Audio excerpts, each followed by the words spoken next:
Good morning, everyone.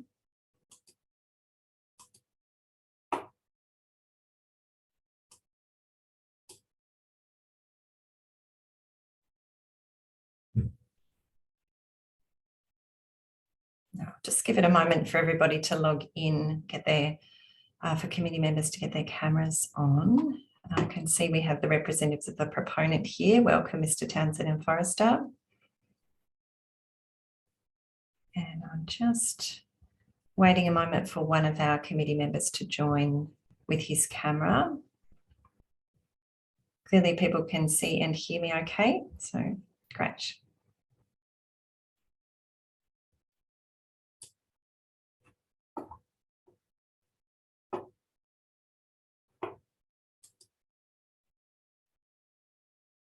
So it seems to be just taking a moment, so we'll just hold on for another minute or so.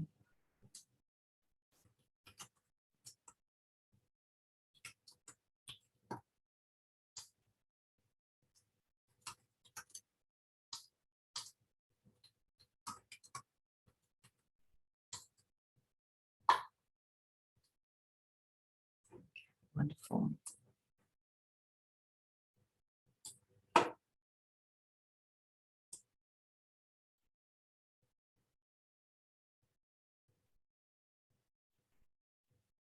And I'll just ask Member Carruthers if he could put his camera on as well, and then we'll be able to see the whole committee with us today. Fantastic, thank you.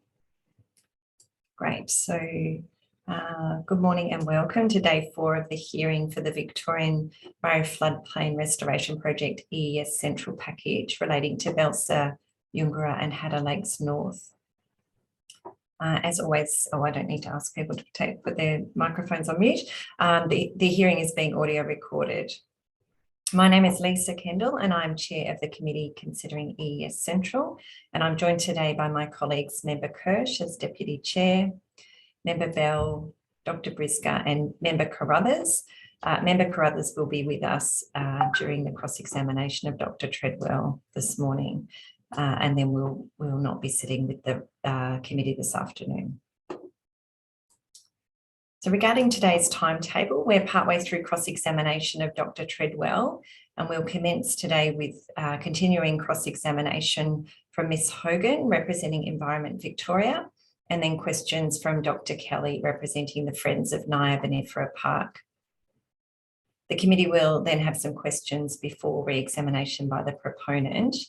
If I could just ask those in charge of the IT to please make sure that both Ms Hogan and Dr Kelly have got presenter status so they can turn their microphones and cameras on at the appropriate time.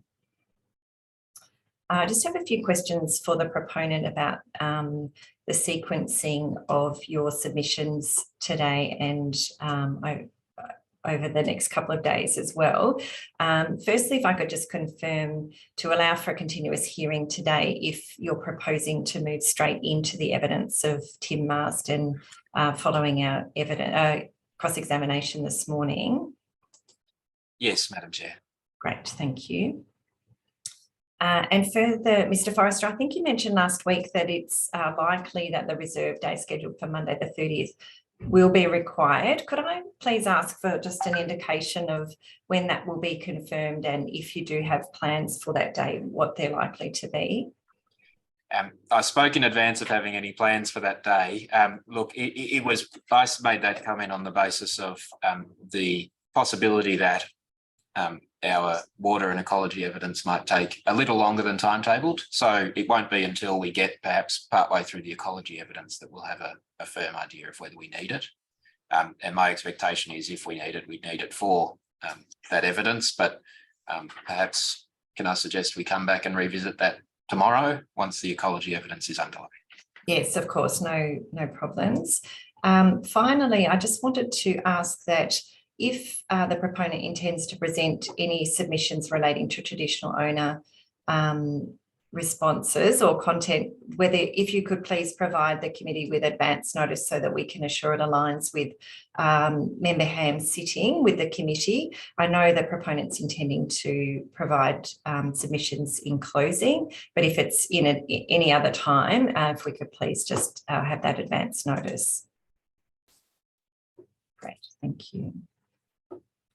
I'll just now run through the documents received. So we have received the proponents' part 2 response to the committee's RFI, which is document 126, and the presentation from Tim Marsden, which is document 127, and the proponent's technical note in respect of the committee's RFI relevant to aquatic ecology, document 128. And the committee circulated an updated timetable on Friday last week, and that's document 129. I'll just note the timetable includes the submissions from Murray, Lower Darling Rivers, Indigenous Nations, represented by Brennan Kennedy, is to be confirmed, but I'd like to advise parties that has now been confirmed. I'll now run through the parties who've indicated they wish to cross-examine the proponents' ecology experts. So firstly, aquatic ecology from Tim Marsden. We have been advised by Environment Victoria that Alan Mabry will be cross-examining for approximately 45 minutes. And the Friends of Vinifera Park have indicated they will be cross-examining for approximately 20 minutes. And I'll get Dr. Kelly or a representative to confirm who that will be before the evidence commences. Regarding the terrestrial ecology from Zoe Jelly, we have Environment Victoria requesting 45 minutes and Friends of Vinifera requesting 20 minutes. And regarding terrestrial ecology, fauna, the other was flora. With Alex Holmes, we have Environment Victoria requesting 20 minutes, and that will be Natalie Hogan. And apologies, I didn't say for the previous one, both of the previous ones are Alan Mabry, who will be asking the questions. And finally, terrestrial ecology fauna, Friends of Vinifera Park have asked for 30 minutes. So I will revisit and confirm that with parties before we move into the evidence. I just have some questions for the proponent about the Biodiversity Expert Review Group, known as the BERG, and also some of the other peer review processes. And I'm bringing this up in the context that Tim Marsden identifies he was a member of the BERG, and the committee would appreciate some further information. But the proponent, you're welcome to either respond now or to take the question on notice. So I'll just run through, there's a few components to it. So the BERG is mentioned in the Part A and other documentation, and the committee is interested to understand more fully the role and the process of the BERG. And these questions are also in the context of the Environmental Effects Act advisory note relating to peer review and quality assurance. So the committee is asking if the proponent could please advise and explain whether the BERG has or had a terms of reference and whether it has an ongoing role during implementation, and how any differences of opinion or advice have been managed through the process, and whether the advice or comments from the BERG have been provided to the technical reference group. The committee is also interested to understand the membership role and processes for the Independent Expert Review Panel and Scientific Oversight Committee that are both mentioned in the ecological MER. We're interested to understand how the BERG and the other review groups that I just mentioned relate to the advisory note on peer review, whether any peer review was required to be published with the studies, and whether the advice of the BERG or the other panel or committee is available, and if so, what information would be available. So of most interest to the committee would be anything relating to peer review or comments on any of the final documents. So that's the extent of the questions we have about the BERG and the other review committees. And the committee doesn't have any other preliminary matters to cover off this morning, but I will now come to the proponent, and Mr. Forrester, I understand I'll come to you to see whether you have any preliminary matters. Thank you, Madam Chair. Nothing, save to note that I've recorded those queries and we'll attend to them in due course. Thank you. And I'll just ask if any other party does have a question. And I don't know that people are enabled to even put their hands up actually at this stage. So if there are questions, please email them into the planning panel's office, and I'll come to it and a response at an appropriate time during the hearing. So thank you. Mr. Forrester, I'll hand directly to you to continue. Oh no, actually we're moving straight into cross-examination, but I will come to you first, Mr. Forrester, just to see if there's anything that you'd like to cover off on before we do come to Dr. Treadwell. And actually I need to check that Dr. Treadwell is in the room and has access to what he needs. Thank you. I can see you've just turned your camera on. Welcome, Dr. Treadwell. Mr. Forrester, was there anything before we continue with cross-examination? Thank you, Madam Chair. No. Okay, lovely. And Ms. Hogan, if I could ask you to pop your camera and microphone on, please. Welcome. Thank you, Chair. Thank you. And I'll hand directly to you, Ms. Hogan, to continue with your questions. Thank you. Good morning, Dr. Treadwell. Good morning. My first question relates to your assessment of potential adverse effects, particularly in relation to the risk of erosion. In your presentation at slide 14 and also in your specialist assessment in section 10, you've noted that construction has the potential to result in adverse effects to surface water as a result of the disturbance of land in and adjacent to waterways and wetlands in a number of ways, including erosion and runoff from disturbed areas, and exposure of contamination as some of those potentially adverse effects. As part of your assessment and your assessment of any potential or likely impacts, were you asked to consider specifically what impact the removal of native vegetation would have on surface water? And if so, what were your findings? So in the context of removal of native vegetation generally, results in the potential for disturbance of soil, and runoff from that disturbed soil has the potential to then contribute sediment and turbidity to waterways. So to the extent that we've considered the effect of runoff from disturbed surfaces, if vegetation removal is the reason for that disturbance, then that's a potential effect. I wasn't specifically asked to, or did we specifically look at individual patches of vegetation or individual trees and the effect that removal of those individual trees might have. Thank you. In that case, is it possible that the removal of that native vegetation, so some 700 trees at Belsa-Yungra and 150 trees at Hatta, particularly deep-rooted vegetation, would increase the risk of soil erodibility and impact surface water quality?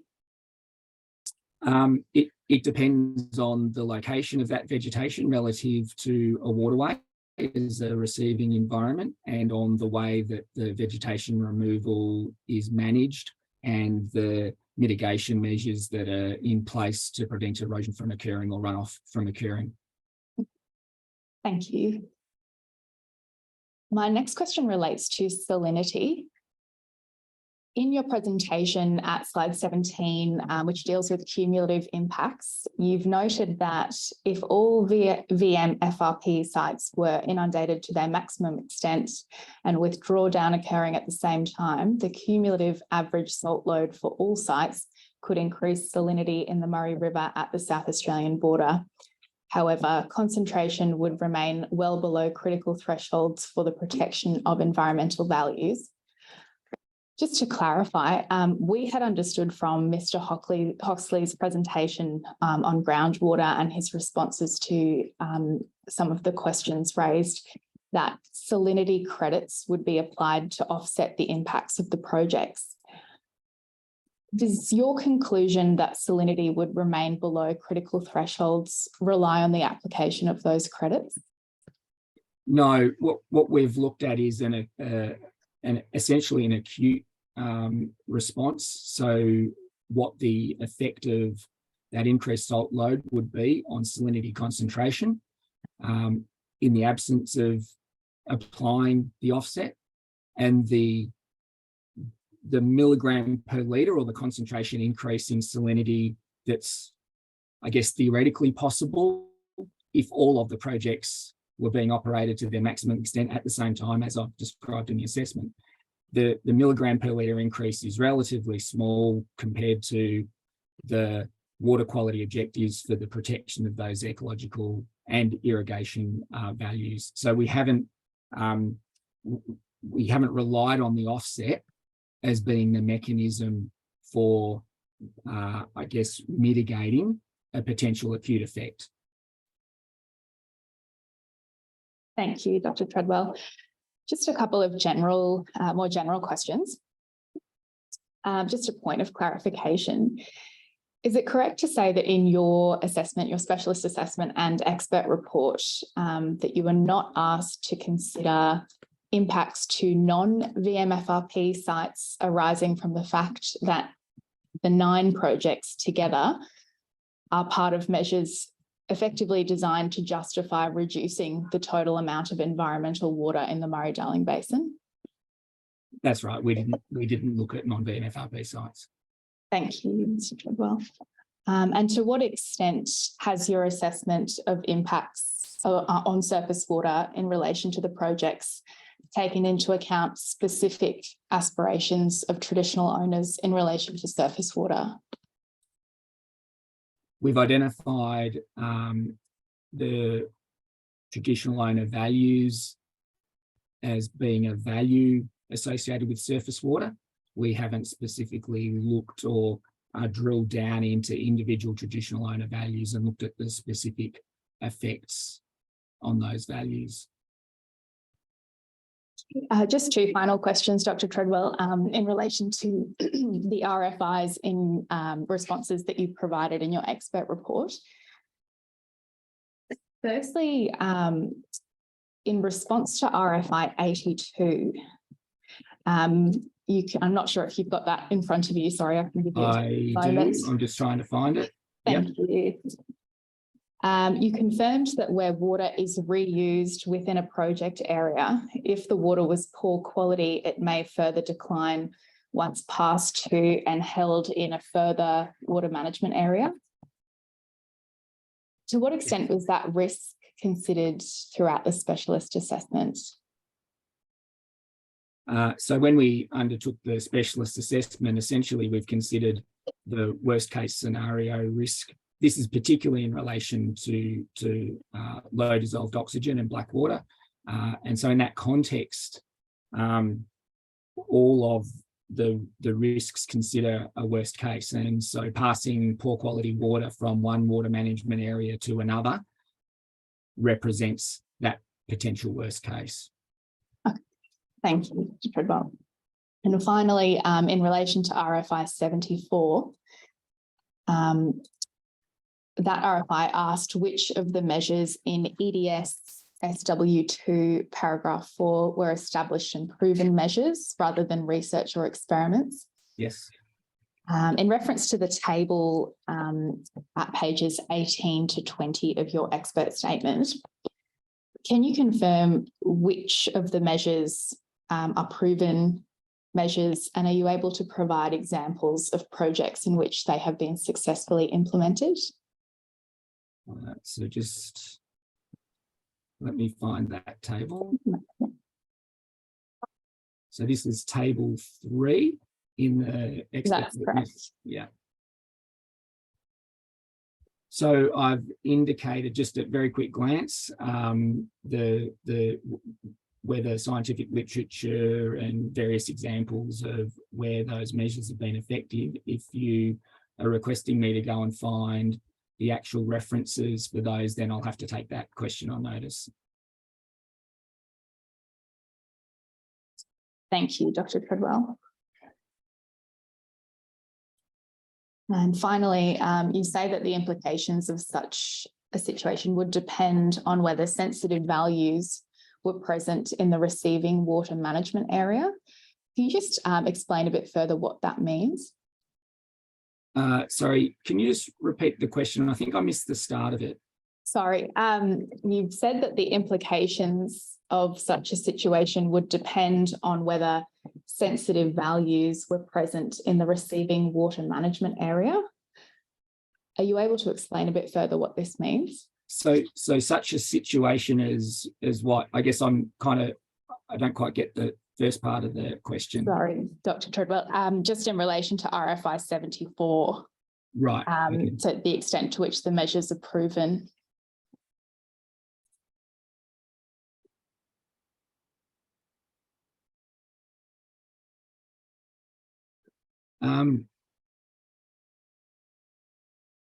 Okay, so can you just repeat then the question, and now I'll try and now that I understand the context, I'll try and provide an answer. Certainly. You've said that the implications of such a situation would depend on whether sensitive values were present in the receiving water management area.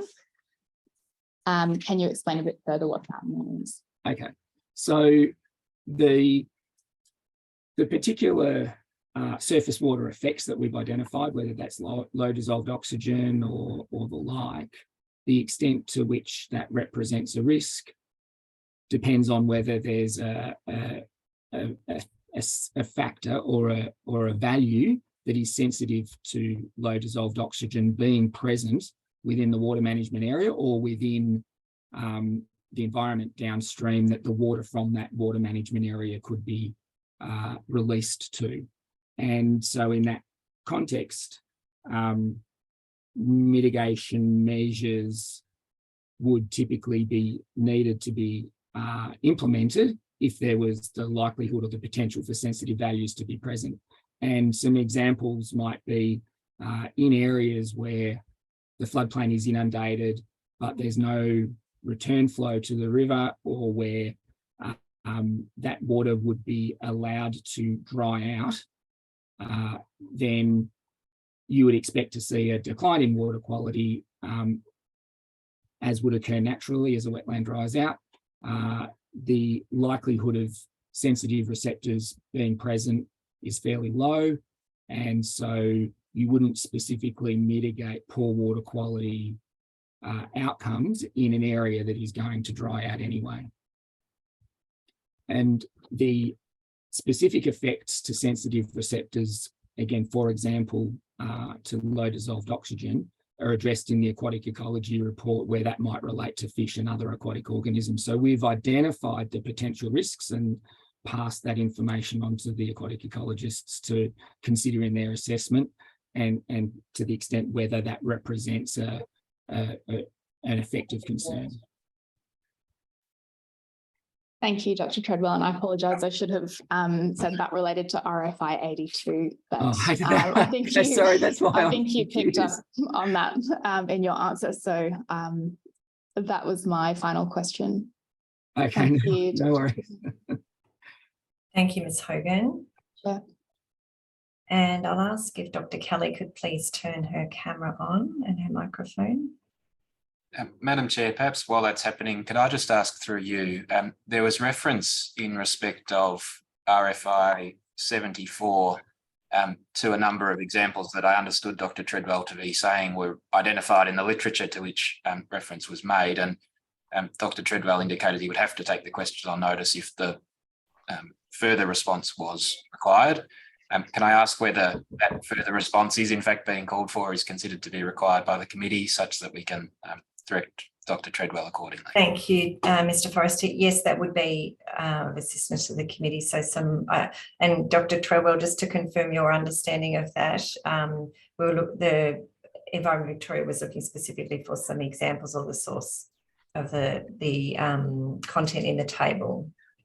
Yeah, so I've just scrolled down to the bottom of that table, and I have provided references to the literature and various examples to support the basis for effectiveness of measures that I can go through and more clearly indicate which measures those particular citations are referring to. Thank you. That would be helpful. Thank you. Okay. Great. So I'll move to Dr. Kelly. So welcome, Dr. Kelly. Good morning. Thank you. And I'll hand directly to you, Dr. Kelly, to ask your questions. And just confirming, I think when we spoke at the end of the day last week, you indicated you were looking to have around 15 to 20 minutes of questions. Is that still what you're anticipating? No, I think I'll need longer than that. Could you give me an estimate, Dr. Kelly? 30 to 40 minutes. Okay, so I think that we'll be able to accommodate that. If I just ask you to be as efficient as possible, please, with your questioning. Thank you. Thank you. It's a bit tricky because we've had 3 days since Mr. Treadwell presented his presentation, so had quite a busy 3 days. So, but I will try to be efficient. Thank you, Mr. Treadwell, for your presentation and your submissions reports.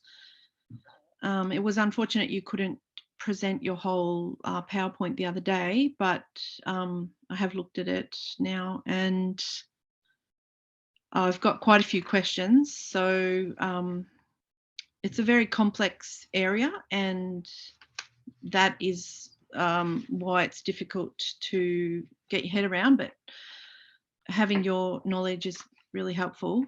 But my first question is, the proponents have said that there's no impacts on matters of national environmental significance, and the EPBC did not take that advice. Can you comment at all on that? Sorry, do you mean under the EPBC Act advice was not taken in at the referral stage, or I don't? Yes. I can't comment in relation to matters of national environmental significance in relation to threatened species and the like. For the assessment, we looked at potential effects from a surface water perspective on surface water quality in relation to critical ecological processes and components within Ramsar sites. Yeah, okay. I'll move on to the next question. Thank you. I'm sorry, Madam Chair, could Dr. Treadwell please be allowed to finish the answer before the next question's put? Thank you. Yes, I'm happy for you to, Dr. Treadwell. That would be great. And Dr. Kelly, if you feel that Dr. Treadwell's adequately answered the question, you're welcome to make that comment. But in this case, we'll just let him finish the answer first. Thank you. So I was just going to conclude with a specific report has been produced for the project on M&ES effects. Thank you. My second question is, with having different reports from different specialists, such as yourself, do you think there's a risk of having a very reductionist view rather than a holistic view? The various specialists, through my experience with the project, have been communicating with each other around relative effects. We've passed information back and forwards as required. I think the level of communication and interaction has been sufficient. Thank you. You've been out on site, and would it be, so you know what the site is like, and can you imagine how the committee can make a decision without being on site? And would it be worthwhile visiting places like Boundary Bend, Invincible Bend, Pyambi, Buchanan Bend, Gadsden Bend, and even Manny State Forest across the river, to get more of a perspective and a context on making a decision? I suppose I'm asking your personal view. Yeah, look, I think as has been noted earlier, that getting out on site would be a good thing if it's possible to be undertaken safely, as has been discussed. Thank you. Inundation in most years was something that you talked about with the, I think, pre-irrigation, pre-river management. These sites would have been inundated in most years. Can you explain that a bit further in where that comes from, that understanding? Sure. So the river flow would have been highly variable. I presented some information on the mean or the median monthly flows that would have been expected under natural conditions, and it showed high river flows in winter and spring. And Mr. Kellerman also presented some information in his presentation on the unregulated flow regime prior to the construction of large dams. And again, it shows this highly variable river. The modelling that's also been undertaken looking at floodplain elevations has identified that the relationship between elevation and river flow, and when you compare the river flow information with the elevation required to create overbank flow and inundate the floodplain, you can see that you get this frequent potential for frequent inundation of the lower parts of the floodplain in most years.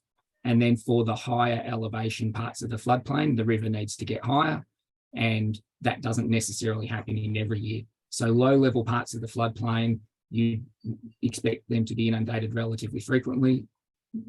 And as you move higher up the floodplain, it is inundated less frequently because those higher river flows occur less frequently.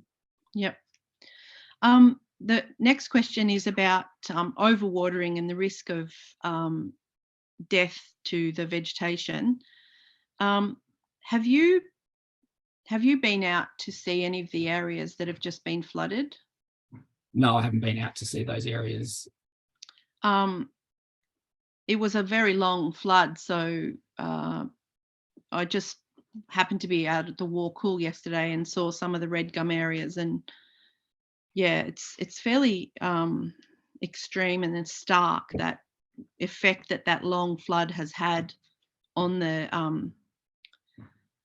trees and also on the understory. So will this type of thing have the risk of happening if we do leave the water in these embankments projects for too long? The risk to vegetation is really something to take up with the ecology folk, the botanists, the vegetation ecologists. Okay. What I would say though is that the project operates under adaptive management principles and would be undertaking monitoring and looking at vegetation response, and I would like to hope adjusting inundation durations in response to the learnings through that adaptive management approach. Sure.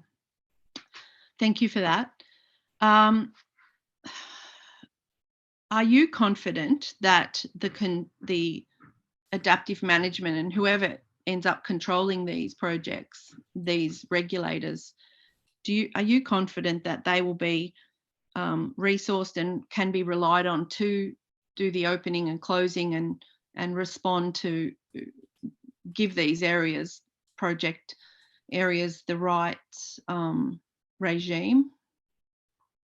Look, I can't comment on that other than to take it on face value that they have said that they would be doing that.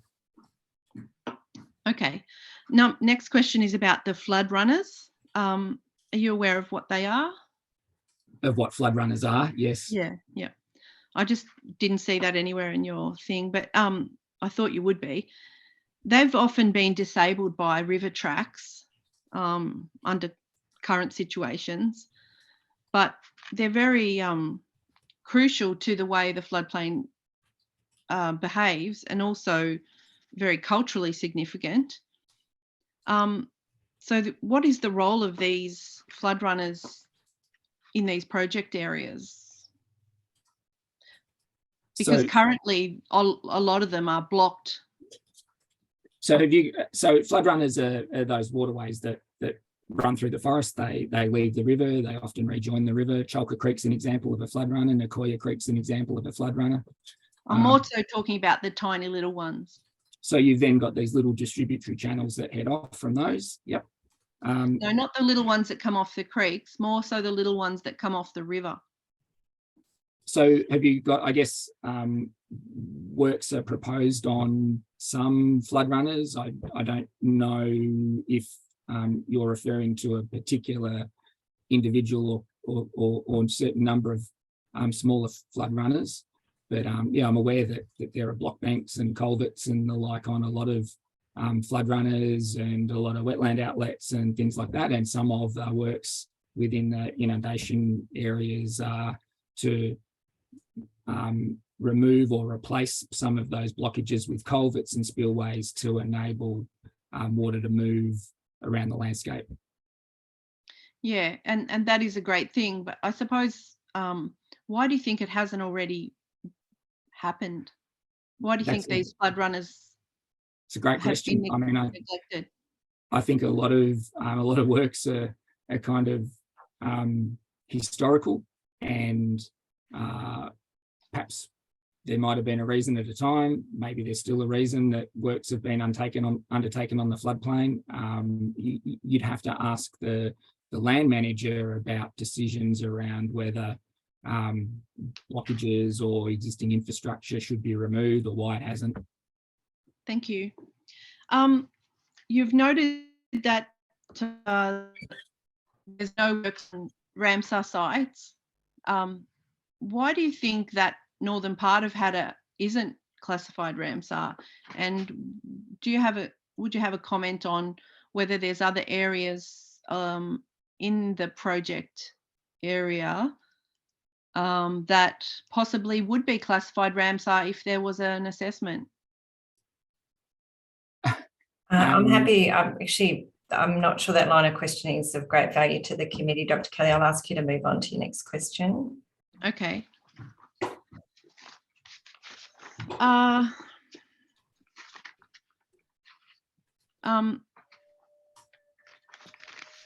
Mr. Treadwell, are you aware of the Kundruk Paracuda TLM? Yes. Have you had any work in that area? Not specifically on Kundruk Paracuda or the TLM site at that location. I might move on to my next question then. We talk about, Mr. Kellerman, you would have heard, talked about a balanced response. What do you think he means by that? And do you agree that these projects are a balanced response? Well, insofar as Mr. Kellerman's interpretation of a balanced response, I'm not sure that's his, he's got his ideas about that. What I think about these projects are that they represent an opportunity to enable inundation of some areas of the floodplain under the context of river regulation and climate change. Notwithstanding constraints relaxation and all those other projects, these projects represent an opportunity to at least achieve inundation of some parts of the floodplain. And in that sense, there's potential other areas that people have suggested may miss out, but without these projects, then much larger areas of floodplain may miss out. So in that context, there's a balance between achieving some inundation or some managed inundation and potentially not being able to achieve inundation of some floodplains at all. And did any of your research or field work or report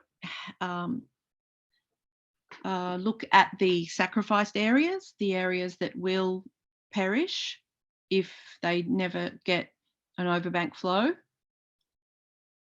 No, we didn't look at areas outside of the VMFRP project areas to the extent of what their condition would look like. I think I answered that question when Ms. Hogan asked a similar question. Oh, apologies if there was any duplication there. Next question is, are salt load contributions taken into account in regard to the other areas? The other VMFRP sites or all other floodplain areas? Yeah, I might move on from that question because I can't read my own writing there. Well, I'm happy. We looked at the salt load contribution from all of the VMFRP project areas. And so in that context, we were able to consider the cumulative effect of all of the VMFRP sites. Thank you. With climate change and, recently, could you comment on, we've had, triple La Nina and three big floods within 10 years. Will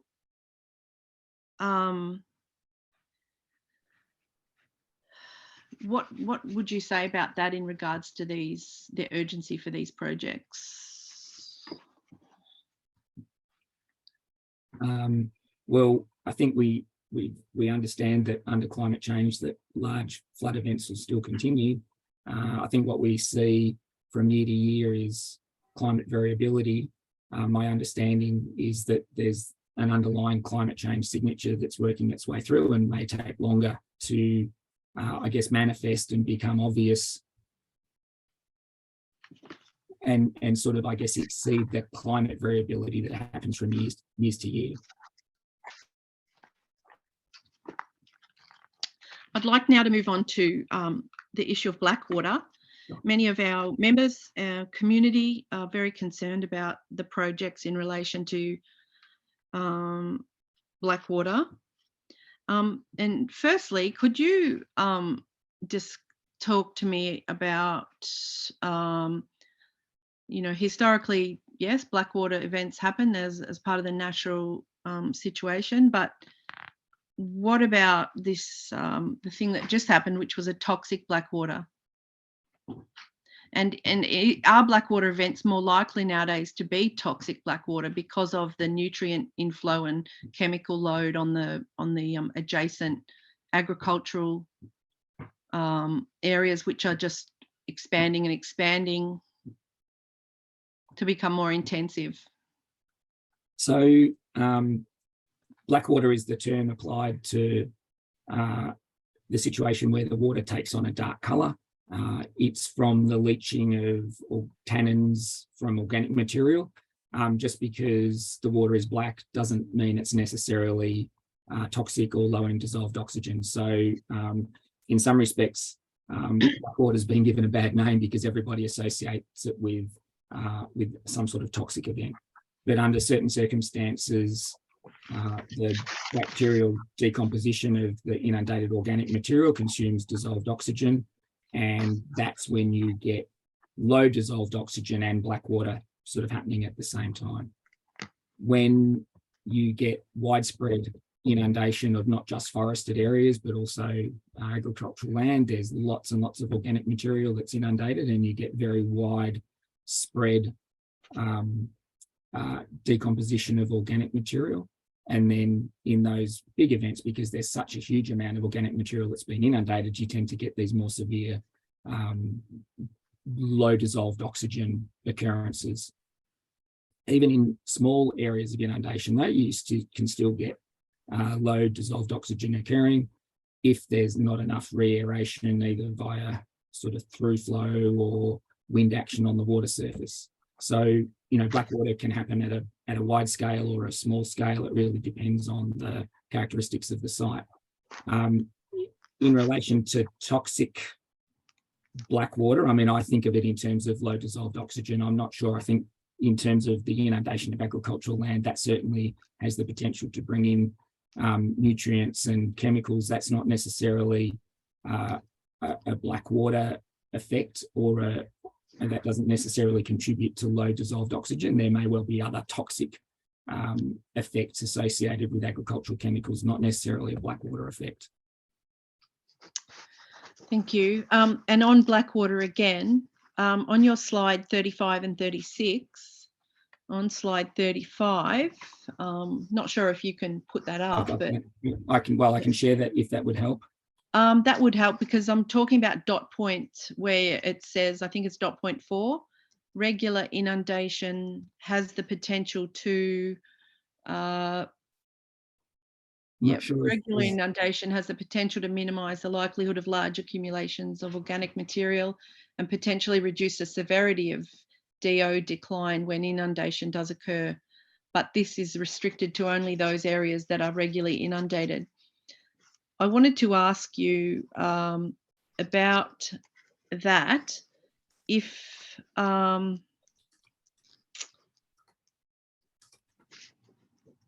If we have these projects and there's very rarely, because of them, we can water these areas, but there's very rarely ever again an overbank event, doesn't that mean that the organic matter will build up on these non-project sites, which there are many, many of, and that organic material will then be more likely to have black water events, which I think your dot point 4 is alluding to.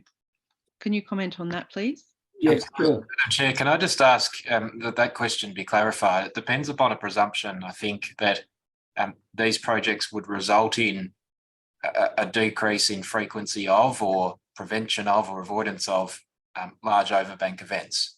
And so if that proposition is sought to be put to Dr. Treadwell, I think it should be put first, and then he could be asked to comment on that in accordance with the remainder of the questions. I'm happy to clarify that. Thanks, Dr. Kelly. I think I'm clear, and I could see that was embedded in the question. And if Dr. Treadwell could please answer it in 2 parts. Thank you. Sure. So if the areas outside of the project areas don't receive inundation, or only receive inundation very, very infrequently, that's an if, because I don't think we can say what's going to happen, then there is the potential that those areas would accumulate a larger amount of organic material. And when they are inundated, black water associated with those areas could be more severe. Thank you. And I wasn't meaning, just to clarify for Mr. Forrester, I wasn't meaning that very large overbank events would be decreased. I was more suggesting that small and medium overbank events would be reduced. And the reason I said that was because the Murray-Darling Basin Plan and less water recovery means, which these SDLAM projects are for, means. Thank you, Dr. Kelly. If it's an opinion, I'll ask you to move on. Thank you. Oh, well, I was asked to clarify, so I was trying to do that. Was there anything further you needed to ask Dr. Treadwell about that? Well, I think he was quite clear in his answer. Thank you. I'll just check if I've got any further questions. Been very good. There's a lot, Mr. Treadwell, there's been a lot of talk about adaptive management. Everyone who talks about it seems very proud of it, but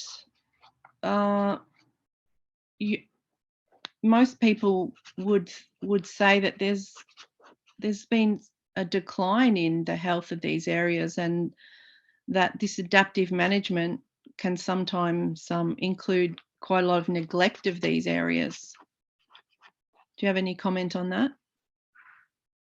So which particular areas are you talking about? The project areas or adaptive management of, say, TLM sites?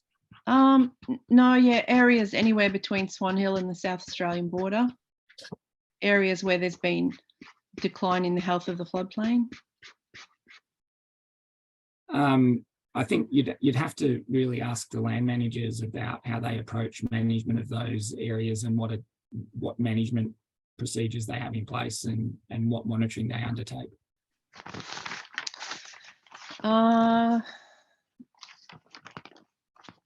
Can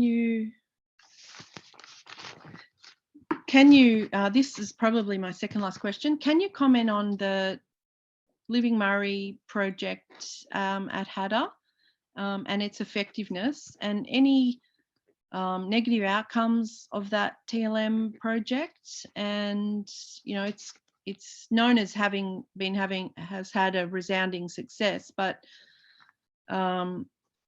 does this, I suppose this is the second part of the question, because that TLM has had a success, does that mean we can use a cookie cutter approach to irrigate the floodplain everywhere? Does it mean that project, does the model used at that project, the infrastructure, mean that it will have a resounding success everywhere? Well, I think it's an example of a site where generally there's been benefits, and I think it was perhaps Ms. Ashworth that provided in her presentation a list of the benefits that have been experienced at the other TLM sites over time, and some of those sites appear to have benefited more than others. Insofar as an ecological response to vegetation and aquatic biota and the like, you'd really need to talk to the ecologists about that. But from a water quality perspective, which is what we've looked at Hatter in particular, we've looked at the monitoring that was available, and we've documented in our report that on occasions there has been poor water quality occur at that site, and that includes low dissolved oxygen and occasional algal blooms and the like. So when these sites are inundated, they do experience occasional poor water quality conditions, but that's consistent with our understanding of what happens when a site is inundated, either naturally or in a managed way. And insofar as that's problematic, it would appear at Hatter at least that occasions of poor water quality have not had a detrimental impact on the overall outcome of watering at the Hatter Lakes TLM site. Thank you. The Nicoya Creek, talking about the Nicoya Creek, can you talk about the structures that are there and that the irrigation pumps, there's an irrigation syndicate and a block bank has, so the Nicoya Creek is used by private businesses as part of the irrigation system. Do you think that infrastructure should be removed?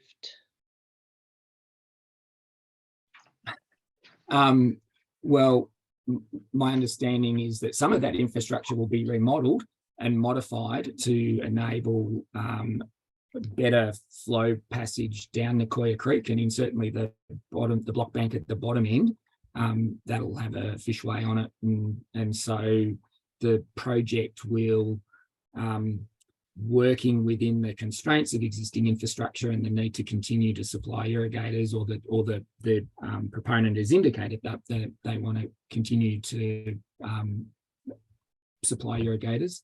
The infrastructure as proposed will certainly improve the flow through conditions along Nicoya Creek. Yeah. Now, if you're asking me a question about whether infrastructure in general should be avoided on floodplains, then yeah. Yep, thank you. Nicoya Creek isn't the only floodplain creek that has been used by irrigators, and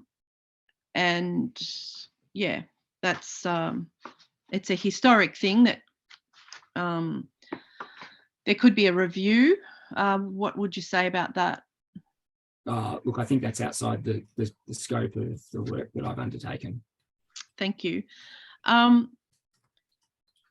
In the last 25 years, having grown up here, what would you say about scientists? Can scientists really understand these complex areas without having lived in the area and grown up and walked? And Dr. Kelly, I'm not sure that question is of assistance. There's this very specific component to that question. I ask that you direct yourself there, please. Otherwise, we'll move on.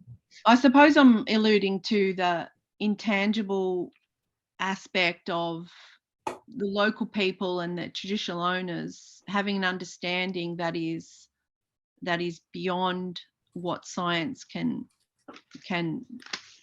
do a report on. And I was interested in Mr. Treadwell's opinion on that. But that's okay, I'll move on. I think that's probably it. I think that, yeah. Thank you very much, Mr. Treadwell. I really appreciate your patience. Thanks, Dr. Kelly. No worries. Thank you very much, Dr. Kelly, and thank you for keeping within the time that you indicated. It's appreciated.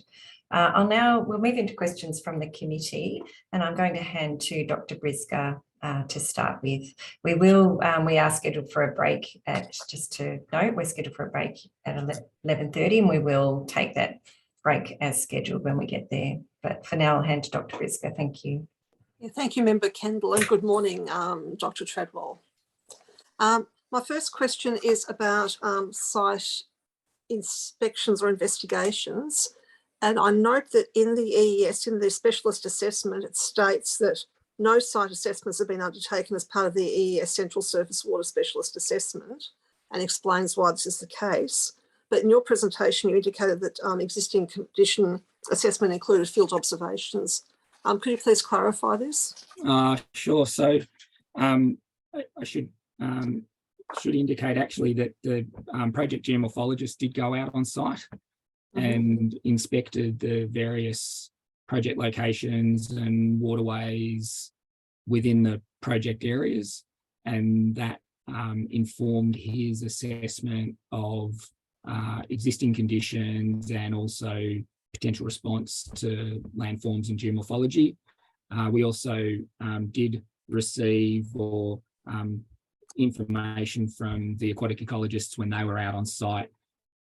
They collected some water quality data during their site inspections, photographs and the like, and provided them back to us. So it's a combination of some members of the project team being out there, of the specific surface water project team, and information we received from other members of the broader team. Yep. So in terms of the people doing the hydraulic work, the hydraulic modelers, do they do inspections as well? As part of my understanding, as part of the hydraulic modelling, when those models were developed, they may have been out on site. I'm not entirely sure. We've used models that were developed for these projects, but the actual models were developed several years ago. And then you then do I understand that you use those models and ran those models as part of this study to generate outputs? We didn't rerun the models, but we took the outputs from those models and reanalyzed them in order to inform the assessment. And did you undertake a site inspection? Me personally? That's right, yeah. Not as part of this project, but I have been out to both of those project areas in the past for various other projects. Thank you. My next question relates to the scoping requirements. One of the scoping requirements is to characterise and to basically to evaluate the likely extent, magnitude and duration, and I'm abbreviating this slightly to highlight a few key points, to evaluate the likely extent, magnitude and duration of changes to water level, inundation areas or flow paths during project construction and operation. And in the EES in your presentation, I've seen a number of maps that appear to come out from the hydraulic models, which are, say, on slide 26 of your presentation, showing the inundation extent for an unregulated vent with and without infrastructure. And in the EES itself, a lot of the specialist assessments show maps of inundation extent under different sizes of natural floods. But I couldn't find very much mapping of inundation extents or any mapping at all of velocities for any floods. But I couldn't find mapping of inundation extents or velocities for very many of the operational flood capture scenarios. In fact, I could only, in the surface water report, only find 2 maps of operational flood capture scenarios. So my question is, I guess, has that mapping been undertaken? And have I missed something in the ES that I haven't been able to locate the mapping to present that? Some of that mapping is available, and the analysis as part of the hydraulic modelling has been undertaken to generate those maps. I guess we haven't included every single map that had been generated through the hydraulic modelling that had been undertaken to inform these projects. We've included some maps where we thought that there was useful to include the map to make a point. But what we have presented in the report, and it's predominantly in the appendices related to the hydraulic modelling and the geomorphology, is a comparison of the velocities and shear stresses across different areas between an existing and a proposed scenario. So we've put that the sort of the velocity differences in the context of a comparison between existing and proposed. There are additional maps available, and I think we could, if you've got some particular interest in certain areas, then I can look to see if there are specific maps available for certain areas. Okay, so I understand. I see. So in terms of what you present in terms of velocity comparisons, are they the box plots that are presented? They're the box plots, yes. Yeah. So they're not actually showing, apart from a small number of selected locations, they're not showing across the floodplain how the flood events look in the natural versus managed scenarios and what the differences are. No, but we can, like I said, if there's particular areas, then I can look to see if there are velocity maps available, velocity distribution or velocity profiles across the floodplain. Where there are specific differences that we felt of concern, we've highlighted those, and it's generally, as it says in the report, they're downstream of the regulators during the release phase when water would be released from the regulators, and those particular locations have generally been identified in Nicoya Creek and Shulker Creek. Okay, just going back a step to, let's look at inundation extents and depths first of all. So do you have maps of those that show inundation extents in the various scenarios?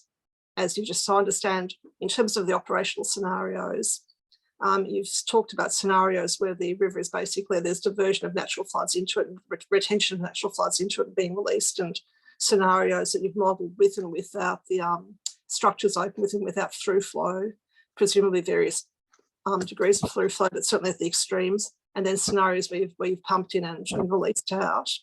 So are those, do you have maps of those just showing the depths of inundation, the extent of inundation? For most of those scenarios, my understanding from the hydraulic modelers is that there are maps of various intermediate and maximum inundation scenarios for depths, if, for example, And that's for the project scenarios, not just for equivalent magnitude floods, but the actual scenarios with the infrastructure. With infrastructure in place, yes. Yeah. Because one of the reasons there's a couple of reasons I'm probing this issue. I guess one is to understand what information then, based on the mapping, what information has been passed through to the team members who've been working on the aquatic ecology and floodplain ecology, and I guess their level of understanding of what the flood looks like spatially. So how, for a particular standard black box or red gum, the extent to which the inundation of that area has changed. And I would have thought for them to understand that they would need a map rather than just the box plots. Would you agree with that? We did provide depth maps for scenarios and for also just for general incremental increases in water level to the team looking at in particular, the benefits and the alignment of the proposed water regime in terms of depth and frequency to the target EVCs. So that information was provided to the ecologists. Yeah, is that something that you could provide to the committee?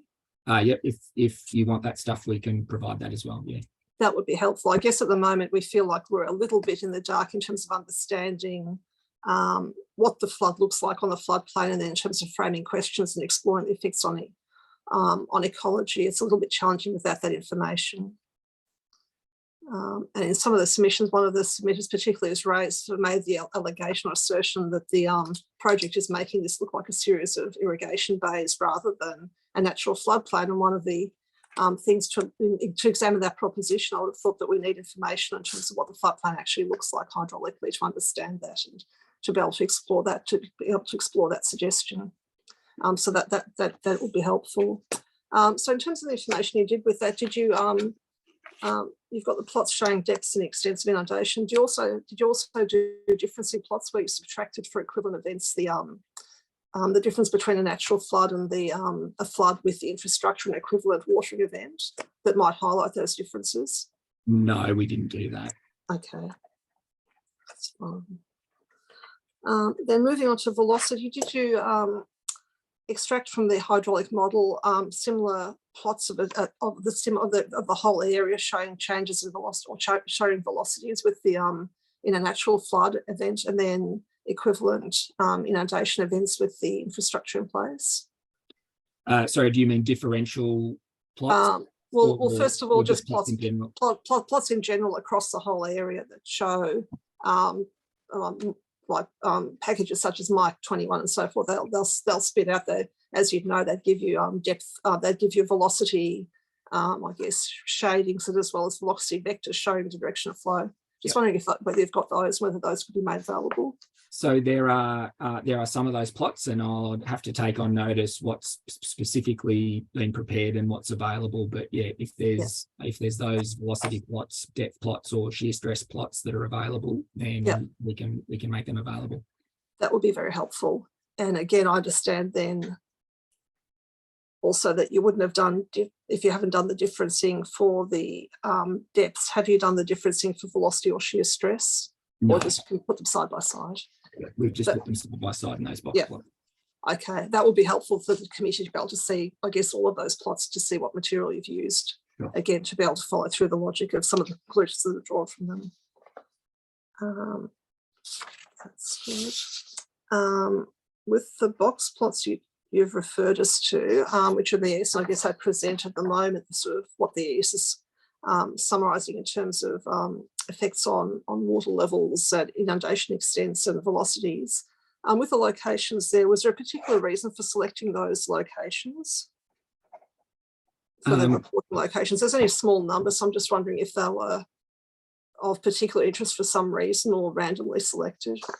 So the project areas were broken up into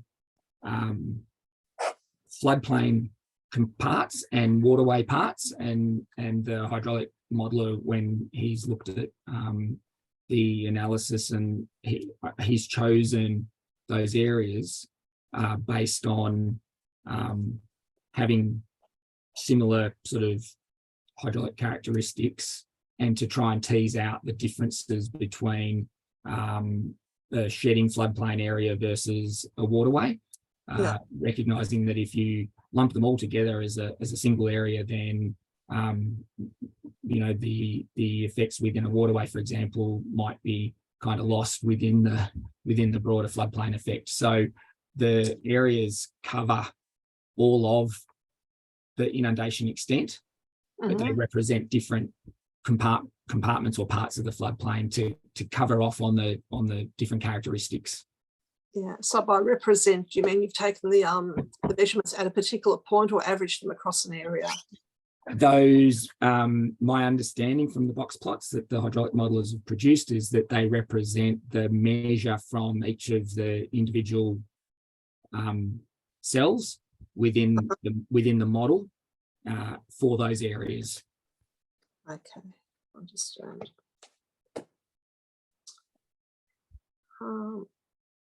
I'll move on now to the effects of the project on shear stress.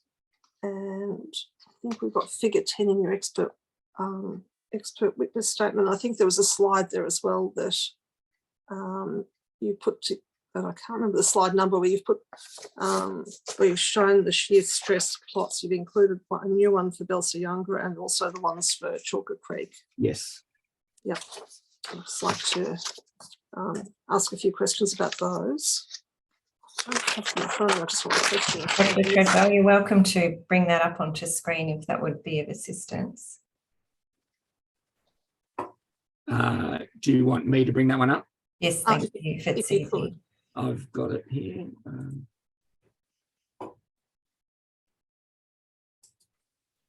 Can you see that?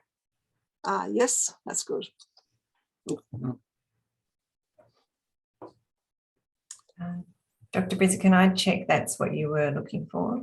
That's correct. That's one of those. We'll look at that one first. I was actually going to talk about Belsey Hatter North first, but we can talk about that one first. That's fine. That's good. And I guess my question is, it's clearly, Dr. Treadwell, do you agree it's showing areas of elevated shear stress that may be of concern in terms of erosional scour in the channel? Yes. Based on your assessment.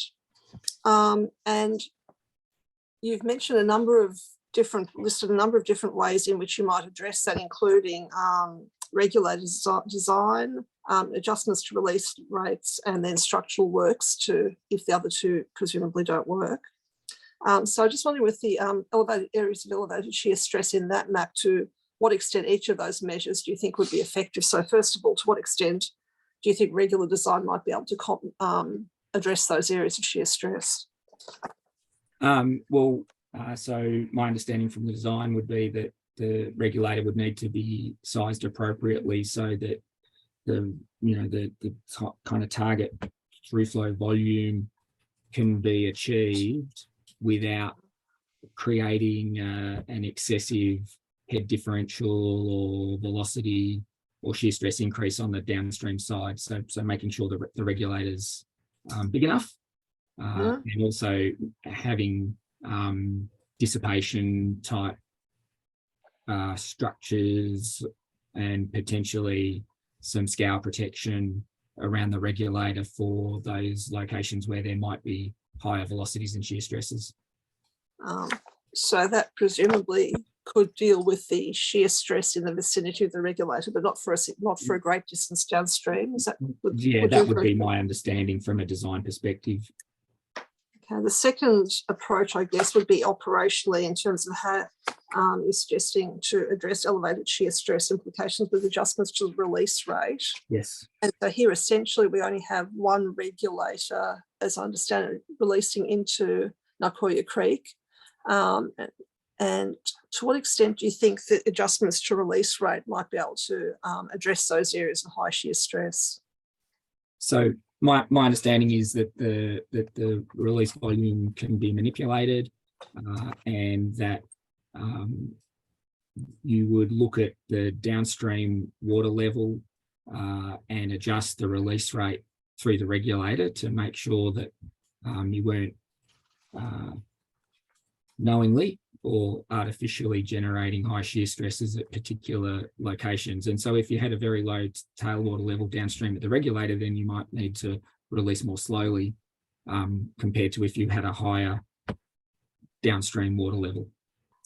So in terms of how the project is designed, correct me if I'm wrong, but I can't see the opportunity. So for example, you don't have a second regulator anywhere that you could release water that might sort of be downstream and build up a tailwater level before the releases from the main regulator. Is that correct? Well, that's right. There's not a secondary downstream regulator that would enable you to re-regulate, but the river at this particular location is influenced by the tailwater of the Euston Weirpool, which actually extends almost to the bottom of the ER1 regulator, or maybe even to the ER1 regulator. And so in that sense, you've got a tailwater level that's defined by the Houston Weir Pool and also by the flow in the Murray River at the time. So there'll be some sort of tailwater level during release, depending on river flow. And my understanding is that you would adjust release rates in accordance with the tailwater level that's being experienced at the time. And so ideally you'd have an operating rule where Houston Weir is at full supply level with tailwater to the bottom of the regulator at the start of the release. Would that be in that instance, yes, you would expect that if you're discharging essentially into a high tailwater level, then the chances of high shear stresses further downstream are pretty limited. Yeah, is that something that's been looked at the EES in terms of? I guess I wasn't aware from my reading of the EES of that interaction with the tailwater from Houston Weir. Has that been looked at in the EES, or is that something that's expected to be looked at down the track in terms of the operational rules? I'd have to take that one on notice and refer to the hydraulic modelers as to what they assumed about the downstream tailwater level when they've done the modelling. And I guess the other question leading from there is not just what's been done in the modelling, but in terms of what might be put in the environmental delivery standards in terms of guidance for the people developing the operating rules, whether in your view there should be something put in the operating rules that might provide guidance as to the relevance and importance of that tailwater for assisting and reducing the shear stress.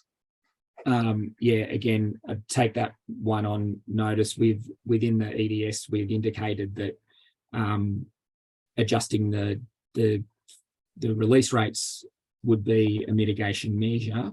How that's documented in an operational sense within the OEMP is something that I'm not familiar with how they would document that up. Yeah, I guess my question isn't so much in terms of the release rates, because by adjusting the release rates for structure ER1, you really only have one lever to work with, and that's really faster or slower flow, which might have some effect on shear stress by just reducing the volumes and depths going through there. But the Houston Weir tailwater is really a second lever that you can have to do that. And I'm just sort of mindful of in a large process that if something is important, it needs to be documented in the ES as in the EDS as something to be considered and addressed in the OMP. And I guess seeking your advice on whether that should be noted and flagged in the EDS to be taken up in the OMP. And I'm happy for you to take that on notice. Look, I think that's one I'd take on notice. I really need the input and the expertise of the hydraulic modelers to answer that type of question. Yeah, most certainly. And I guess my third question in relation to this question of shear stress is that if you do need to make a release, or if releases do need to be made when at maybe a higher rate than would mitigate the shear stress, and at a time when Houston Weir isn't at full supply level, and erosion were to occur, I guess what's your advice in terms of structural works? Because looking at where the high shear stress occurs, it looks like it extends for some distance and for some lengths down the channel. And in your view, do you think it would be acceptable view if that was, if necessary, if that needed to be mitigated by structural works, whether that would be an acceptable outcome in terms of the project? For example, if there needed to be rock lining or grade control structures put into Nakoya Creek or Bonnie-Carrickle Creek? Yeah, it's a good question. I mean, I guess with hydraulic modelling, there's well, firstly, my understanding is that kind of circumstance would be assessed through monitoring, and if there was excessive erosion that was beyond what might naturally be expected to occur, then if works were required, it's a bit hard to sort of say how extensive those works might be. It would be undesirable if the project resulted in large, great long lengths of waterway needing to be protected in some form or another.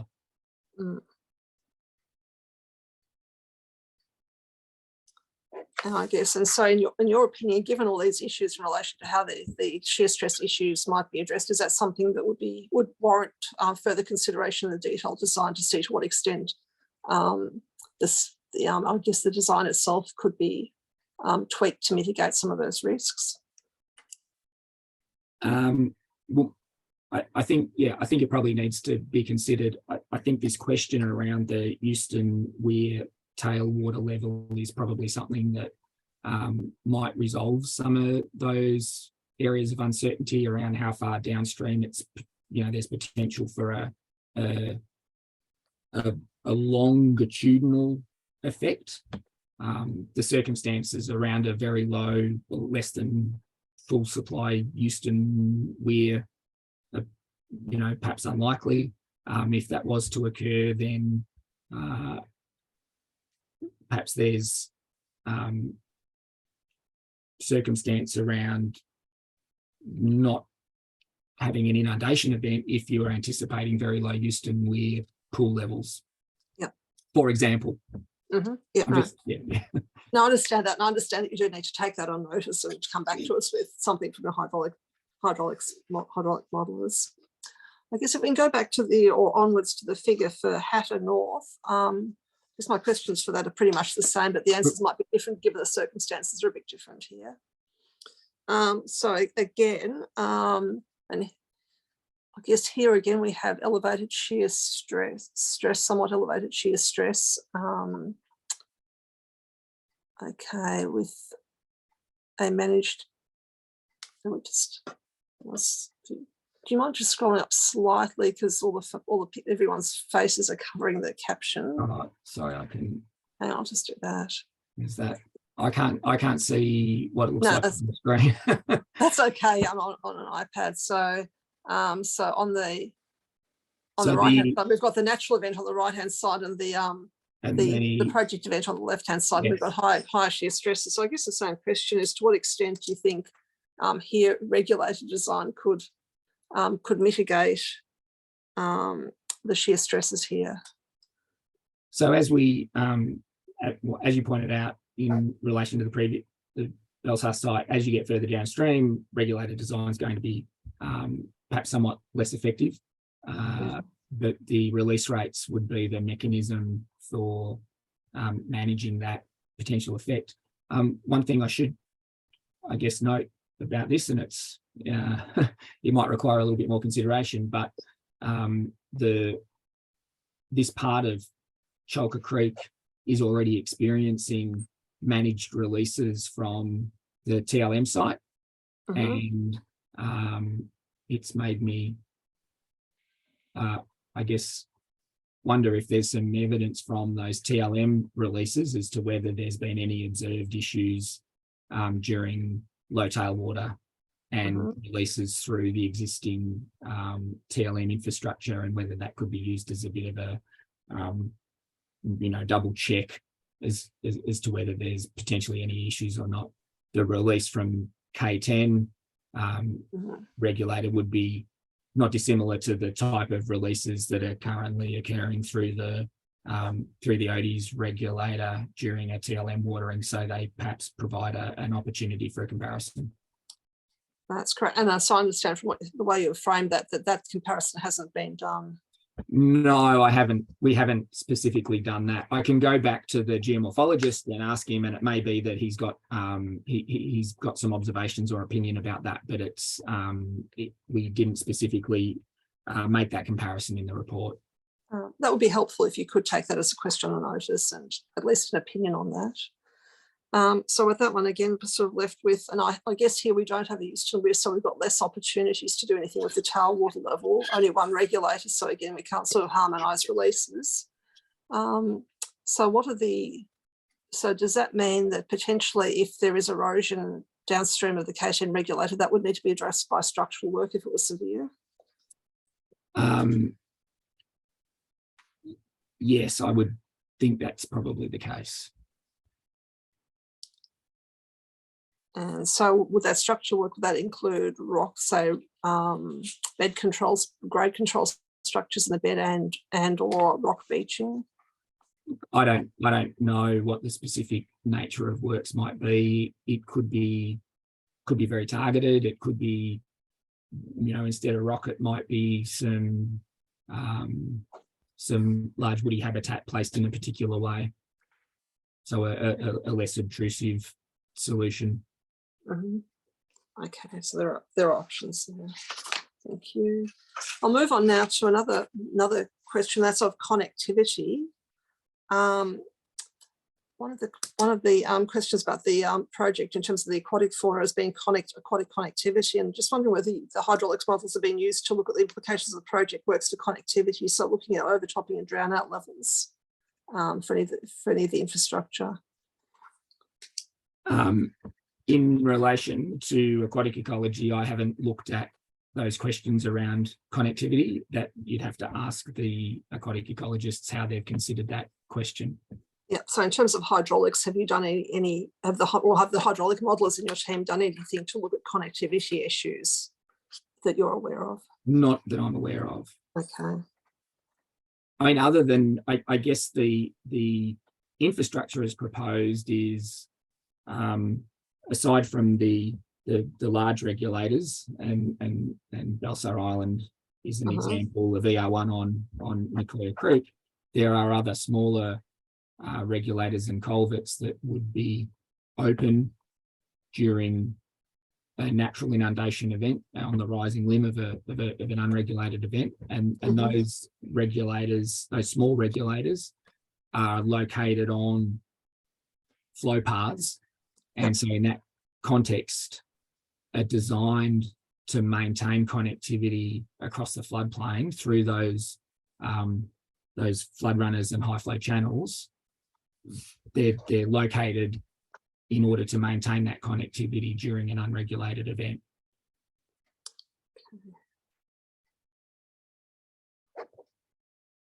So in terms of being designed to make connectivity, do you mean that the connectivity is in terms of suitable velocities, suitable depth, suitable velocities through the structures?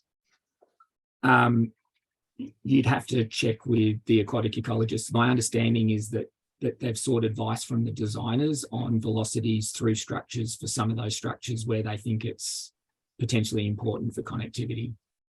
Okay, so you're saying that the designers rather than the hydraulic models have provided that advice. Yep. But again, it's a question best answered by the aquatic ecologists. Sure. Moving on now to salinity, and particularly interested in the salinity, the local effects of the project on salinity. So I understand from the EES that the local effects on salinity you've essentially calculated as a mass balance of the total of flows in megalitres a day coming into a particular length of stream compared to the daily flow in megalitres a day to work out the salinity. That's right. And so in Nicoya Creek, for example, it says that the rate of groundwater inflow to Nicoya is 2.67 megalitres a day, so about 3 megalitres a day. I understand that's coming in over a distance of 15 kilometres, so that would imply either a tiny trickle right along the channel or a couple of discrete seepage points. So my question is, I guess, do you have any sort of view or understanding of how that might be coming in? No, that'd be a question for Mr. Hopsley, who did the groundwater modelling. Okay, because the reason for my question is so that if that's 2 or say 3 megalitres a day, if that's coming in one particular area, for example, that may have different local implications for salinisation of a local pool compared to it coming in tiny amounts right along the channel. Yep. So I understand that's something you can't advise, and that would be back to Mr. Hopsley to clarify. Yes. And with the Hatter North Chalker Creek, similar kind of mass balance calculation again, where you've just taken a particular inflow rate given to you by Mr. Hopsley and worked out what it is compared to the daily flow. That's right. And so the daily flow you've used, is that a median daily flow or minimum daily flow? For Nicoya Creek, we calculated it on the basis of a range of potential flows to look at what would the potential effect be for a very low flow, and how high would the flow need to be to, I guess, dilute or dissipate that effect. So we've looked across sort of potential flows rather than choosing a single median flow that may not represent the kind of worst case. And what about for Chocolate Creek? Is that the same? I would need to double check the report, but I think we've probably done the same. Mm-hmm.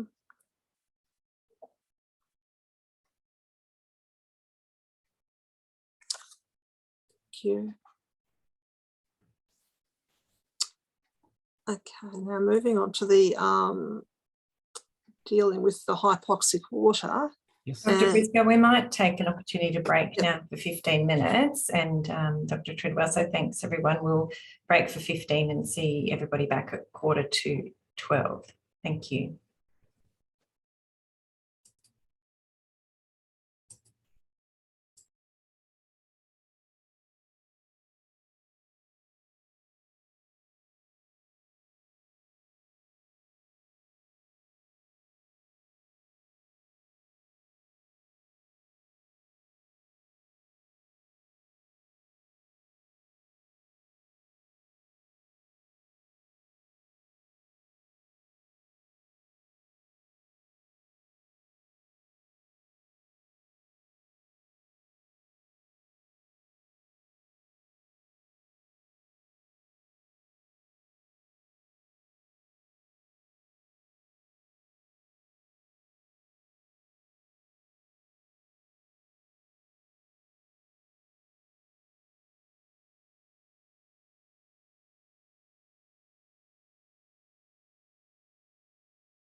Thank you, everyone. People are moving around on my screen. It's a little hard to keep track of who's in the room. I think we might have the whole committee, and we certainly have the proponent, Dr. Treadwell. Fantastic. Thank you. Well, I'll hand directly to Dr. Brisker to continue with her questions. Thank you. Thank you. My next question, Dr. Treadwell, is about the use of through flow to mitigate the risks associated with hypoxic water. And my question is, have you, in terms of mitigating that risk, looked at the effects of mixing that would occur with through flow?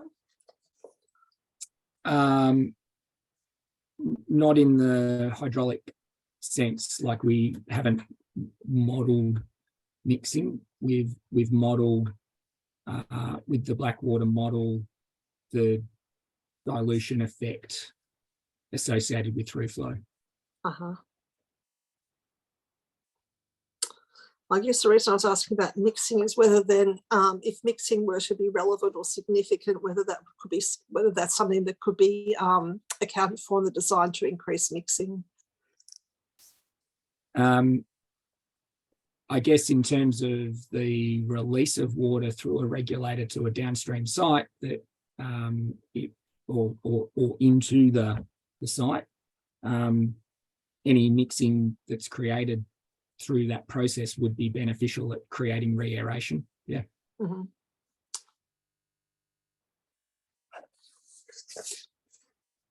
My final question, actually, I've got a few more questions, not up to the final ones yet. My next question is about the environmental delivery standards.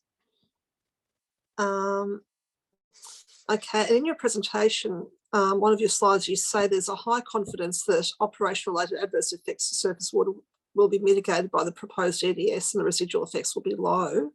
But some of the environmental delivery standards are experimental, as you've acknowledged yourself. So I guess my question is, are you confident that the experiments were successful? Well, I guess if the experimental in the sense that they're informed by research that's been undertaken on floodplains, they've been informed by outcomes at other sites. And so if they're successful at these particular sites, then yeah, I think that the risks are manageable. And the sorts of risks that are have potential at these sites are similar to the risks to at other existing sites, TLM sites. Mm-hmm. And my understanding is that those risks have generally been able to have been mitigated. Yeah, and so for the experimental mitigation measures, is there a plan B for any of those? Or, for example, the manipulating the flow to address the carp, or some of the blackwater mitigation measures? Are there alternatives if the experiments don't work or aren't as effective as they might be expected to be? Sure. So I can't really comment on the carp or the native fish exit strategy. I think you'd need to ask those questions of the ecologists as to what the alternatives are there. Mm-hmm. From a Blackwater perspective,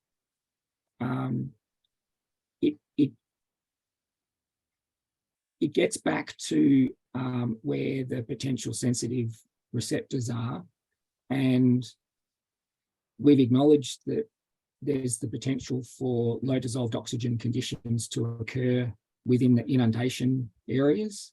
Uh-huh.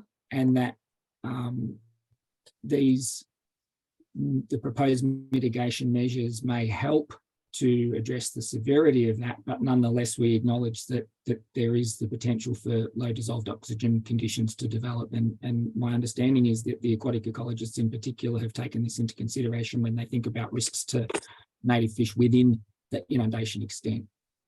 Okay. When we've then looked at the release of water to the Murray River, uh-huh. We've considered it in the context of what would be the effect on the Murray River if the water being released was of the poorest quality of anoxic conditions. So this is kind of, I guess, almost it's an assumption that you weren't able to mitigate it through the inundation area, what would be the consequence of that?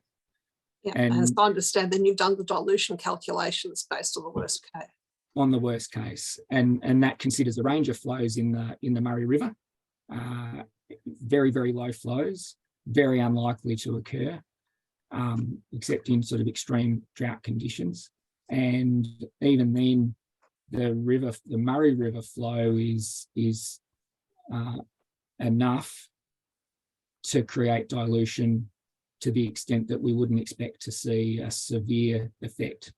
There's potential for a decline in dissolved oxygen in the Murray River at the point of discharge if the dilution is low under a low flow condition. We've identified that. And the mitigation measure there would be if you had very low flow conditions in the Murray River and you had low dissolved oxygen water in the floodplain that you needed to get off the floodplain for whatever reason, the mitigation measure would be to adjust the release rate to make sure you could maintain a suitable level of dilution. But the likelihood of that happening, I think, is probably pretty low. But nonetheless, the assessment considers the worst case if your mitigation isn't effective. Okay, thank you. In your expert witness statement, you made a recommendation about modifying the EDSs to include a condition about notifying stakeholders about black water. And you've noted that this has been accepted by the proponent and the EDS has been updated. My question is, have you reviewed the day one EDS and are you satisfied that they've updated to satisfactorily address this point? Yes, I have. So that recommendation came from the EPA and I accept that recommendation from them. I think it's a good one, and the proponent has accepted it, and I have checked the day one EDS, and that recommendation or the recommended text is included in the day one EDS. Thank you. And then finally, this is my final question. Mallee Conservation sent an email to the committee, which has been tabled as document number 125 about flooding a Riccardium Creek. Have you had a chance to look at that email and review it? And do you have any comments on it? Yes, I've looked at that email. Mm-hmm. I guess what I'd say is when we did the assessment, those levees and block banks on Riccardium Creek were assumed to be there and would remain there. Our understanding is that under natural conditions, if those levees weren't in place, then water would enter that Lake Booker water management area first via Riccardium Creek at the north, and then as flow got higher and higher in the Murray, it would then enter from the south via Lake Bitterang and eventually merge up. And then during the most recent flood, those levees were breached to some extent. I'm not aware by how much, whether they've been breached down to the original bed level and the like, but nonetheless, water ultimately flowed into that area through the northern part of Riccardium Creek, and it did meet up with water moving in from the south in a way that kind of confirmed the way the hydraulic modelling had predicted or modelled the water flow path to move. I don't know whether those levees would be reinstated or not. That's probably it's a question for others. If those levees are not reinstated, then there's potential that Lake Booker water management area could be inundated more frequently because under the circumstances of no levees, you need a lower flow will get into that area. Nonetheless, if you want to inundate to the maximum extent, then some pretty high flows are still required there, 140 to 160,000 megalitres a day plus to get over the various sort of high points in the south and still to get in via Riccardium Creek. So very high flows are still required to inundate that area, regardless of whether it comes in from the north or the south. Thank you. And those are all my questions. Thank you. Thanks, Dr. Briscoe. Thank you, Dr. Briscoe. We just have a few more questions from the committee, and I'm going to hand to Member Bell to ask these. Thank you. Thank you very much. Good morning, Dr. Treadwell. My first question is, my understanding is that the current floods went beyond the maximum inundation area. Yes. If we had the project infrastructure in the floodplain, would the current floods look worse? No, I don't believe so. Could you just elaborate on? So the infrastructure is designed to be inundated in events that are higher than the design level for the infrastructure. Once the water level, as the water level is equalised on either side of containment banks and regulators, for example, it would just continue to rise up and go over the top of those of that infrastructure, and in effect wouldn't really influence the extent of the floodplain inundation. And this event, the most recent event, was I think the peak at Euston was about 205,000 megalitres a day. That's a long way, quite a lot higher than the level of the proposed infrastructure.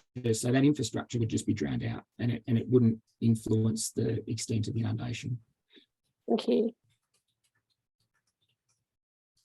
For the next questions, I'm just going to refer to some maps. So I'll just get them up now.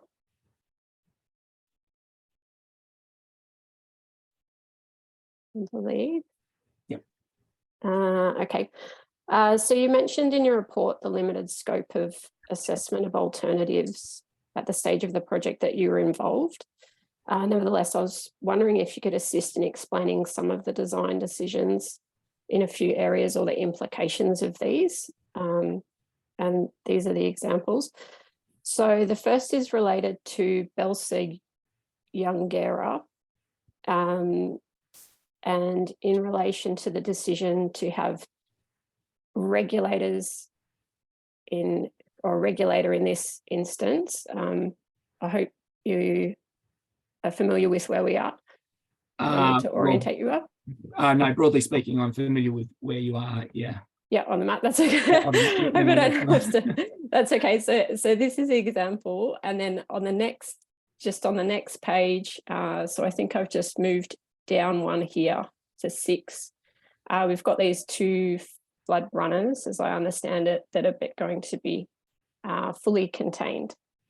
So just an understanding of the decisions there, where you would have a regulator to allow flow through and then fully contain some flood runners. Yeah, so those particular individual sites, I'd have to take on notice and look back on the design reports as to the decisions for why one's a containment bank and one's a regulator. It may be that the one with the regulator is a more obvious or more frequently engaged flow path, and that the nature of the channel dictates that a structure is required, and that it is a point at which water enters the floodplain from the river or leaves the floodplain, and hence having a regulator there that can be open during an inundation event would allow water to flow freely past. The particular example you've got on the screen, I'd need to, again, double check, but I guess circumstances like that might be where that structure may represent an existing road level that is already, providing some kind of containment bank. I'm not sure about that individual structure. I'd need to double check. Okay, that's fine. And did you want to mention any implications for containing those flood runners, or not at this point?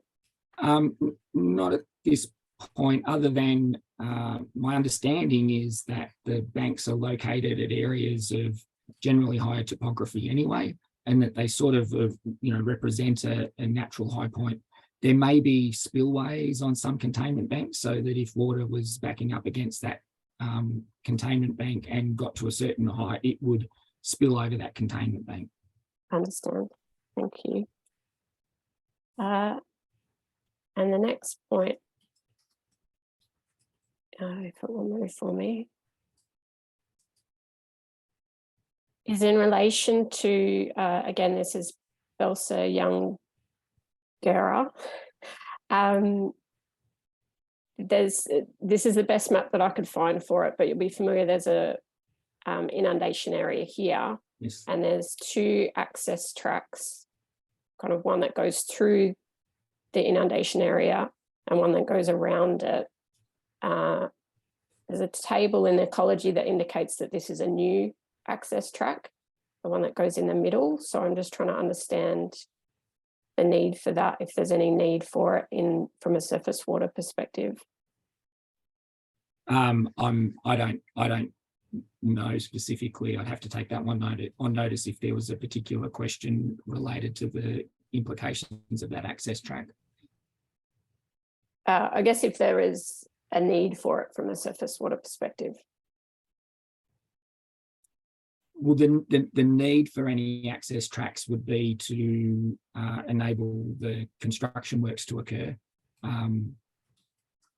There's not a need per se for any track from a surface water perspective. The tracks are all for the purposes of being able to build and operate the infrastructure or to upgrade existing tracks. And I'm not aware of that specific track. That's fine, thank you. And then I just wanted to go to the project. This is the project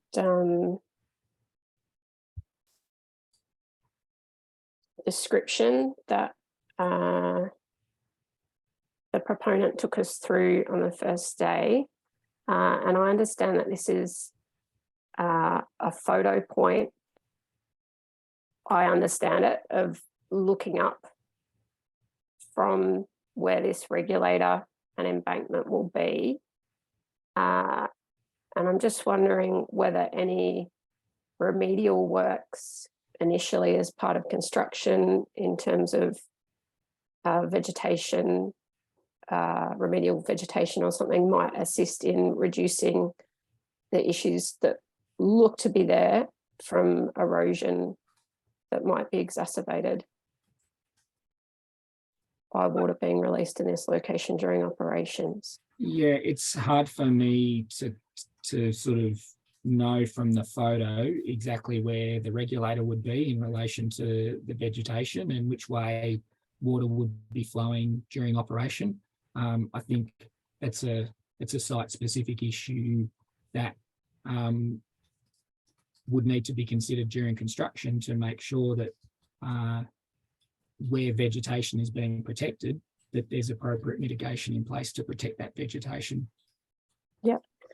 And in terms of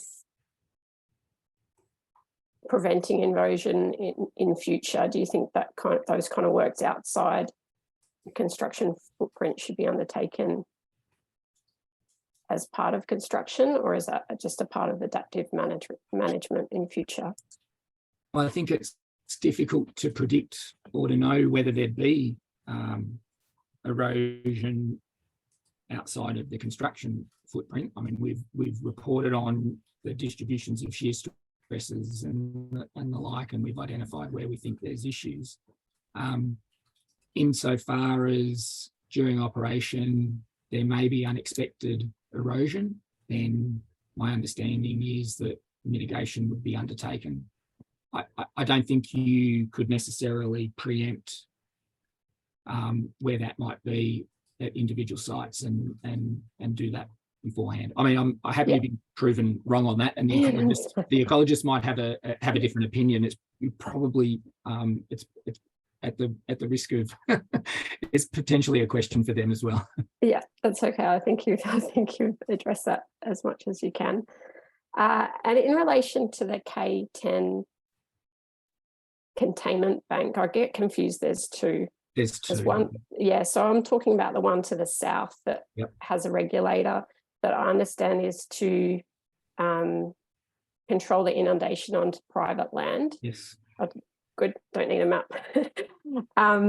So I'm just wondering if you're aware if there's any alternate locations or processes, including landowner negotiations, that have been undertaken in relation to that containment bank to avoid the need for it in that location. No, I'm not aware of any discussions or agreements that have been undertaken with the landholder. And if that land did become available, I understand it's a hypothetical, for regular flooding and obviated the need for the containment bank, would that have any implications for the project in terms of being able to manipulate the inundation to the extent that's desired? I don't believe so.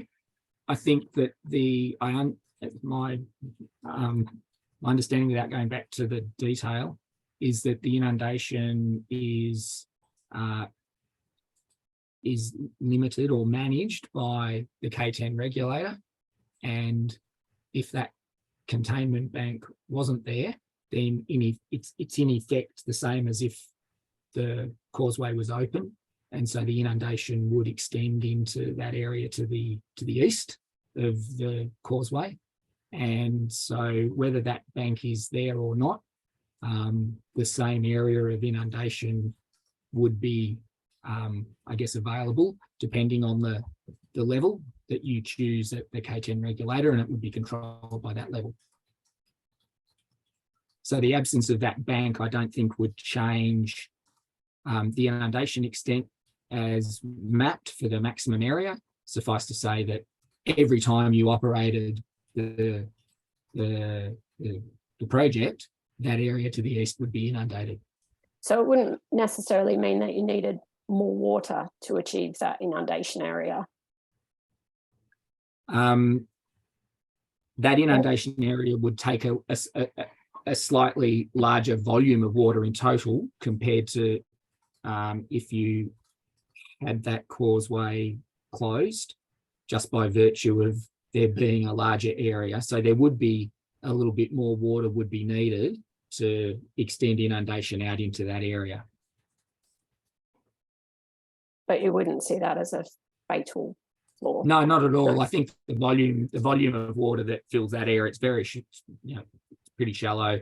It's a small volume that sort of spreads out in a whitish kind of area, but it's a relatively small volume in the context of all of the projects. Thank you very much. The volumes are a bit hard to get your head around. Thank you. I have no further questions. Thank you, Member Bell. Thank you. So no further questions from the committee, Dr. Treadwell. I'll hand you back to Mr. Forrester, who may have some questions of re-examination. Thank you, Madam Chair. I've just got one topic to address with you now, Dr. Treadwell, and Madam Chair, there's a number of matters that we'll come back to in due course through Dr. Treadwell's responses to various matters and otherwise. But I just wanted to ask Dr. Treadwell about the project's proposed EDSs, I suppose broadly, and having regard to a couple of exchanges that you've had in the course of questions, particularly from the committee. In your witness statement at, I think, page 26, you list a suite of EDSs, including SW1, SW2, SW3, and then a whole series of EDSs as relevant or given titles in respect of different subject areas, contaminated land and so on. And I just would like to take you, if I could, to a couple of those EDSs through the day one document that we filed and ask you a couple of questions, particularly first in respect of erosion control and management. And can I share on my screen then tabled document 95 and ask you first about EDS GS1, which appears on page 9. Can you see that there on your screen? Yep. All right, and you'll note that that requires the projects to be designed having regard to soil characterisation with the objective of dispersing water flows and minimising water velocities to minimise the potential for erosion and sedimentation to the extent practicable. Yes. On page 10, the next EDS you refer to in your statement is GS2, which relates to the CEMP, so for construction, and which includes a requirement for erosion and sediment control measures to be maintained following construction until the site is stabilised or vegetation is established. And then you refer to GS3, which talks about the operation and maintenance plan, identifying locations for monitoring in respect of erosion risk, which is to inform adaptive management and or any measures to ensure the structural integrity of infrastructure. And then finally, in this respect, if I turn to PDF page 14, EDS SW2, which deals with the operating plan and amongst other things talks about avoiding, minimising and managing excessive erosion. Can I ask you first, having regard to those matters and having regard to the questions that you've been asked in respect of the potential for the project to give rise to issues in respect of erosion, what's your view as to the EDSs which are proposed and whether they adequately or acceptably manage that risk? I think they go a long way to addressing the risk. You can never completely eliminate risk. That's the definition of risk. It still could happen. But the monitoring EDS as a final point in all of that is the one that helps you identify whether in fact something has happened that you didn't expect or thought it wouldn't. So in that context, I think the EDS is, as you've pointed out, and thank you for reminding me of the those design EDSs in the heat of the moment, you kind of forget about some of those other things. But I think generally that they cover what I think are the sort of the potential risks. In the context of questions that were put to you about the interaction with the Euston Weir pool, can I just draw your attention to the second half of this EDS SW2 and its requirement to include consideration of a number of measures, including, for example, factoring seasonal implications in the timing of filling and drawdown. What's your view as to whether that might have any relevance in the context of the Euston Weir pool and its tailwaters? If there was a circumstance from either a maintenance or an operational perspective that you were aware of where the Euston Weir pool might be drawn down, and I do understand that there have been some proposals from time to time to manipulate the Euston Weir pool and draw it down deliberately in order to reduce the extent to which some parts of the floodplain have been permanently inundated further downstream. Then it would be, in the context of the discussion and the questions from Dr. Brisger, it would be useful to not propose an inundation or at least a release at the same time as the Euston Weir was drawn down. Now, my understanding of a weir pool manipulation for Euston Weir would be that any drawdown would happen sort of summer, autumn in line with a typical drying phase. And so that generally would not align with a release phase from the project area, which would be in late spring, early summer under a typically proposed operation. Okay, thank you, Dr. Treadwell. The next thing I'll do, Madam Chair, is that's all I have for Dr. Treadwell, specifically re-examination, but I noted along the way question or a couple of questions in respect of the characterisation of groundwater inflow, and I think particularly in respect of Narcoya Creek and potentially Chalker Creek. And I wanted to identify, while Dr. Treadwell's still on the screen, that Mr. Hoxley is again here today and listening, and I understand, well, it may be useful to the committee to have Mr. Hoxley address those points now, if it would desire.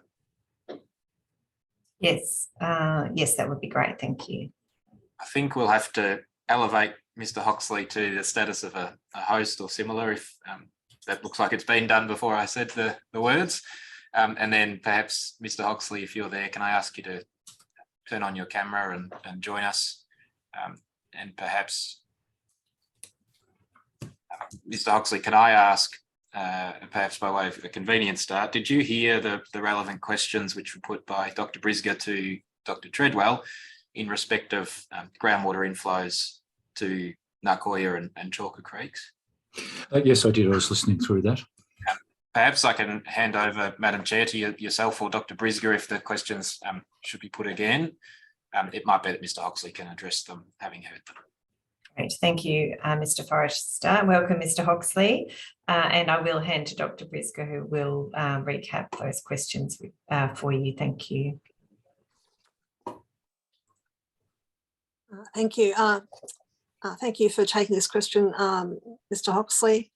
So essentially my question is that in relation to, first of all, Narcoya Creek, the surface water assessment states that the salinity modelling is based on a rate of groundwater inflow to Narcoya Creek of 2.67 megalitres a day. And I note that the length of the section of Narcoya Creek that applies to is about 15 kilometres long, and my question is whether the groundwater will be expected to enter at discrete entry points or whether it would be entering along the length of the channel with different implications for surface water.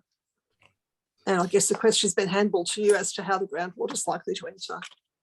Yeah, certainly. Thanks for the question.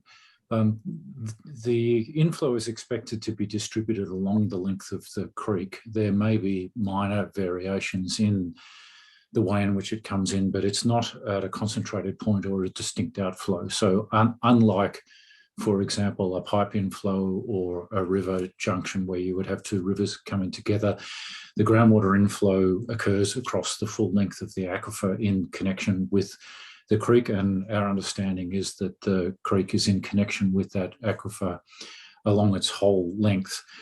Which is one of the reasons why the way that the results have been presented is, sort of an accumulated inflow figure over the whole area, because it does occur across that whole reach. So what happens is, as the surface water level drops, and particularly when the floods go back into the contained channels, you will get some groundwater coming in the banks of the creek, a bit through the banks and a bit through the bed. To the point at which the groundwater then drains down to where the creek level is then sitting, and particularly for Narcoya Creek, where it's then gets blocked in or used for irrigation, that will stabilise at about that level of the creek.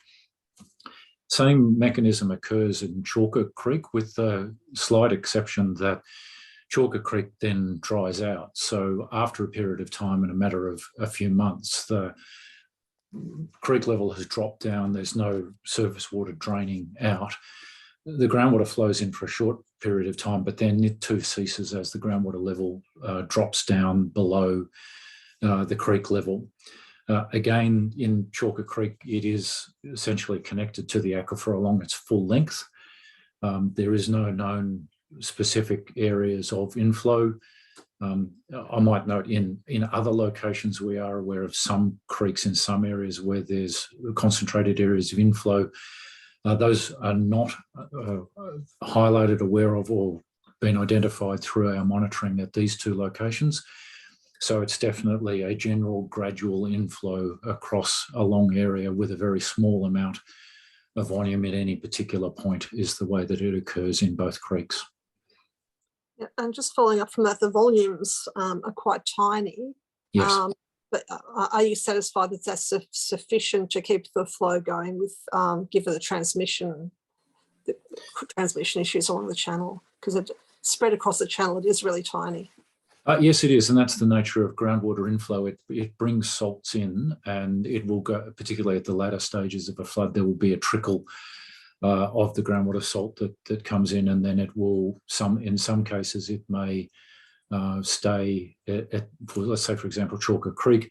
As Chalker Creek is drying out, there may be a few remnant disconnected pools that occur, but then that will, as I said, dry out and the groundwater level will drop below it, and the salt is more than likely to go back in through the bed of the creek and back into the groundwater system.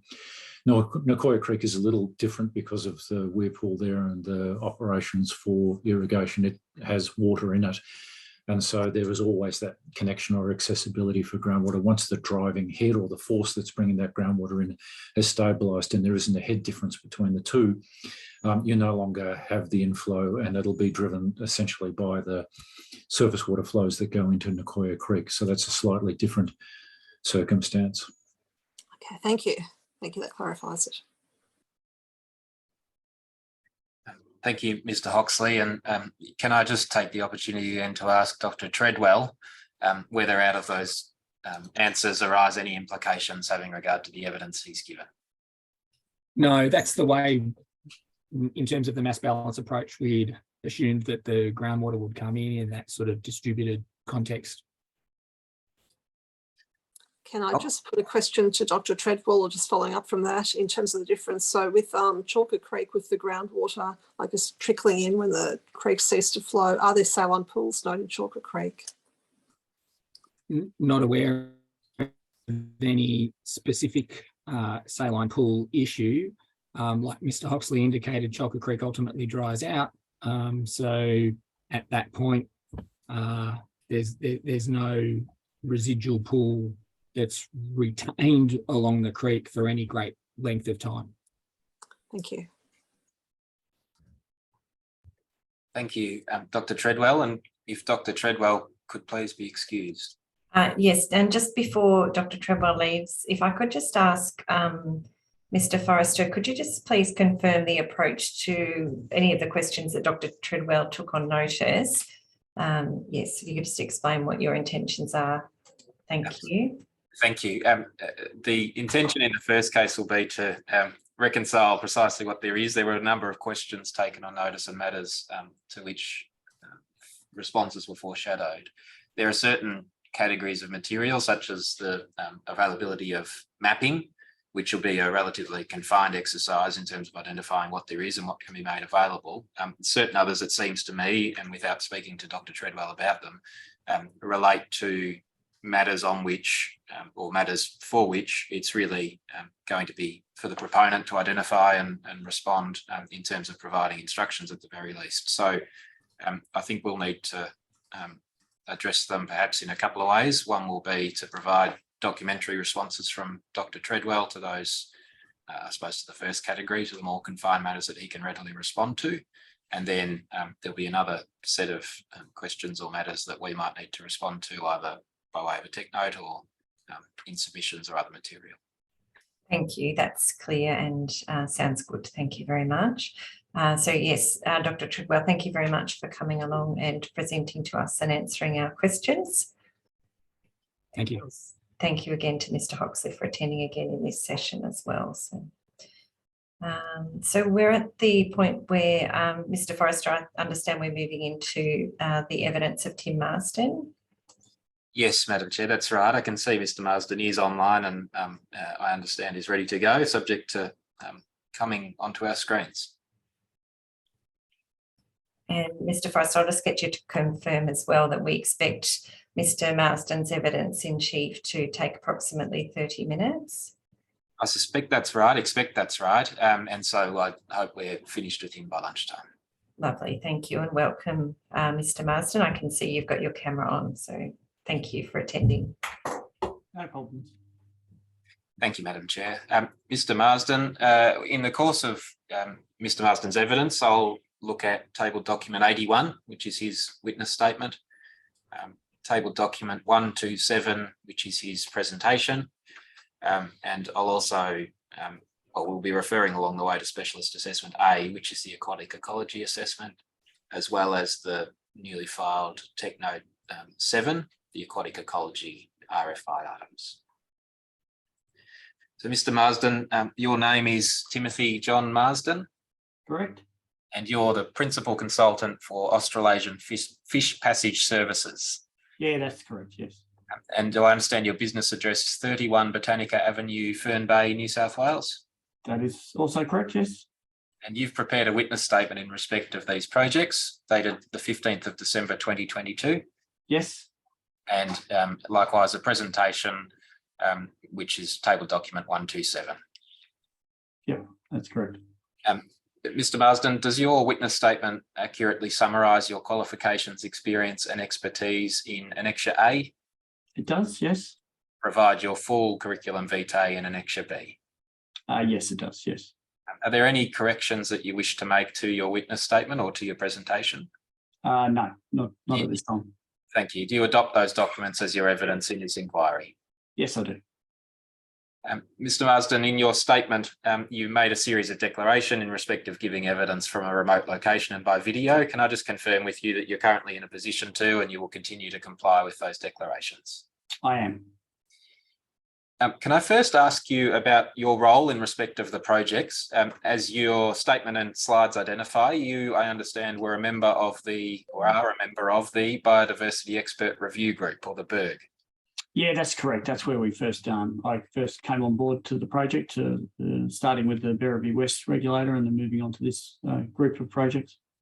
And do I understand in that capacity, you reviewed the specialist assessment A to ensure that it was prepared to a satisfactory standard and that it suitably assesses potential aquatic ecology impacts of the projects? Yep, that is correct. And I understand you're also a member of a body known to the project as the Technical Advisory Group. Can you identify for the committee what that role involved and what parts you played in that capacity? Yeah, so within that group, we've been reviewing a number of the infrastructure projects that have been going on, especially in relation to fish passage. So as a fish passage expert, I've been brought in to help make sure that the fishways that have been constructed or the regulators that have been constructed are done so in a fish-friendly manner and suitable for the fish species located in that area. Okay, thanks, Mr. Marsden. I think we'll come back to the question of the built infrastructure in the course of your presentation. So can I ask you please to share that on your screen if you can and take the committee through it? Yep, no problems. Hopefully this will work. You've all disappeared, but hopefully you can see my screen. I think that's a good sign, Mr. Marsden. We've got your presentation before us. Thank you. No worries. I don't know if you can see my mouse when I wiggle it, but yeah, so I'll just give you a bit of a rundown of the aquatic ecology stuff. Just a little bit of background on myself. I'm Director of AFPS, Australian Fish Passage Services. I've been working in the industry for over 30 years now, specialising in fish ecology and in particular the movement of fish up and down river systems and making sure that we maintain those movements. So I've undertaken projects right throughout Australia and all Australian states and also in a number of Southeast Asian countries where we have projects there. As mentioned, I was on the BERG review team and also reviewed this report and have been further inputting into the project through the TAG projects there. Just to give a little bit of background, what we're looking at today is the aquatic ecology. So that's the plants and animals that live in the rivers and streams and wetlands associated with this project, and the infrastructure that has been constructed that may impact on those fish species and their movement within the river systems and floodplains. So, you know, where possible, we're looking to avoid impact from any of that infrastructure and the operation of the scheme. And where that's not possible, we're trying to minimise the adverse impacts that may occur to those fish and other animal species and plants that live within those wet areas of the scheme. And so, yeah, so there's been a lot of effort put into making sure that the scheme does not have a negative impact on those areas and if possible, has a positive impact on them. Page up and down, but that's all right. I think we all know the location of these projects, but we're talking about the two areas associated with the Belsa-Yugra areas. So I'll quickly go through the next one. So within the aquatic ecology assessment, the R8 consortium undertook a combined desktop and field assessment for aquatic ecology in the study area. And the desktop assessments really extensively drew on the monitoring that was undertaken by a number of state agencies within that area, and then supplemented the information that was collected within those monitoring programs with further field studies for things such as platypus. They particularly did eDNA, looking at the different occurrence of different species throughout the areas within the system, and also looking at the habitat within the areas as well, and assessing the current condition of those habitats so that we had a good understanding of what the habitat that is there presently and how that habitat would change over time as a result of the interventions that are planned to be undertaken. There was also some fish sampling, particularly for small-bodied species within the wetland systems. And so that monitoring program, drawing on the desktop information that was already available and enhancing that with the field assessments, was used to identify the environmental delivery standards and the monitoring requirements as we move forward through the delivery phases of the program. There are definitely some benefits to the environmental watering, particularly for a lot of the smaller species that have suffered great declines throughout the floodplains of the Murray-Darling Basin. So a lot of these species, and a bunch of those are on the bottom of the screen there, particularly fish species. They're small, generally cryptic. They often have these sort of boom and bust cycles, which is very natural within these floodplain wetland systems. You know, they do get wet, they do dry out. Some fish do survive. Then the next time it gets wet again, they breed up in big numbers so that they can spread throughout the floodplain and survive the next drought by being in the last waterhole that survives that drought. And so the increase in frequency, so what's happened with a lot of these species is they have declined over time as the frequency of inundation of those habitats is stretched beyond their capability to survive in small numbers or to repopulate those areas. And so, you know, the environmental watering regime that's being looked at will help to maintain water on the floodplain in a better way that's much better for these species and allows them to undertake their natural cycles more frequently and not get to such low numbers that they're practically extinct within the area. And so that will improve wetland biodiversity and function and maintain healthy wetlands within the system. Can I ask Mr. Marsden, just before you move off that slide, I might actually just take over the screen sharing for a moment to put a question to you. Yep. I'd just like to ask you about this table, which should appear on your screen now. This is from section 7.4.2, I think, of the specialist assessment, and it's a table that appears again in a later section 10.4 about the Hatter project. Can you just identify what that table is showing and speak a little to its contents? Yeah, so what that table is showing is on the left-hand column there, we have the current trajectory for a lot of the species, and a number of those were on the previous screen there, to show that, under the current scenarios with the way the watering currently occurs, it doesn't favour these species well at all, and they have been in decline for a very long period of time, and a lot of those species are actually in very low numbers, particularly on the floodplain. And so, what we're trying to show with that there is that when we go through the operating scenarios, pretty much all of those operating scenarios have a positive benefit for most of those species. At the moment, the way they're going, what happens with these species, particularly the fish species, and the same thing for turtles and stuff like that, when your waterways dry back down to a series of small water holes and then dry further and further, you get to the point where you've got a very small population of fish in a relatively small area of water in, say, one wetland. And then when the water floods again and we have the flooding scenario, those fish need to be able to A, breed very quickly, and B, spread out within that waterway and get out across the floodplain to get to other areas. And what they're trying to do is survive the next drought, basically. And so they're looking to get from, the waterway that survived this drought and get into the waterway that survives the next drought. And they generally don't do that with any great design purpose. They do that by breeding lots and lots of fish and spreading them as far and wide as they possibly can.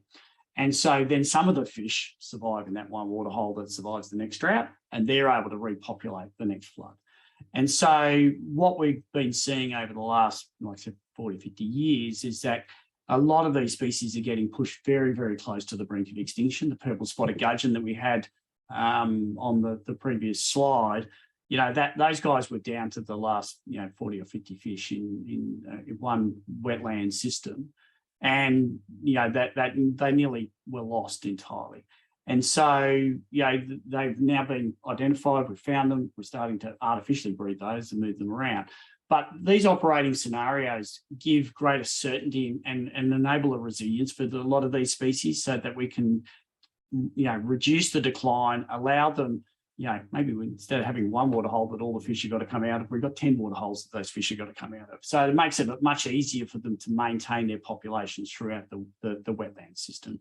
And so generally, under all the operating scenarios that have been looked at, there's been a positive impact on all of these species. And that's generally what that table is all about. It's really highlighting that, if we do nothing, it's likely that a lot of these species will continue to decline and may get to the point where they no longer exist. Whereas, allowing the operational scenarios to go forward is likely to lead to an increase and better resilience for these species. Thanks, Mr. Marsden. I'll stop sharing and ask you to resume. Yep. Okay. Again, that's back again. We on screen, yes? Yes, thank you. No worries. So within the submissions that were received, there were a broad sort of areas that generally were covered by a bunch of the submissions. So I've listed out the 6 there that were very obvious within the process. We've got the built infrastructure that will be built as part of the program. We've got the potential for blackwater events as a result of flooding wetland areas. We've got the potential for increasing carp numbers as a result of flooding their favourite spawning habitats. We've got the possibility of fish strandings. There's some potential impacts for Murray cod and silver perch, which are threatened. And there's also some pest aquatic plants. And I'll go through each of those and give a little brief overview and also talk about some of the mitigation measures that are being put in place to minimise the impact of those areas. So the first of those is the built infrastructure. So there's a wide variety of built infrastructure that's going to be built as part of the project. So things like regulators and both large and small block banks as well to hold the water on the floodplain, and also fish passage structures, be it a fishway or fish-friendly regulator, to allow the fish and other animals to move up and down the waterways. So the fish passages are probably one of the main, the regulating structures are probably one of the main structures that impact on the aquatic fauna. And the consideration of that aquatic fauna has been undertaken for all of the structures that are in play. And they've been specifically designed so that they can suit the fish species that have been encountered at those sites. And so in that aspect, a number of the sites have got fishways. The fishways have been designed for the local fish species, and that's had that's ensuring that those structures have as minimal impact on the fish communities and other animals as possible. So we're making sure that the built infrastructure is improving access for aquatic fauna across the floodplain so that they can spread out as far and wide as they possibly can, and access to and from the floodplain is maintained. So, I was just wondering if you could please, just with the images you had on the screen, just very briefly talk through how that operates, the fishway that we can see on the screen. Yeah, so what we have on the screen here is it's a vertical slot fishway. Can you see my mouse? I presume you can see my mouse wiggling. Yes, I can see your mouse. Okay, so this is a vertical slot fishway. It's tucked behind the regulator structure. So this is the upstream side looking downstream. So water is flowing in this direction through here. And what's occurring, this is looking upstream. So this is the entrance of the fishway. And so what we have is a regulating structure here.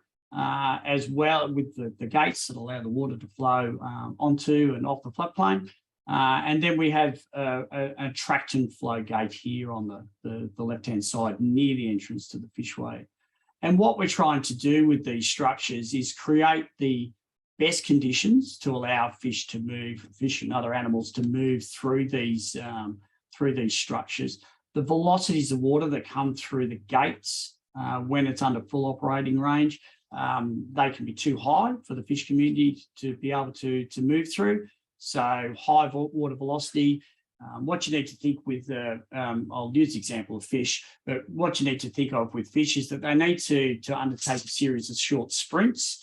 And they're much like you and I. They have variable fitness between individuals within a population, and some of them will be Usain Bolt and others will not. And so what needs to happen is that we need to make sure that the structures are suitable for their swimming ability of those fish species. And what we do is we model these regulators. We work out whether they are able to pass through the regulators successfully by having conditions that are suitable and the velocities that are slow enough that the fish are able to swim against them, or whether we need to construct a fishway such as this off to the side to allow the fish to get through. Now, the best way to think of a fishway, it's like a set of stairs for fish. So, instead of having to swim the entire distance from upstream to downstream over a long distance against a strong current, which many fish would not be able to do, we break that into a series of small steps. So you can step up one at a time, have a rest, go through a small sprint again, and then rest. And they work their way up through this structure, going from cell to cell to cell until they reach the end of the structure, right? The key to basically any fishway is ensuring that the steps within the structure are suitable for the fish to be able to migrate upstream, and that the entrance is in a location that the fish naturally occur and accumulate at. And so what will happen in this structure is that when these gates are open, they will be opened in such a way that as fish swim up this waterway, that they're guided across to this entrance here. And so there's high velocity water coming through this area here, and the fish can't get up there, and they're pushed off to the left until they meet this area of low velocity water, which they can pass through. And then that gets them within our chambered system, and they go from one pool to the next, swimming against the water velocities that are suitable for them until they reach the exit and exit into the waterway upstream. So that's sort of briefly how a fishway operates and how you need to attract your fish to get them into that fishway. Thank you. That help? Yep. Yes, great. Thanks. Mr. Marsden, that's the fish passage I understand at regulator ER1. Yeah, it is indeed. Yeah. So how do all of the other regulators across the projects work in terms of fish passage and connectivity? Yeah, so what's happened at the other regulators which don't have specific fishways is that modelling has been done on the flows coming in over a variety of headwater conditions, headwater and tailwater conditions. And what we've looked at there is how fast the velocity is through those structures, and then maximise the size of the gates for the structures to minimise the velocities to allow the fish to be able to get through. And so what that has entailed, they're actually, even though they're not listed as fish passage structures, they are actually fish-friendly structures.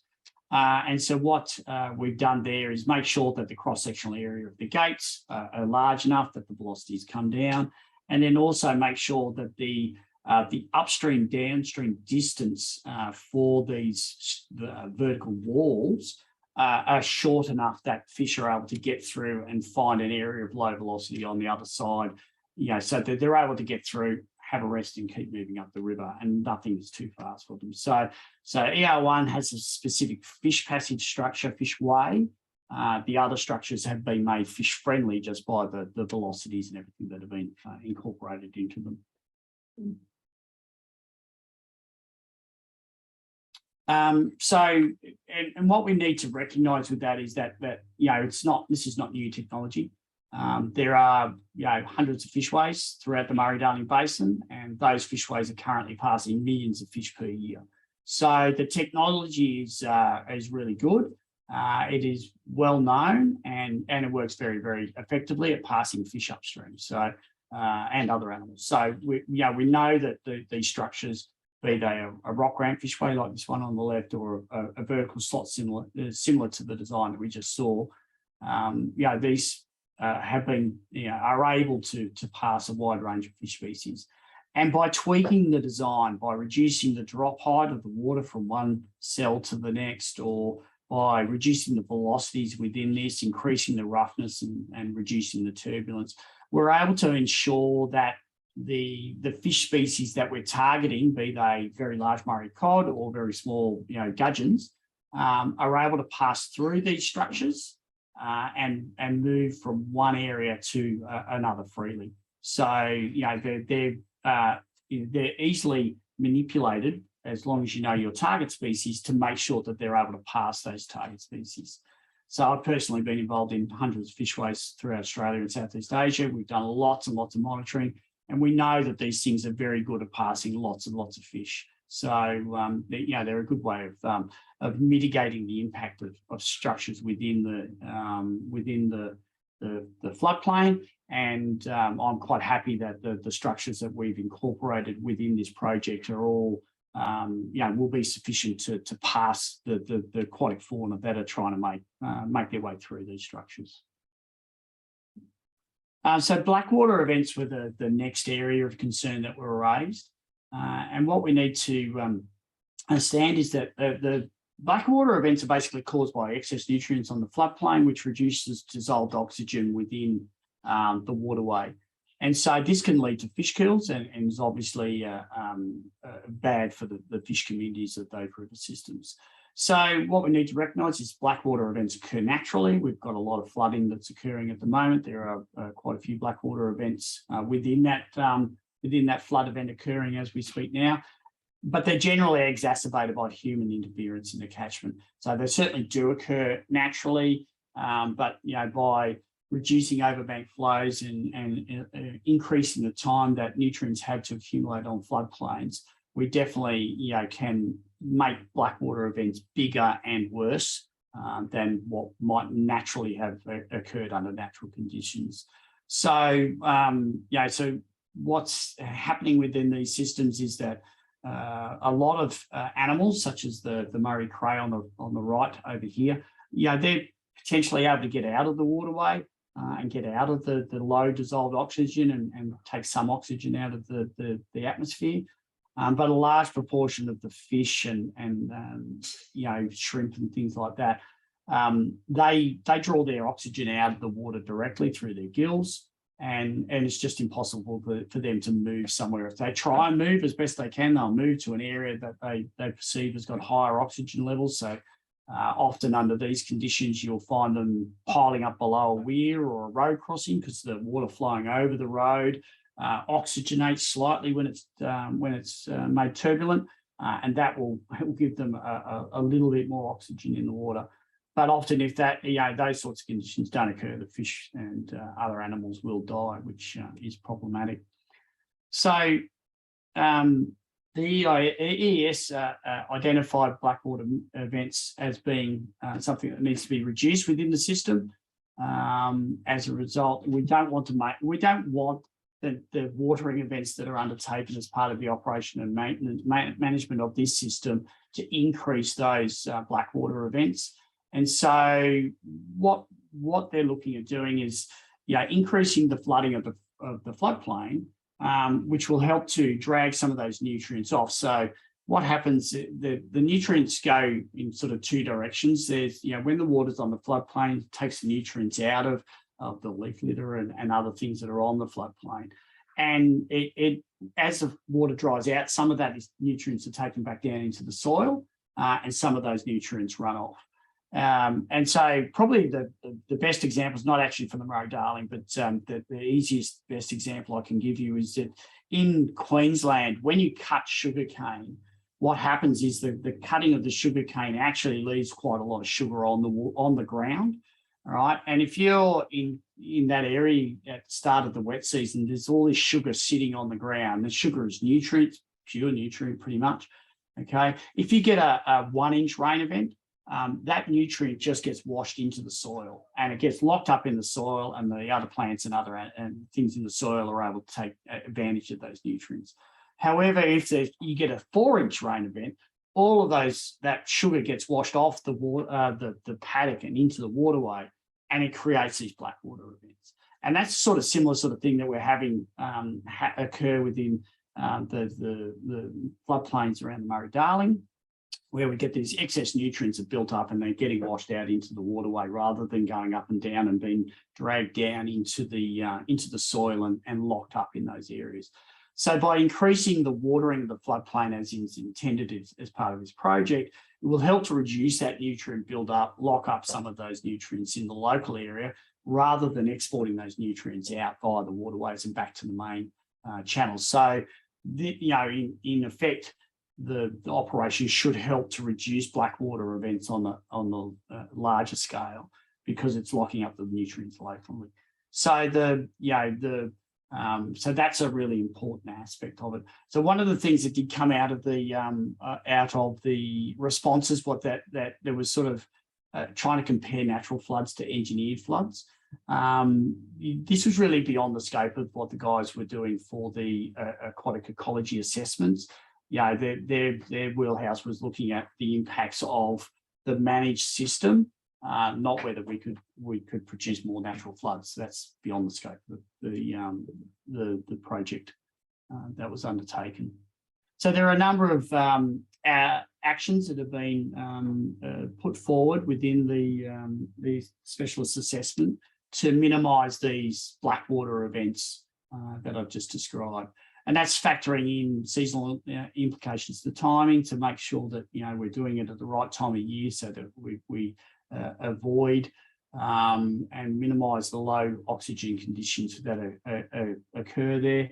There's also going to be assessments of accumulated organic load and potentially having some smaller inundation scenarios, like I said, that goes on, drags out that nutrients, then drops it back into the soil rather than exporting it out of the site. And so by managing that, by managing the drawdown rates, as was discussed by the previous respondent, that by managing those drawdown rates and mixing the water into the Murray at an appropriate rate, we can make sure that if there is any low oxygen conditions within that water, that it doesn't impact negatively on the main river flows within the system. So I really think that the conditions that have been thought of and have looking to be implemented within this will definitely have, will be sufficient to ensure that the black water events are unlikely to occur and of low problematic value. Moving on to carp. Carp have been brought up. They're our most impactful pest species, very common throughout the Murray-Darling. It came in through the 70s, a new strain, the Ballara strain, that not many people realise that carp were actually present for nearly 100 years before the new strain was introduced. They existed in low numbers. They brought the new strain in and particularly liked Australian conditions and had spread far and wide throughout the 70s and caused great damage. Now, this species is a floodplain spawner. It loves floodplains for spawning, and it reproduces really quickly.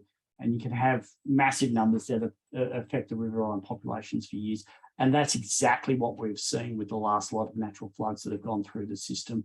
All of these photos that are on the screen at the moment, and the video I'll show you just in a sec, all of these have occurred as a result of inappropriate flooding. It's natural, we couldn't stop it, it's going to happen. But by flooding the floodplain at the incorrect time, the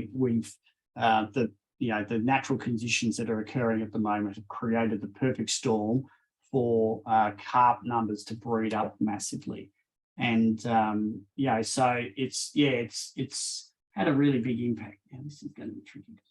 I've just got one eye on the clock, Mr. Marsden. Yep. All right, sorry, I'll move on. That's right. I'll leave the video because I have to go to a different. Let's invite the committee and parties to look at that if they haven't already in their time, and move through the rest of the presentation. No worries. Yeah, so that's really, the carp numbers as a result of this natural last flood have exploded massively. And so we've been very conscious that there is the potential to to have that happen when we do these managed inundations as well. But what we've incorporated into the EDSs is to ensure that conditions aren't right for carp to spawn. So by filling the waterways when the water's cooler and the carp aren't spawning, and then drawing it down before they have a chance to get onto that wetland and undertake those spawning events, is a really important part of what we'll be looking at for this. And so I think the knowledge we have of past watering events and past natural flows really influence how the operation of this scheme will work to ensure that, that we don't maximise, we don't have any carp above natural levels within these systems. There also is a potential to manipulate the drawdown rates within some of the wetlands to ensure that we strand that carp on the floodplain in areas where they're identified in large numbers. And that has potential to dry those out and to capture those carp and kill them. So again, just the operational mitigation measures, I think that we have in place for carp will ensure that the carp numbers are managed and that they certainly don't have the opportunity to explode in numbers as they currently are doing under the natural flood. Fish stranding is also another issue that was brought up. It's a natural process that occurs. It's occurred across all of Australia for a long time. Throughout Australia, every year, millions and millions of fish die from being stranded in waterholes, which is why most fish species have adapted this highly migratory lifestyle so that they can ensure that some of their population survives somewhere within the waterway to repopulate these areas later on. What we need to recognise is that these strandings actually do provide significant food for other animals, such as birds and rats and other things, and that in some areas the annual supply of fish that comes into these areas gets stranded and dies is an important food source for a lot of those animals. So it's been recognised that this could be a problem within the EES. And so there's been a number of operational scenarios that have been drawn up to ensure that we encourage fish to leave the wetlands. And this can be done by queuing the fish in. So you fill the wetland up, you do a short, sharp drop of water level within the wetland. This cues fish that water level's dropping and they start to leave. And then you still leave access out of the wetland through, with a flow that they're able to leave the wetland on, give them a suitable period of time, and then before that, tailing that off to the zero flow conditions.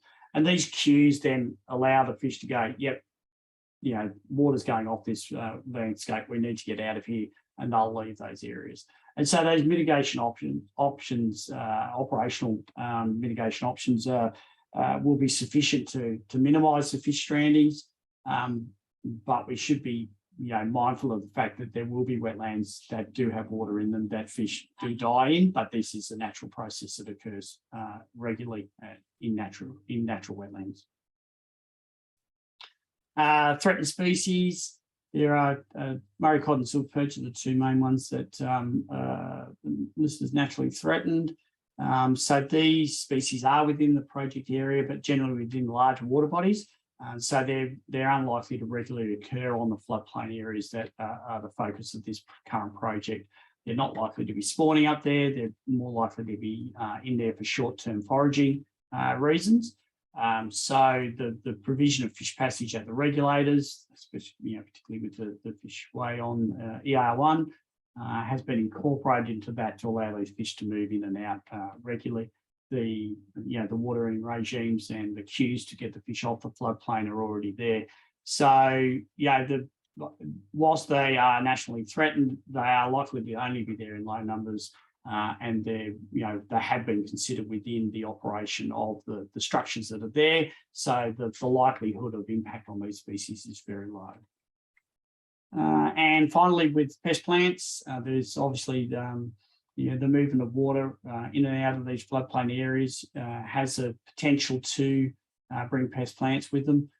Within the EDS, there is a watering regimes that make sure that we don't favour pest plants. So leaving water in the floodplain and at single levels for very long periods of time tends to favour the aquatic weeds that we don't want present in these systems. And so the variation that is planned to mimic the sort of natural cycles will encourage the native species that are there rather than the pest species. On top of that, there's also management, monitoring, reporting and auditing of aquatic weeds within the operations of the scheme. And so that will allow any infestations to be identified and to be controlled through there. So the structures that are in place to identify pest weeds and to keep them under control and to provide conditions that aren't suitable for them should ensure that they do not take control of any waterways, and if they do, they'll be identified and management actions will be taken to minimise their impact. Can I just interpose for a moment? Here's a note for the committee's benefit.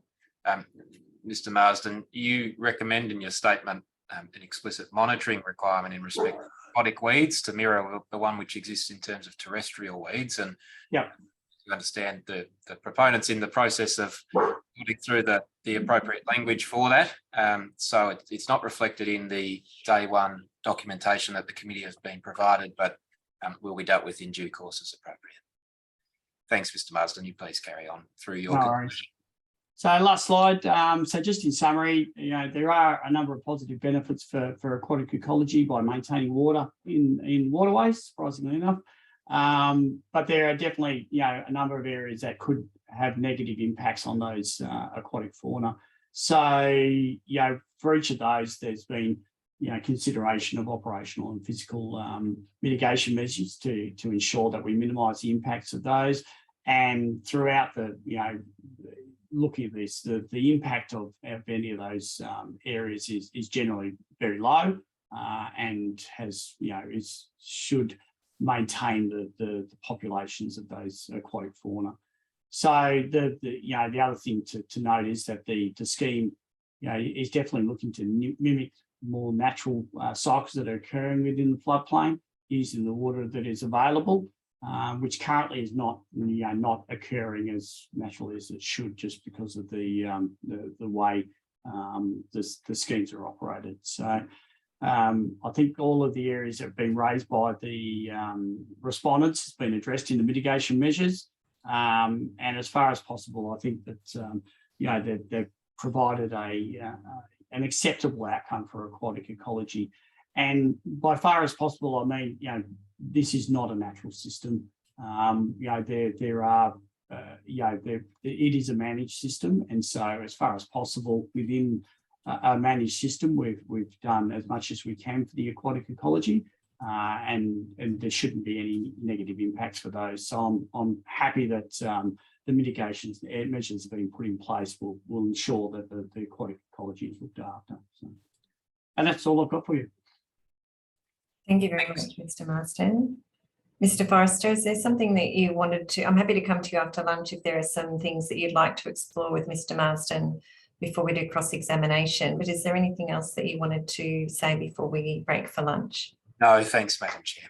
Okay, fantastic. So we will in a moment break for lunch. Before we do, I'll just confirm that Ms. Mabry from Environment Victoria will be asking questions of cross-examination, and I can see that she's with us.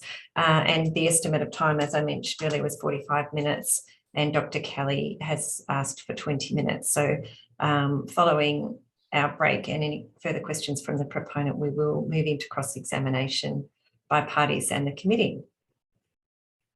Great. Thank you very much, everyone. We'll break now for an hour. So we'll come back at 2 just so that we don't cut ourselves short this afternoon. Very slightly shorter lunch break. See everybody at 2. Thank you.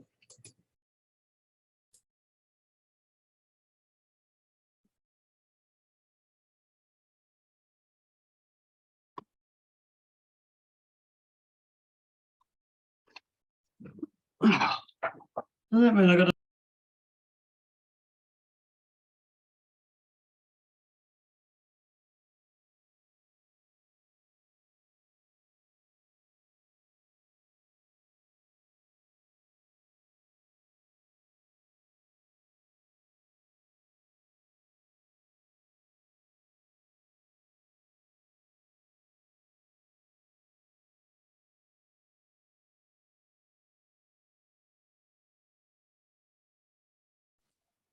Testing, testing. Thank you, all good. Great, no worries, Alyssa.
Thank you. Welcome back, everyone.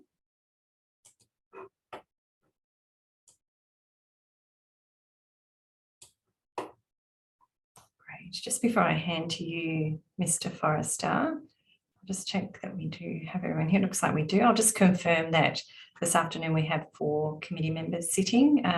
Member Carruthers left the proceedings following this morning's evidence. So just to clarify that if you're wondering if someone's missing, there is, and they're supposed to be. So, and also I'll acknowledge the documents received around lunchtime with presentation from Zoe Jelly, which will be document 130, and the presentation from Alex Holmes, which is document 131. So, Mr. Forrester, I'm happy to hand directly to you. Thanks, Madam Chair. Mr. Marsden's here, but he's lost his hosting Okay. status. So if I could ask that he be elevated so he can rejoin us. Yes, thank you. I'll just wait a moment till that happens.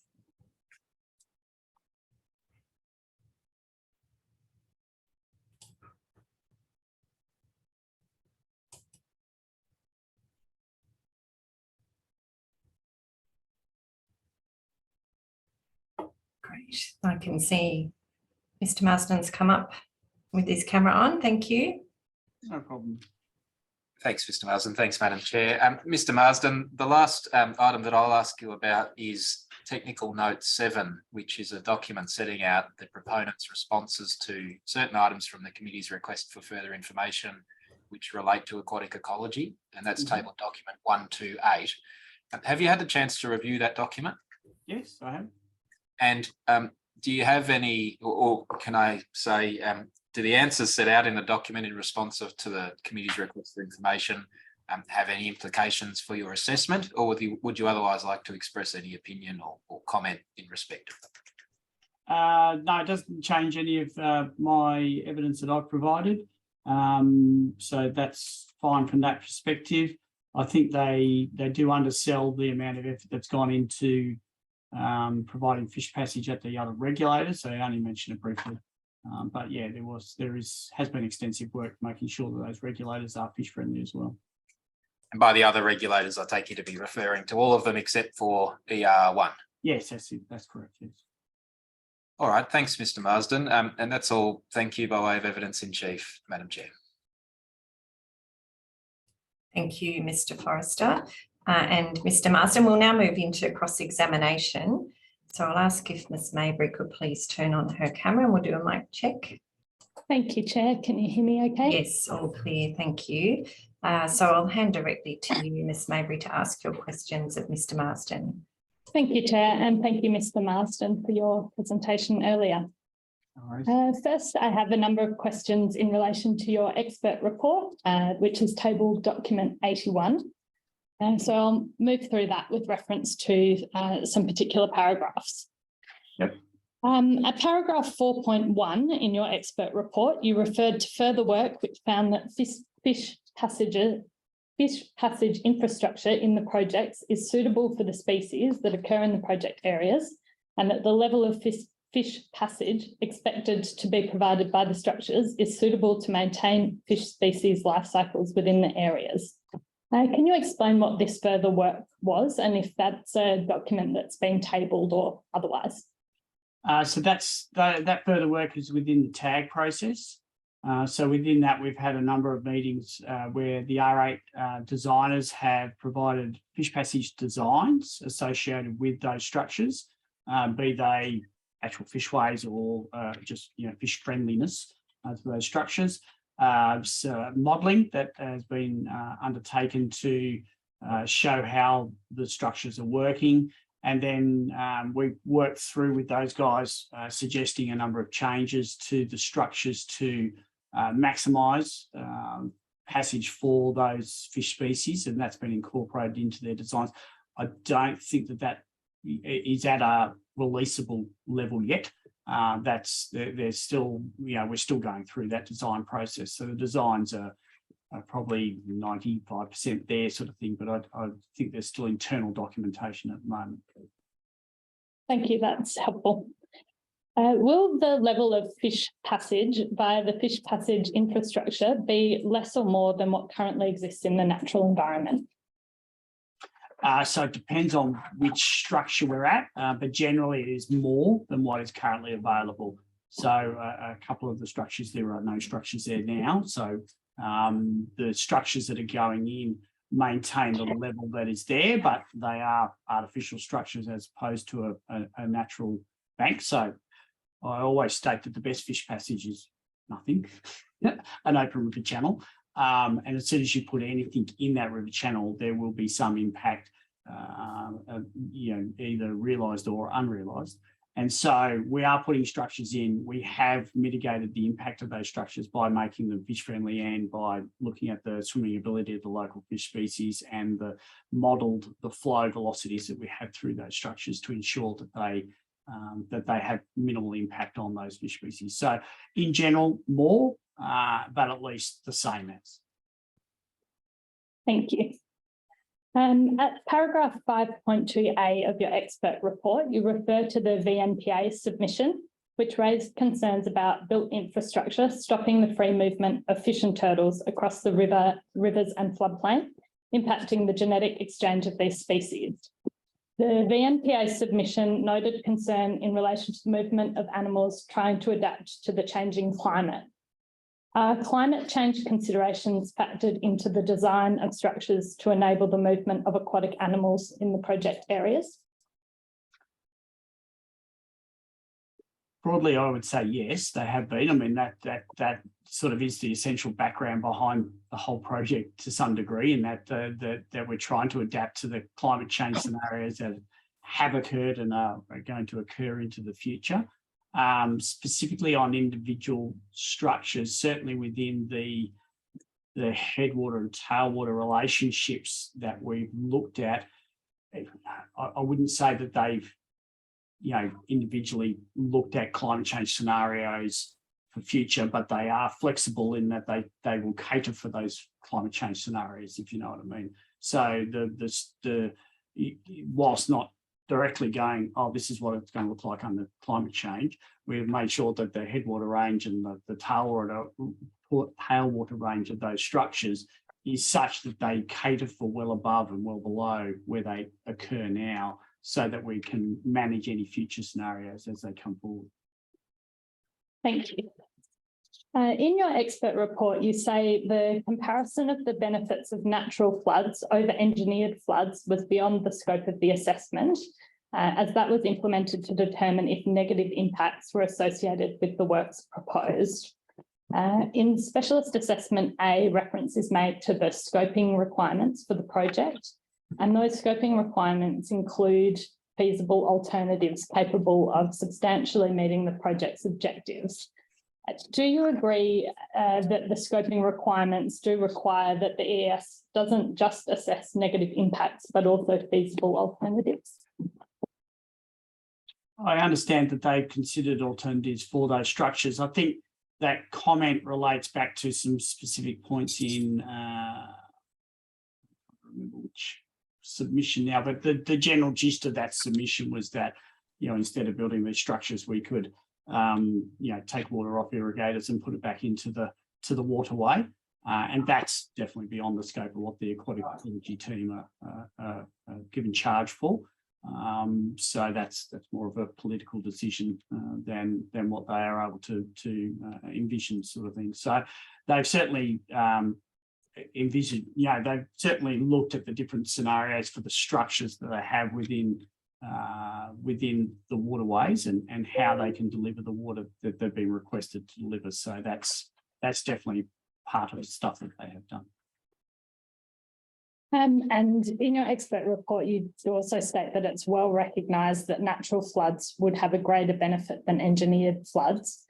Are you able to clarify what benefits you're referring to here? I think this is at para 5.3b. Yeah. So a number of experiments have been done that look at flooding of wetlands and floodplains and the responses of aquatic ecology to those. And some of those studies, and I can provide a reference there if you like. Some of those studies have looked at whether piping water onto the floodplain, whether running water out of a natural river channel, or whether a natural flood has the best impact or sort of best outcome for aquatic ecology. And from that research, the natural floods, quite obviously have the best impact. And that's probably because they're actually carrying more nutrients and there's other things rather than just water that are associated with the natural flood, as opposed to an open channel flow that does have positive impacts for aquatic animals on the floodplain still, but to a lesser degree than what a natural flood would have, if you know what I mean. Yes, thank you. And is that the reason why you also mentioned your expert report that increasing the number of natural floods would be desirable?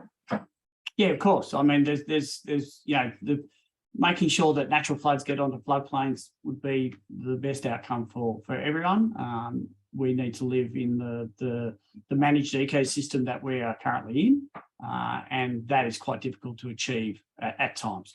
At the moment, we've got an abundance of water around the place, and that natural flood, whilst it's had negative impacts by breeding up lots and lots of carp, it's probably going to have massive positive impacts by breeding up lots and lots of native fish and turtles and other things like that as well. So, those natural floods definitely have positive impacts, and probably, they are quite large, but managed inundations also have positive impacts as well. So, if the choice is to have one natural flood every 20 years and no managed inundations, I think we probably take some managed inundations because that will help to build resilience within those communities on those floodplains, as opposed to, if we could have a natural flood every year, that'd be great, but that's just not how the system works. So.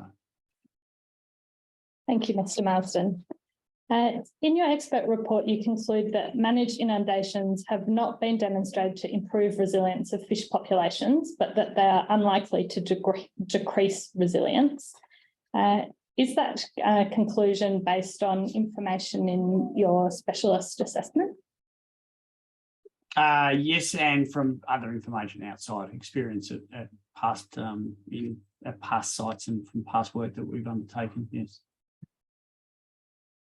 And in your specialist assessment, you conclude that delivery of environmental water is expected to result in a net benefit to the floodplain environment and have a positive effect on aquatic species, communities, and habitat. Thinking about that statement I just referred you to in your expert report, do you agree that resilience of fish populations under managed inundation won't necessarily improve, but won't decline? Sorry, got a little bit confused in there. So the resilience will be fine. It won't decline from where it is, and I expect it will at least be maintained at the situation that we're in now. Thank you. Is it correct to conclude that your assessment is not that the projects will necessarily result in the optimisation of native fish outcomes in the project areas, but rather that the projects will provide tools to managers who may use them to do so? Yeah, that's correct. I mean, the operation of the scheme will be critical to its success, and the documents are providing guidance on how to operate in the best possible way to maintain fish communities, well, not just fish community, but aquatic community. So the aquatic communities within this system probably are not the highest of the priority of the things we're trying to achieve with this system, and it's more about making sure that we don't have a negative impact on the systems that we have now. And so I believe that what will happen is that there will be a positive benefit for them as well, but it's not the primary target. Just for clarity, what do you consider the primary target to be? Water in the floodplains. I mean, so whilst aquatic animals are reliant on those floodplains as well, they're not, they like things a little bit wetter than those floodplains generally are most of the time. That makes sense even to a non-fish expert like me. In your expert report, you state that project monitoring would assess the benefits of floodplain watering to demonstrate increases in fish populations. Is it fair to say then that at this point in time, we cannot be certain that the project will result in increases in fish populations? No, I don't believe there's any certainty with any of these things. I mean, all monitoring that we undertake with ecological systems is learning for the future, so that we make sure that we get it right as we move forward. The whole of fish passage science has been driven by that. We've been building fishways for 30 years now, and every single one of them is better than the last one that we built because of the learnings that we've accumulated from all the previous monitoring that's been undertaken. So I don't think you can say that yes, it definitely will increase fish populations, but it's certainly not going to decrease fish populations either. So there will be benefits to some species, and they will definitely enjoy those benefits. Which ones and where will be very difficult to ascertain, and that's what the monitoring will determine and demonstrate. And if it identifies any critical areas that there have been potential impacts, then there would be interventions undertaken to reverse those. At paragraph 6.1 of your expert report, you state that the relevant EDS are appropriate. EDS E2F in particular is minimise the duration of fish passage restrictions during works undertaken in or within the vicinity of any water bodies. What do you understand minimise to mean in this context? Yeah, so what would happen there is that making sure that construction is undertaken at an appropriate time of year, so that in those sorts of systems, quite often there'll be no flow occurring in some of those systems. So targeting construction for periods of no flow will have no impact on movement of fish because there's no flow and they're not moving. Targeting construction for periods of like during the middle of winter, again, when fish aren't moving, again, we'll make sure that you have that minimalised impact on those fish, the migratory fish, because you're undertaking the construction outside their period of migration. So it's undertaking, making sure things like that are implemented through the construction process to ensure that the impact is minimised. Thank you. At paragraph 5.3b2 of your expert report, you state that as a result of the projects, more frequent return of organic matter from the floodplain would reduce the risk of blackwater events in the long term compared to the current floodplain watering conditions, and has been demonstrated to improve productivity in the river downstream. In that context, what do you mean when you say long term? So that would be over a scale of years. So what we're looking at there is, it's like I was explaining before, the more constant the watering is, the better it is at diluting those nutrients out, depositing some of those in the soil, transporting some of them into the waterways downstream at reduced levels that are going to negate their impact on dissolved oxygen within those waterways. So what you're trying to do there is look to get the nutrient levels such that the biological organisms in the water don't utilise those nutrients and strip out the oxygen. And so by keeping them down to that lower level, so the constant, the more frequent watering will dilute those nutrients, like I said, and transport them out at a lot lower dilution level than if they were left to accumulate for many, many years and then taken off the floodplain. So long term, that's you're looking at years, scales of years, if you know what I mean. Thank you. In your expert report, you also list mitigation measures for the project, which will ensure potential adverse effects are avoided, minimised as far as reasonably practicable or managed. In relation to the mitigation of accumulated organic material and subsequent decisions as to inundation timing and extent, were you asked to, or did you consider how the likelihood of this mitigation approach would be possible when considered in tandem with other mitigation measures that may need to be employed, such as to control carp? So no, I wasn't specifically. That would be a team question that might have to take on notice for the R8 team.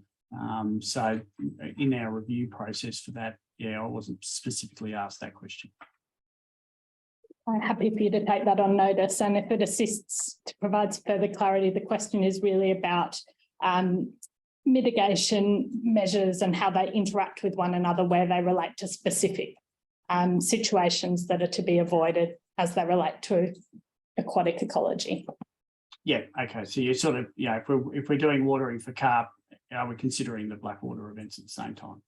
Yes. Yeah. And I just have a number of questions about specialist assessment A. The first relate to fish and turtle passage, and you discuss how construction of the ER1 regulator will impede fish and turtle passage. Just interested in the total amount of time that you considered for construction in this context.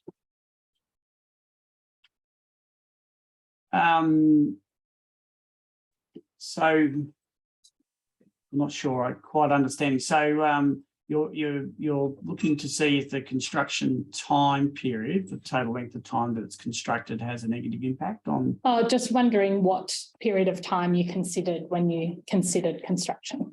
Okay, yeah. So for a structure such as that, there would be probably a 6-month window that construction would be looking to happen over. With the majority of that actually happening outside of the waterway. So, you know, it's quite a large structure, but a large portion of it is actually outside of the river channel in the bank. And so, you know, there's quite a bit of construction time spent in the bank. But there certainly would be, it would be a good 6 months, I would think. And if I understand the assessment correctly, during that time, Murray cod, silver perch, broad-shelled turtles and Murray River turtles will face an additional barrier to passage at Narcoya Creek. Yes, they would, but there would be temporary works in place that allow the movement of those fish and other animals through those areas.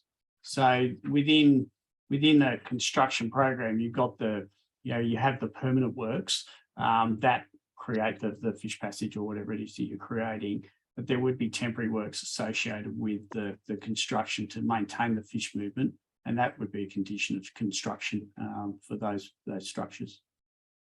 But in any event, I think that I'm correct in my understanding that that construction process will impact the breeding area of turtles within a 3-kilometre reach of between the cofferdam and existing weir.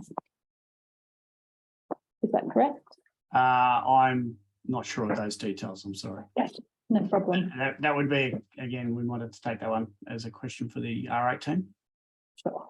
My last question on this topic is just in that context where there will be impacts upon those species that I just listed, would it be preferable to remove the cofferdam during fish and turtle migratory periods?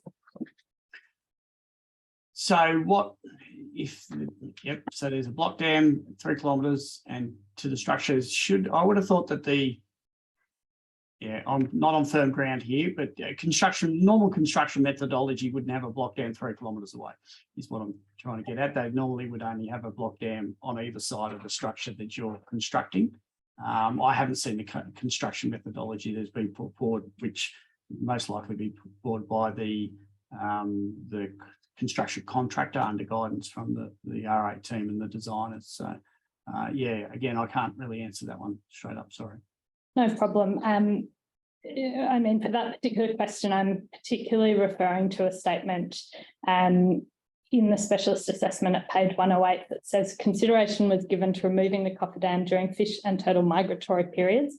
However, the need to maintain water levels for irrigators and provide sufficient time to complete the works means the cofferdam and existing weir must remain in place until regulator ER1 is commissioned. And I guess my question was just to confirm that that statement in the specialist assessment means that really preferably that would occur, but due to irrigation and the work, the time period of the works, that will not be possible. Yeah, okay, no worries. Is it a fair summary of your findings that turtles may become trapped in the fishway at ER1 regulator, and that there may be fox predation on turtles at the fishway, and that the only proposed solution to these issues is turtle ramps, which have an unknown efficacy and may result in a location where foxes may target turtles as they're easy to predate on? So the fishways that in and of themselves, turtles do use them on occasion. They're probably not their preferred pathway. They generally have an overland pathway past any barrier is their preferred travel direction. So, but we do see them. So there's no real danger to the turtles from the fishway in and of itself, if you know what I mean. It's not like they're going to get stuck in there or anything like that. So their pathway normally through these sorts of structures would be over, up a bank and over a road.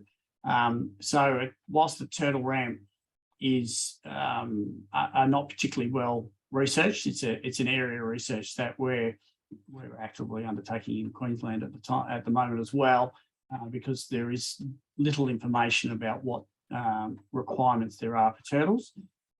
But maintaining a reasonable slope, which they are doing within the construction methodology, reducing the amount of that slope, giving it a very broad area so that they're not just funneled down into one single location, will allow them to be able to get up and over those structures and down the other side. Thank you. In relation to carp, if inundation cannot be implemented during colder months and drawdown then affected, what is the likely impact of the projects on carp and other non-native species? Yeah, certainly if they are unable to do the watering during those periods, during the cooler months, the consideration definitely should be given to whether the watering occurs, because there is a high likelihood that there will be carp recruitment as a result of that, and that's sort of incorporated into the operation that they put forward. Certainly have seen some not great results from other areas, such as Chowilla, where they've had some managed inundations there that have led to large recruitment of carp within the system. So the intent is that they would not do that. If at all possible. Like I said, there would have to be very, very strong reasons, and then they would have to undertake other mitigation measures, such as trapping or drawing down the wetlands to trap the carp on the floodplain rather than allow them to release back into the river. And is that in part due to the impact that would then flow on to native fish species in the area? It's more just allowing those recruits to get off the floodplain and back into the river, where they can spread far and wide from there. So whilst you get these fish onto the floodplain and they do breed in large numbers, it is possible to trap them there. And so you minimise the impact that you would have of that mass spawning. So by making sure that the fish don't get off the floodplain, then they don't get to spread out, and we can manage their numbers from there. In the specialist assessment, you also cite the Victorian Murray Floodplain Restoration Project Climate Change Stress Test. In the conclusions that you reach based on this source, did you factor in that the stress test states that it is a broad, imprecise indication? I would have to take that one on notice for the R18. No problem. I just have a number of more general questions. The first is, to what extent were you asked to, or did you consider, impacts of the projects on aquatic ecology in other parts of the Murray River? So outside of the project area. Yeah, so we are considering that within all of the projects. They are all sort of interlinked to some degree. So, we're doing the same sort of process for Berry Regulator and the lower section of the river as well. So the same issues, that there is commonality within the issues across the areas, and they're all being considered at the same time. And so in that context, are you talking about the areas of the other VMFRP projects? That's right, yes. What about areas that are proposed for VMFRP projects? No, not that I know of. And so I think you were just touching on there the extent to which similar assessments will be done for the other VMFRP projects. And you have sort of said that that has been considered. How has that been considered in the assessment, and what information has that been based on? So what information about those other projects at this point in time? So a number of the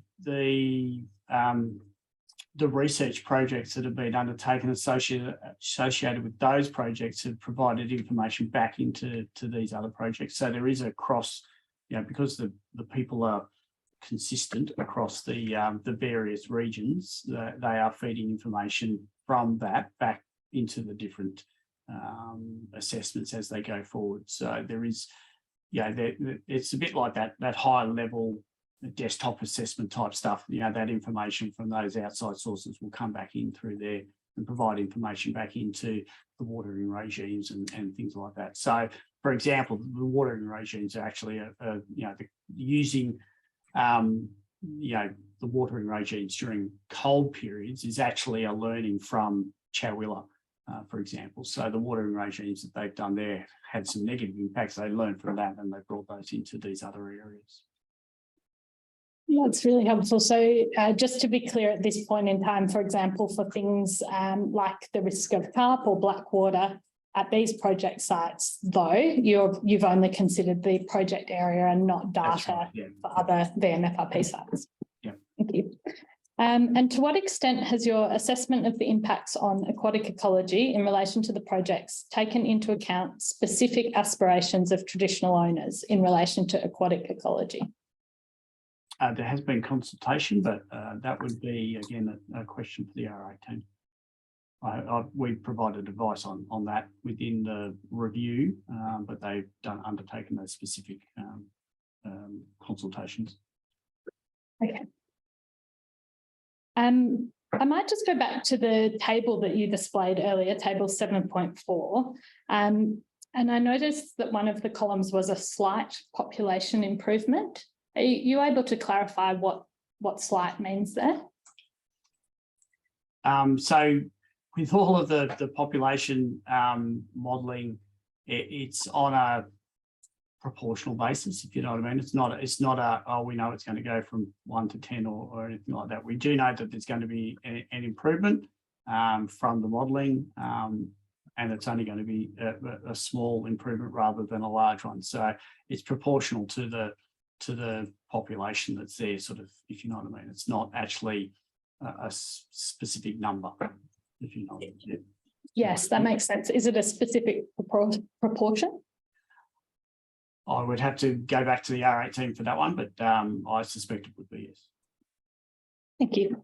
That was all the questions that I have. Thank you, Mr. Marsden, and thank you, Chair. No worries. Thank you. Thank you, Ms. Mabry. Mr. Marsden, we have questions also from Dr. Kelly representing Friends of Naya Vinifera Park. So I'll ask Dr. Kelly to pop her camera on and activate her microphone. Great, thank you. And Dr. Kelly, I'll hand directly to you for your questions. Thank you. Thank you, Chair, and thank you, Mr. Marsden. Firstly, these may not be in a good order, but I'm just going to ask them anyway. With the quick drawdown that's just happened with the Murray, the rivers dropped really dramatically quickly from the big flood. Do you know anything about like fish being stranded in billabongs and lakes or anything with the quick drawdown that's just happened? From what I've seen, there have been a number of areas where there have been some strandings. All the ones I've seen have just about been 100% cut. So that's actually probably been a positive thing rather than negative. But yeah, they're definitely with that quick drawdown that occurred naturally. You know, there will be a number of fish that have been held within those wetland areas. And as some of the areas have dried out, yeah, there have been some strandings. Yeah. Can you say that occurred naturally when the water managers dictate how much is let out of hume and that type of thing? Like, can you call that a natural drawdown? I mean, it would really depend on where in the system it is. There would be so many buffering effects the further you get down that it becomes a bit more naturalistic, if you know what I mean. Whilst there are, you know, the dams are operated upstream and they do have an impact on water levels. The further downstream you get away from those structures, the more buffered those stopping of releases are within the system. So yeah, I wouldn't have said it was completely unnatural, but it certainly has been affected by those dams, yes. Yeah, I suppose I'm asking, you know, can we have confidence that things like drawdowns can be managed to benefit aquatic species when currently often things aren't managed to benefit aquatic species? Yeah, I think within these very large floods, it's quite difficult to do that fine scale management. So within the schemes themselves, where there will be a number of structures in place that can manage that better, I think that you know, you'd have more confidence in being able to say that you can manage those inundations within the structures that have been built and stuff like that. But as Simon was saying in the previous one, under the current scenario, a lot of those structures actually went completely underwater, which is not what would happen during the operation of the scheme, if you know what I mean. And so, you know, probably under those artificial watering scenarios, there's definitely a lot more control than what you would have over these natural flood situations. Thank you. In your submission, you took into account some of the submissions, and Chair, can I just check with you, was our submission number 21? I've forgotten. I will just double check for you. I think it was, let me just double check. I'll carry on while you check. Yes. Mr. Marsden, you said that in number 1, sorry, point D, you said more frequent return would reduce the risk of blackwater events in the long term compared to the current floodplain watering conditions. When you say that, aren't you not taking into account that all the areas that don't get a project are going to have less overbank events, and therefore will build up a lot of organic matter, and therefore when there is a big flood or a medium flood, then we will have black water. And Mr. Marsden, I'm aware that Dr. Kelly, your audio just dropped out briefly a moment ago. Just if Mr. Marsden, I might get you to state your question if you could, Dr. Kelly, and I'll also confirm, yes, you're submitted 21. Thank you. So in your submission, you took into you commented on the submissions that were received, and one of the points that you made for submission 19 and submission 21 was regarding blackwater, and you say in I think it's D2, more frequent return would reduce the risk of blackwater events in the long term compared to the current floodplain watering conditions. So I was wondering, could you tell us, are you ignoring the other sacrificed areas that are going to build up a lot of organic matter because we're presuming they're going to have less overbank events? And so therefore, as we've just seen, with a big flood, there's going to be very possibly long-term bad effects from black water. Okay, yep. So clarify it if you need me to. Yeah, no, that's right. I understand the question. So I think I would have to defer the have they considered the non-flooded areas as part of the project back to the R8 team.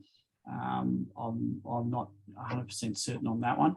The concept that more frequent watering will, like I said, we're drawing those nutrients into the ground and into the water on a much frequent basis, so that reduces the severity of impact. But yes, definitely, I think I'll ask the R8 team about those, the area that isn't being flooded and how big that is in comparison to the area that is flooded and whether that has an impact. Yeah, if you could I have that question taken on notice? Yeah, sorry. Thank you. And relating to that, there's many fishermen in our area, including members of our group, who are very concerned and have been very concerned over the years about these projects. They have voiced their concerns, and I mean, I don't have to explain what fishermen are like. They know the river, they're on it a lot, they know the fish. They've often been fishing for generations with their, fathers and that before them, mothers. So in regards to loss of habitat, changing water flow, spawning, breeding, have their concerns been ignored, and or are they wrong? I'll never say a fisherman's wrong. So look, their concerns haven't been ignored. It's within this package of works. The main recreational species definitely are not the focus, purely because of the environments that we encounter within the systems. So where they are likely to have been impacted, they are being catered for through things such as the fishway on ER1, which is a significant structure and it's designed specifically for those species. The rest of the watering regime within this is probably going to have more impact and be more beneficial on the smaller species that more frequent the floodplain. And so whilst they haven't been ignored, they're just of a lesser concern based on the fact that the impact is more on these smaller species within the floodplain. Thank you. In relation to something you said earlier when you were questioned by Mr. Forrester, you said that if we do nothing, I'll paraphrase you, this will continue to decline. My question to you is, who is going to do nothing? Because there are alternatives. These projects aren't the only possible solution, and the whole Murray-Darling Basin and $16 billion is trying to get to solutions. So I'm not sure why yourself and others keep saying if we do nothing, because I don't think anyone wants to do nothing. When I say do nothing, I'm more indicating that if we maintain the current watering regimes, then there is going to be a continued decline of those fish species within there. So it's not do nothing; it's maintain the current, the current watering regimes. So those fish that I was talking about earlier have suffered poorly as a result of the current watering regimes, purely because there's been, a lack of water in a lot of their habitat, and as fish, they do require water. So that has been problematic. And so these programs within the within the bounds that we've been set, will have a positive impact on those fish species. But with all your knowledge across the basin, are there alternatives you would see could be implemented?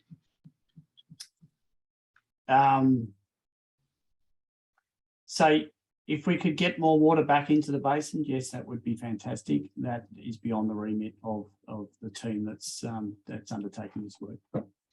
Yep, thank you. Next question is,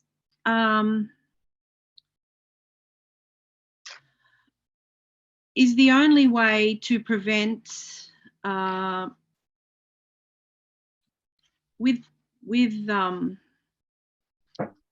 the only way to prevent this is no big floods. How do you propose this? Only way to prevent what? Sorry. Only way to prevent this is no big floods. How do you propose this? I think you might have said the only way to prevent Blackwater is to not have any big floods. Yeah, anyway, we might move on because yeah. I'm such a messy writer. The next question is, is it factored into design to have, with the recent carp explosion, which you were good to show us pictures of, what are the natural levels of carp that you referred to, and is it factored into design to prevent this carp explosion? Yeah, so within the watering proposals, it's definitely, they've definitely been done with a conscious view to making sure that they don't contribute to carp recruitment. So the carp really like these, far backwater, shallow water habitats that are warm and have a series of conditions that are right just for them. And that generally would occur, in late spring through summer, when those backwater areas, and when I talk backwater, I'm talking, a fair way out on the floodplain. When those areas connect in, that's the ideal time. And that's unfortunately what's happened in the natural flood that we've just occurred. A lot of those waterways have connected in and have been at a really lovely temperature, and they've gone nuts, which is why we've had such a big recruitment. And so that's definitely been factored into all of the watering scenarios that have been incorporated into the operation of this system, so that we don't engineer those conditions into it. The natural population of carp is quite high, and the spawning events that we've just seen recently, have significantly increased that, and will be felt within those river systems for the next 10 years at least. They have a long lifespan.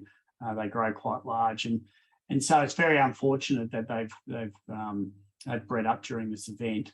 But within the watering scenarios that we're proposing within the scheme, then they're definitely is targeting not to provide those conditions for the carp. And just out of interest, are you for that virus that they want to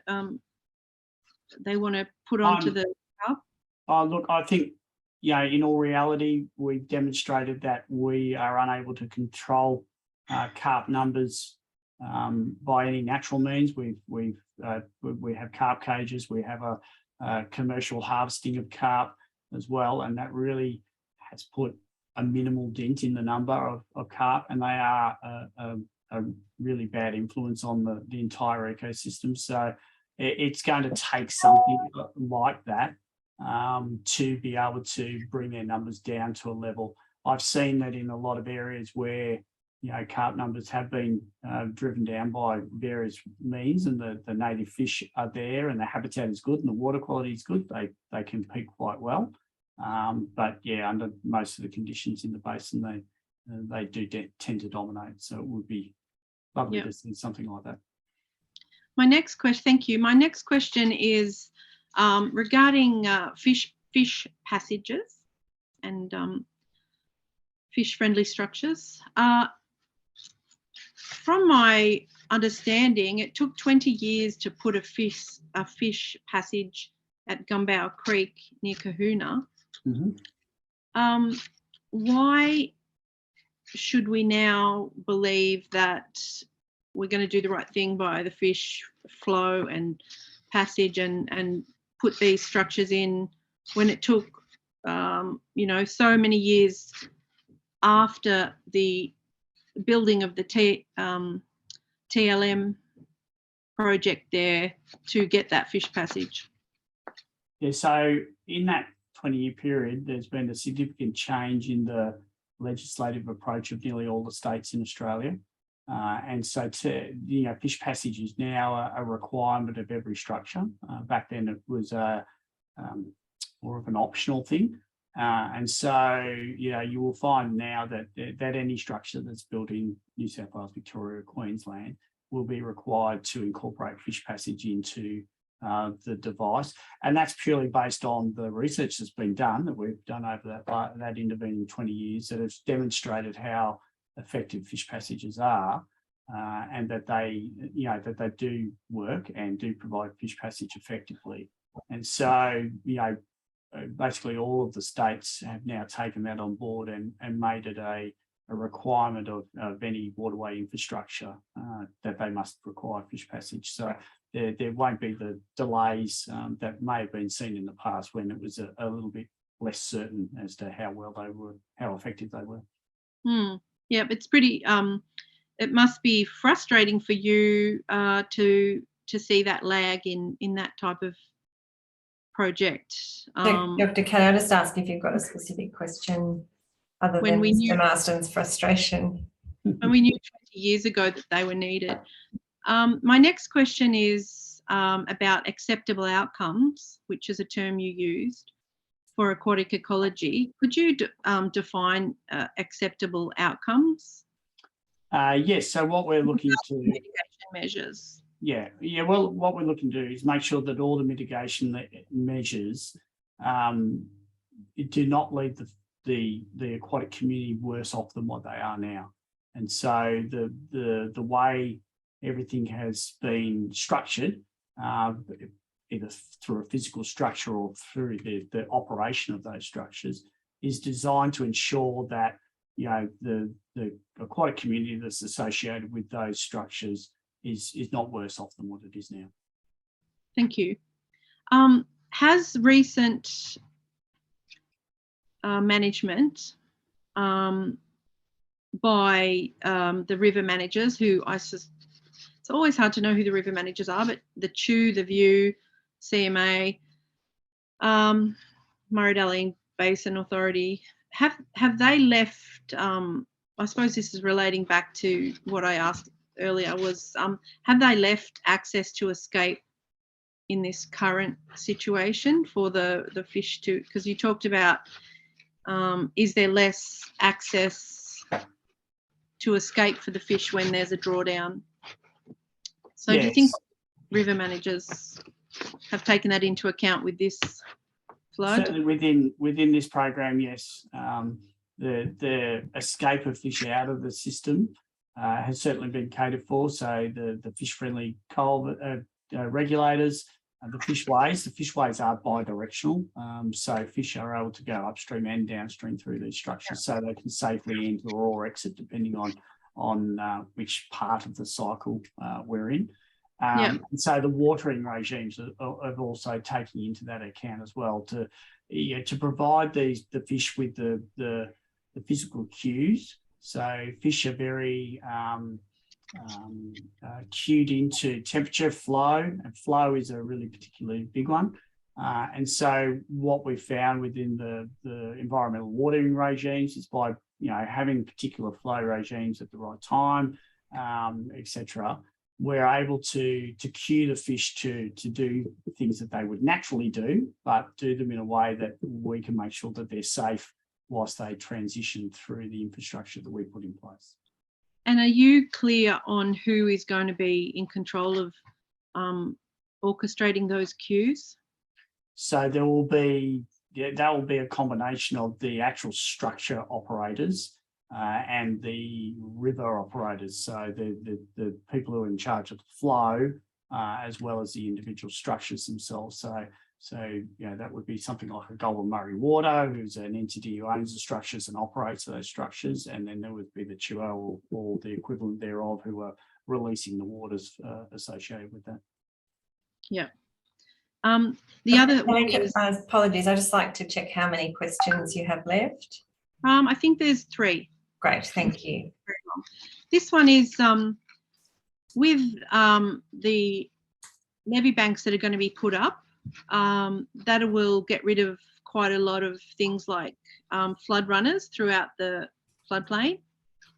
And I'm talking generally. Does this cause less access for the fish to return to the river when a flood is proceeding? I do not think so. They, you know, those flood runners are very temporary structures, depending on where they are within the landscape. And so, you know, the fish and other things are always sort of drifting back down to the deeper main channels from those. So the levee banks, yeah, those flood runners will still fill up from, you know, either way. And then as the flows drop down, the fish will recede out of those flood runners and back into the main channels. So if you had to use a percentage, getting rid of all the flood runners because of putting up levee banks, what percentage of access will be reduced for the fish? I couldn't say. I can take it on notice, but yeah, I couldn't say with any great certainty. Not even ballpark? No, I wouldn't even guess. No, sorry. Okay, second last question. Wouldn't so Murray cod and silver perch, wouldn't they spawn? You say in your submission in response to concerns by some of the submissions, including ours, that these species wouldn't spawn in tributaries that are, you know, smaller than the main river. Well, you do mention Nakoya Creek, so wouldn't they use Nakoya Creek, Panimaloo Creek, and all the bigger tributaries like that, because these tributaries are meant to flow, and it's only because they have structures like banks and weirs and stuff that they don't flow like they used to. So would you comment on that, please? No worries. So certainly there will be some fish within those. Silver perch are generally flood spawners in the major rivers, so they're probably not in it's not that they're not in those creeks. They will be in those creeks, but it's not prime spawning habitat for them. Murray cod, again, you know, the larger individuals are generally in larger waterways, spawning in logs and stuff like that. So again, there will be Murray cod within those waterways. But it's not likely to be prime spawning habitat for them. So the lack of flows within those have probably had an impact on, you know, whether there are more fish in them or not, for sure. You know, but that has been taken into account in the way the watering regime and the target fish species that the watering regimes are looking to assist. Yeah, if these projects, so in areas that don't have a project, but they have a nice big tributary creek like Nakoya Creek or Panimaloo Creek, this habitat would this habitat be valuable if those creeks were allowed to flow and mimic more natural conditions? Certainly all flowing habitat within the lower Murray-Darling Basin is really important. We see that within other areas, particularly things like Mullaroo Creek is well recognised as being an important fish habitat because of its flowing nature. So, yeah. Thank you. Last question. Woody debris in Nakoya Creek and other creeks is good habitat. So has that been factored into, that woody debris? Some creeks have a lot of it, others possibly don't. Is that factored in at all to these projects, or do you have any comments on it? Yeah, certainly within they've done a number of habitat assessments of the various habitats within, aquatic habitats within the floodplain systems through there. So that large woody debris would be recognised within those habitat assessments as being important. And again, any creek system that has large woody debris within it is really good fish habitat, always has been. Yeah, and just lastly, do you know much about constraints and the constraints projects, and whether the lack of doing those projects is going to make these VMFRP projects somewhat less effective and possibly deleterious to the ecology broadly in this area of the Murray? Madam Chair, can I ask if there's going to be a proposition put to Mr. Marsden about constraints projects and whether or not they're done or undertaken, it should be made clear that he's asked to proceed on an assumption one way or the other. Yeah, I'm happy actually for the question to not proceed. I don't believe it, unless Mr. Marsden has a particular view on it, professional perspective. I'm happy, and Dr. Kelly, that was more than one of the second last questions, so I'd be happy for us just to keep moving. Dr. Kelly, is that the end of your questions? I'll try that one again another time. Thank you. Thank you. Great. Thank you, Dr. Kelly. So, Mr. Marsden, we have a few questions from the committee, and I'll hand directly to Dr. Briscoe, who will start. Thank you. Thank you, and good afternoon, Mr. Marsden. All right. My first question relates to the committee's terms of reference, which mentions in their the approvals, various other approvals that relate to the project, including authorisation to create obstructions to fish passage under the Fisheries Act 1995.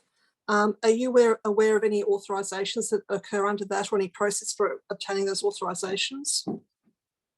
Yeah. So there is a formal process within fisheries in Victoria to, so that it's a little bit less straightforward than in other states, but between the CMA and fisheries, there is an approval process that you need to go through to build a structure that is on a waterway, and you must ensure that it has that it's fish friendly when you do it. So so there is a process, and we are aware of it.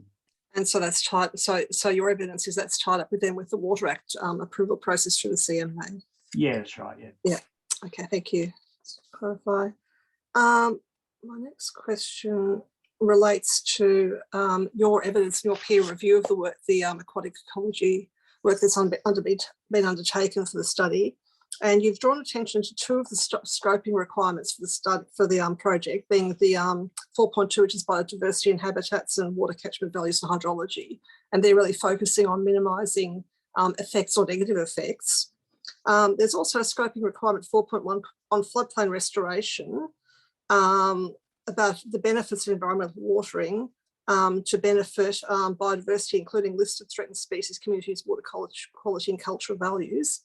In your peer review, did you evaluate the work that's been undertaken in the project in relation to benefits of the project in relation to that scoping requirement? Yeah, so that was incorporated. So when we reviewed the documentation, we were making sure that they had covered the full suite of areas that they needed to look at, and in particular, make sure that they had addressed fish requirements. As a fish guy, we looked after those quite well. But yeah, so making sure that they had that all of those areas covered was part of it. Yes. Yeah, and I just asked because that wasn't mentioned on your slide, so I just wanted to make sure it wasn't overlooked. Now moving on to the, I guess one of the key areas that this committee needs to report on isn't just like in a normal ESC effects being negative effects of the project, but also the benefits of the project. And so I'm particularly interested in fully understanding the benefits of the project for aquatic ecology. And I'll actually draw, if I can, draw your attention to the slide that Mr. Forrester had before, which is table 7.4 and table 10.5 out of specialist assessment A. I'm not very good at getting things up on the screen of my iPad, but maybe if you could get that up, or maybe Mr. Forrester could assist by screen sharing that document again. It looks like Mr. Forrester might have it handy. Great, thank you very much. Thank you.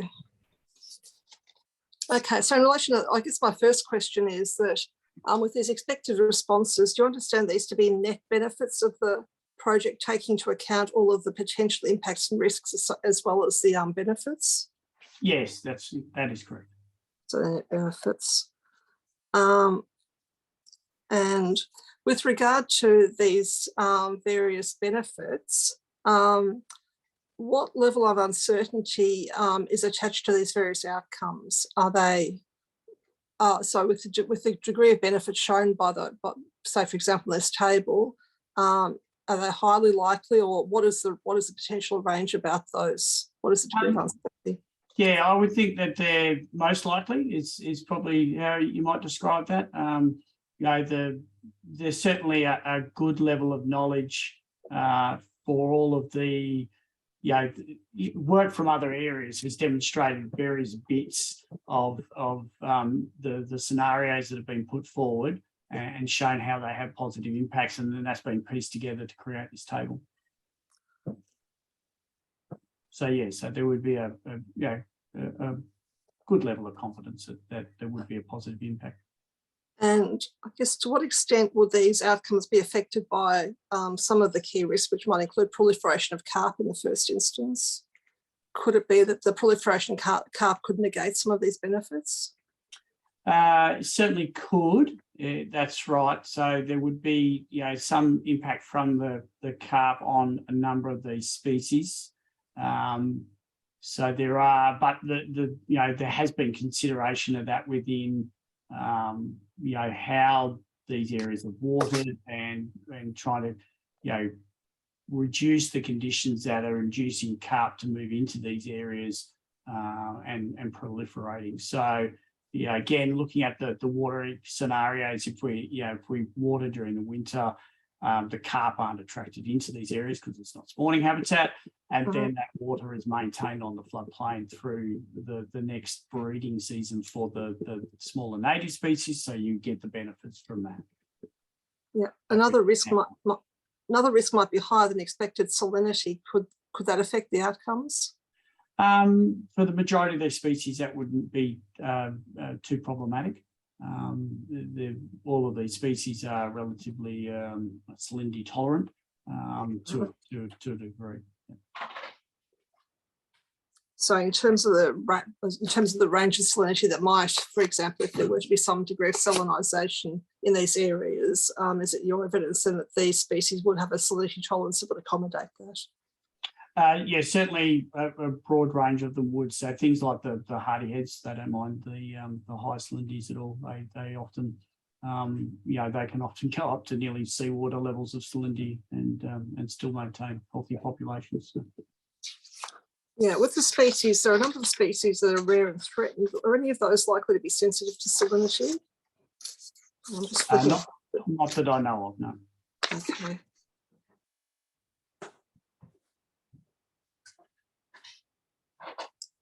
And what about more prolonged deoxygenation by black water?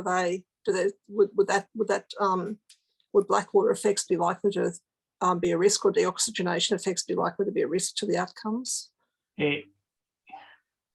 Yes, it could be a risk to the outcomes, but it's more likely to, it's much more likely to occur under natural scenarios than it is under the managed scenarios. So looking back at these rankings on the table, and I guess I should ask, are there any other critical risks that might affect the outcomes other than those three that I've highlighted? I don't believe they are,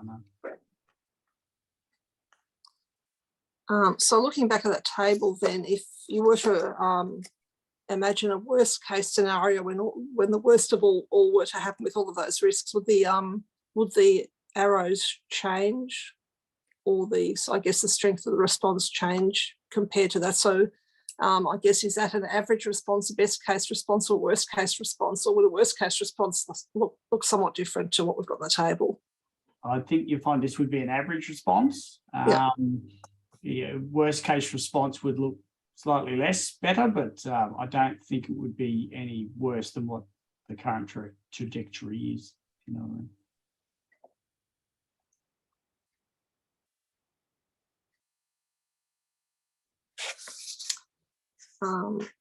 I guess I'll now take you through to table 10.5. Mr. Forrester, if it's possible to get up that on the screen, which is the equivalent table. So that was Belser-Young-Guerra, and the other one for Hatter North. It's, I guess the arrows are somewhat different, and some of the responses are indicators being weaker, some going sideways or neither benefit nor disbenefit, and some, I guess the positive response is generally being weaker. And I guess my first question, Mr. Marsden, is why are the responses less positive and weaker in this for Hatter North than they are for Belser-Young-Guerra? Generally, the aquatic community over there is of what is it? It's not lesser important. It's not as large, it's not as well established, etc. You know, so the conditions over there are different, and so there's less opportunity for big positive responses because there's not as much habitat and etc. like that sort of thing. You know what I mean? So is that less opportunity? Is that due to the natural setting rather than a particular impact or degree of sort of degradation or impact through human influence? So just a different natural setting. Yeah, it's more due to the natural setting that occurs in that location. It's just it's not the opportunity to get to the higher levels because there's just not as much there. So in effect, you're saying the natural setting is, I guess, less beneficial to the aquatic species. Yes, that's right. Yeah.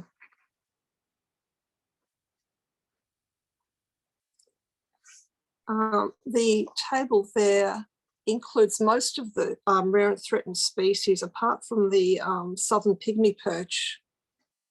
And I couldn't, when I read through Specialist Assessment A, find anything much about the benefits to that species from the project.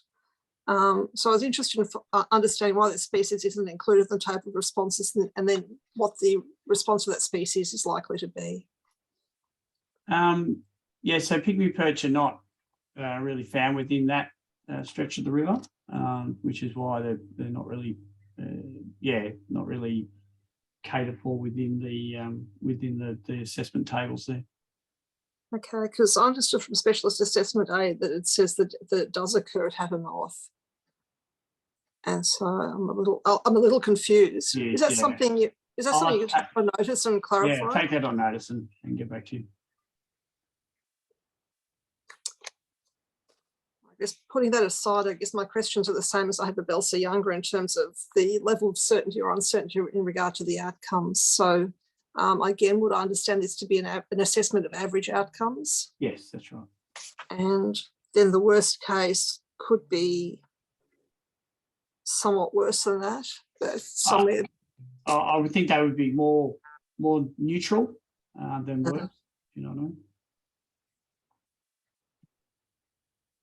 So the worst case would be neutral at worst rather than the declines that we're seeing in the current situation. And the key risks to those outcomes, are they the same as Belser-Young-Guerra? Yes, they are. So there'd be proliferation of carp, salinity, and maybe black water. Yep.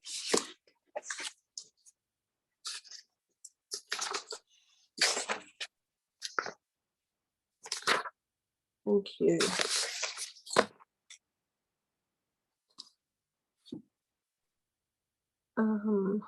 Just looking at the time, Dr. Briscoe, we might break now, but before we do, we might just have a quick time check as well, because I'm mindful that after our cross-examination and the re-examination, we're scheduled to hear from the next expert, which will challenge the afternoon's time table, I just wanted to see Mr. Forrester. I know that the next expert is expected to present or to give evidence for an hour, just to confirm that. I understand that's right, but we won't propose to start with the next expert this afternoon. We expect that we've got ample time to continue with them. Okay, thank you for the clarification. That helps. So we'll break now for 15 minutes and come back at 3:30 and continue with the cross-examination. Thank you. Thank you.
Thank you, everyone. Welcome back.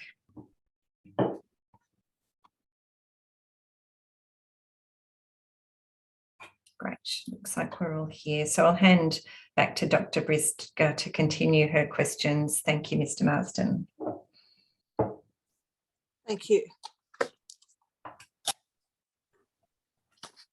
I'll move on to my next question. Relates to the how the aquatic ecology assessment has made use, or what use the aquatic ecology assessment has made of information from the surface water assessment.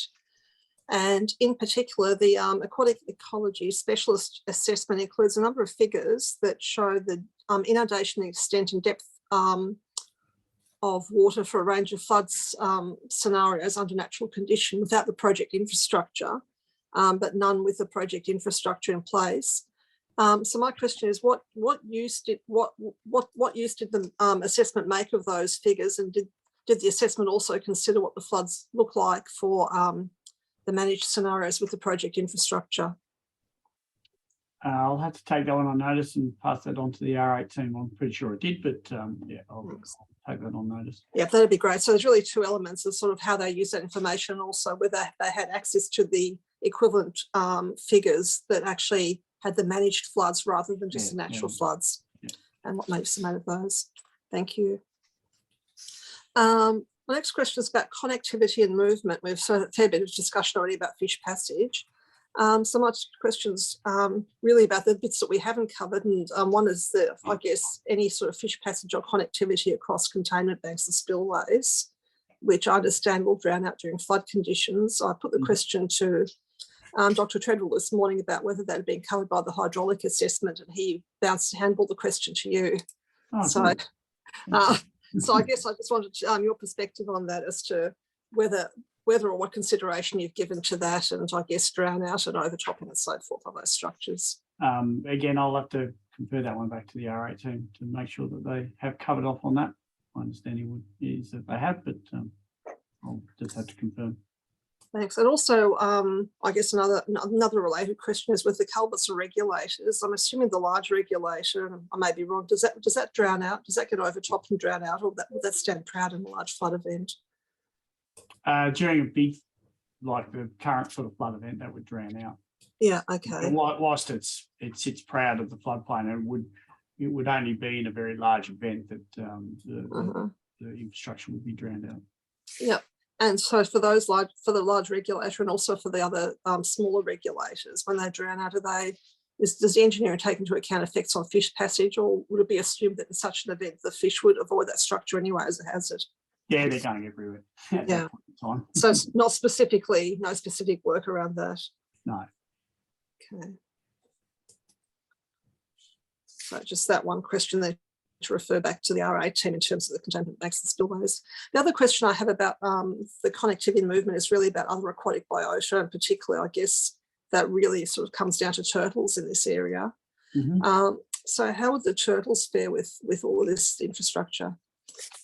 So turtles are quite capable of getting up and walking about and past these structures. So, you know, they're so they basically get out and go around. So turtles, like the level of research Australia-wide on turtle passage is quite low. And so they, you definitely, we need more information on that. But the structures that are in place are such low structures that they wouldn't have any trouble sort of going around them. They're not large dams. So some of the other projects that I'm working on, we're talking about 30-40 metre high dams and trying to get them past that. And that's definitely very problematic that on these structures they will get up and go around. Yeah. And are there any other aquatic biota that you'd need to consider in terms of movement? Any invertebrates or anything like that? Yeah, so so we do get a lot of shrimp and other things like that, and so the other aquatic invertebrates basically have legs, and they tend to attach themselves to walls and stuff like that. And so the velocities that we have in place for the small fish are more than sufficient to allow them to pass through as well. Thanks. I've got some questions about technical note number 7, which I understand you've read. Did you have any input into that report, or was that prepared by the R8 team? Prepared by the R8 team, yeah.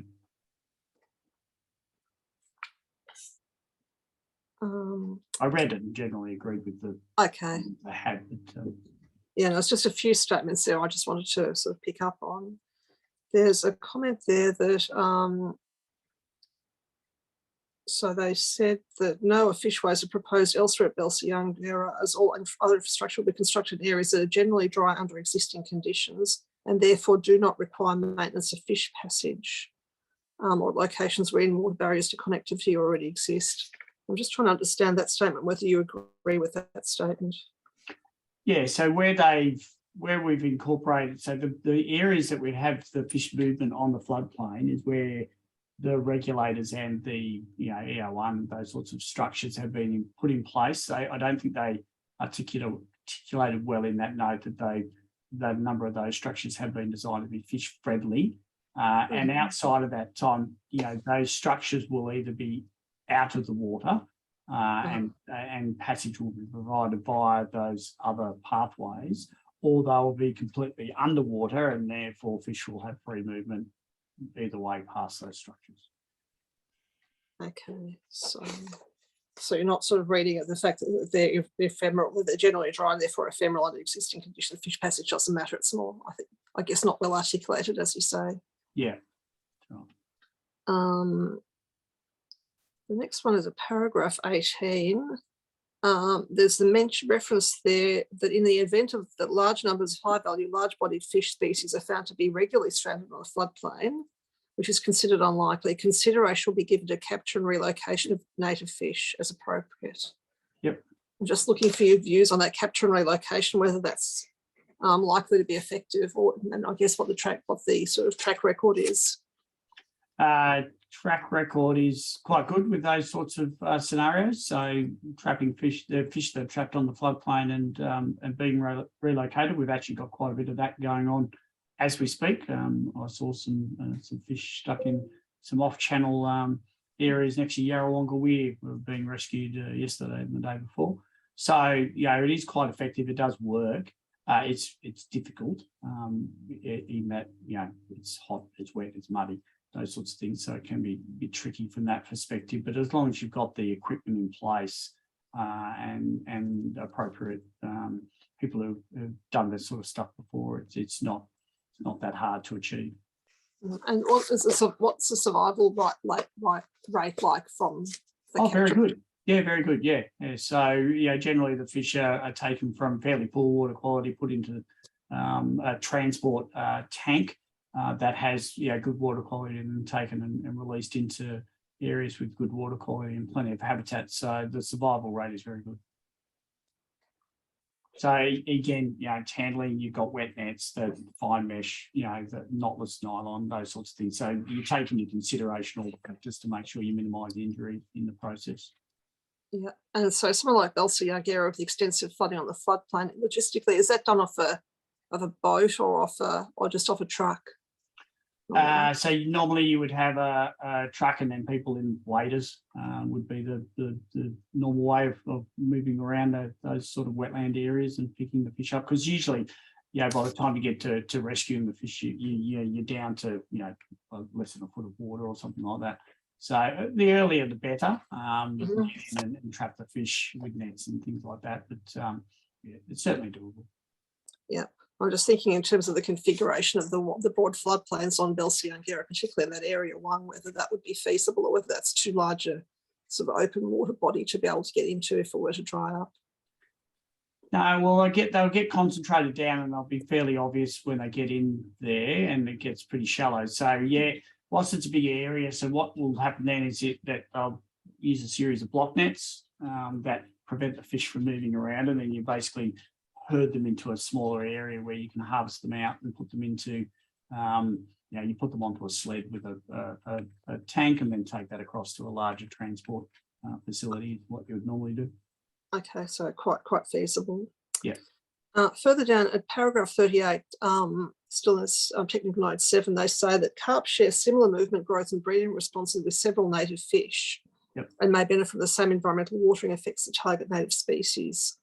So one of the pieces of advice you've been emphasising through your evidence, I guess, is that by differentiating between the watering to benefit the native species and benefiting carp, that you could actually benefit the native species but not carp. But whereas that's suggesting that carp may benefit from the same events that benefit from the native species. So the carp, if we have carp there, they will benefit. So the idea is that you water in a manner that doesn't attract. So the carp aren't necessarily on the floodplain all the time. Right. Mm-hmm. And so if you introduce water, like the last flood event we just had, at peak, we wanted to look for spawning habitat time, then the carp will move extensively onto the floodplain and undertake their spawnings. So if you do it outside of those periods of time, you can still, you can reduce that response from the carp of wanting to move on there. You're still not going to stop, there will still be some carp that will move, but they will have less opportunity because there won't be such a big aggregation of them. And so by doing it at the right time, we can get those benefits transferred through over a longer period for the native fish, but not attract so many carp onto the floodplain that they then dominate the ecosystem. Yeah. And so with the carp spawning, are they unable to spawn in the cooler months, or they just prefer not to? Yeah, that's right. So their natural cycle, they're looking for that 20 plus degree sort of water to undertake their spawning in. Just that they know that under those conditions they get the best survival of the young, and so by doing it at other times when those conditions aren't in play, you restrict their desire to move on to the floodplain and do that sort of thing. Yeah. Will any of the carp spawn in the colder water in the winter? No, they generally don't know.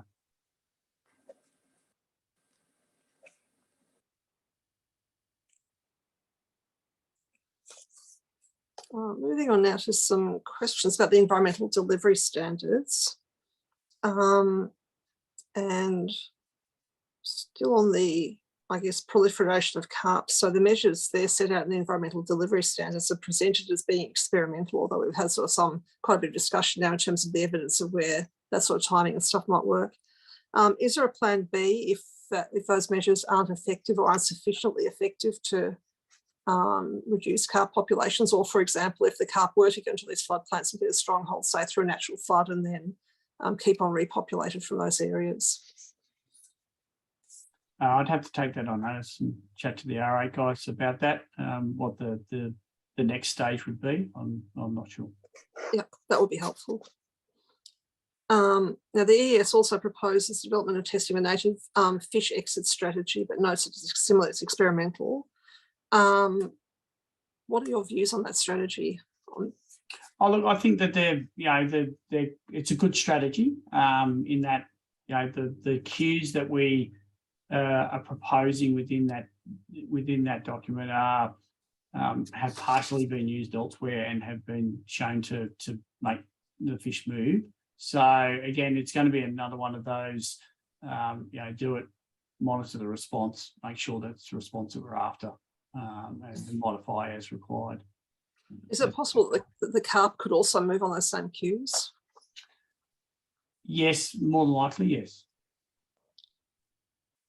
And is that acceptable in terms of the outcomes there of moving the fish?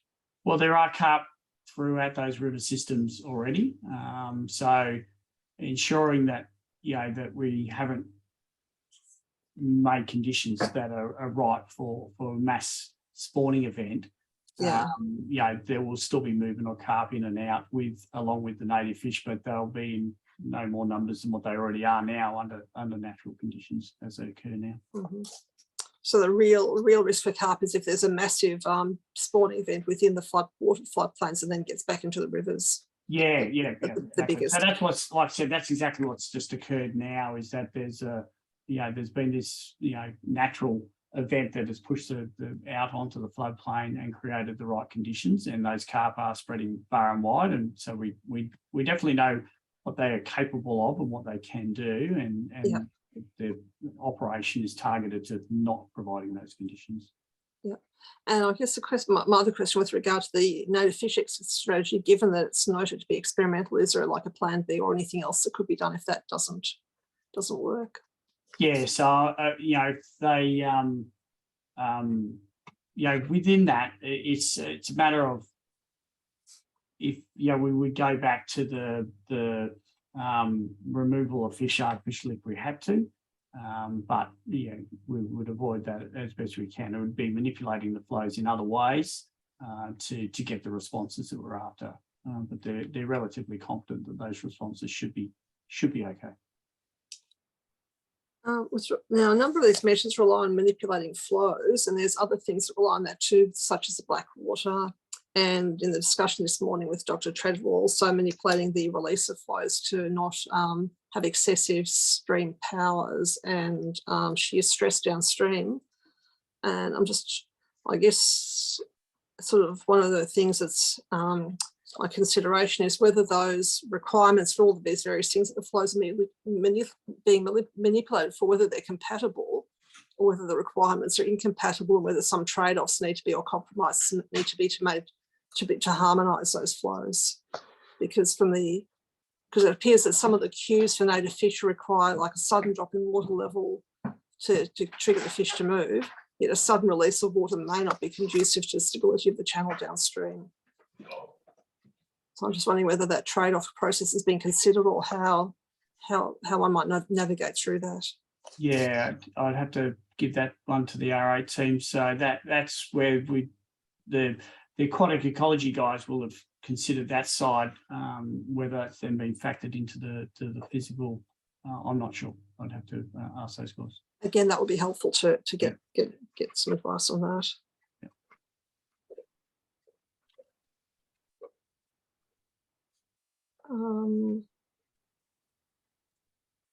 With the aquatic vegetation monitoring, Mr. Forrester said that that's something that proponents working on will come back to us on. And then finally, in your summary slide, you said you're also satisfied the proposed mitigation measures have reduced likelihood of impacts to as low as possible for a managed ecosystem. So that's like a qualified conclusion. So yeah, look,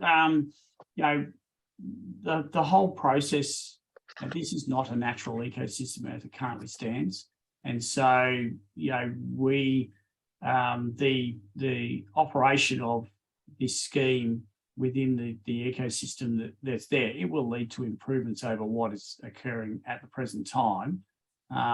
Within the responses, there were a number of responses that sort of hark back to getting more natural conditions occurring, and that's sort of outside the scope of what the aquatic ecology guys. So that's sort of referring to that the management that's been put forward will have a benefit and maximise conditions within the managed ecosystem that it is. okay, thanks. Those are my questions. Thank you. Thank you very much, Dr. Briscoe. I'll just hand to Member Bell to ask you a few more questions, Mr. Marsden. All right. Good afternoon. I'll hopefully be quick. We've discussed carp a lot. You did mention, sorry, I was wondering if the ER1 would allow for a carp cage or alternate carp capture mechanism now or in the future, if the risks warrant that, if it's infrastructure that you can just retrofit later. Yeah, it's certainly retrofittable onto existing infrastructure. So there is carp cages on a number of fishways around the place that have been installed after the structures have been built. So the fishways are pretty easy to retrofit those devices to.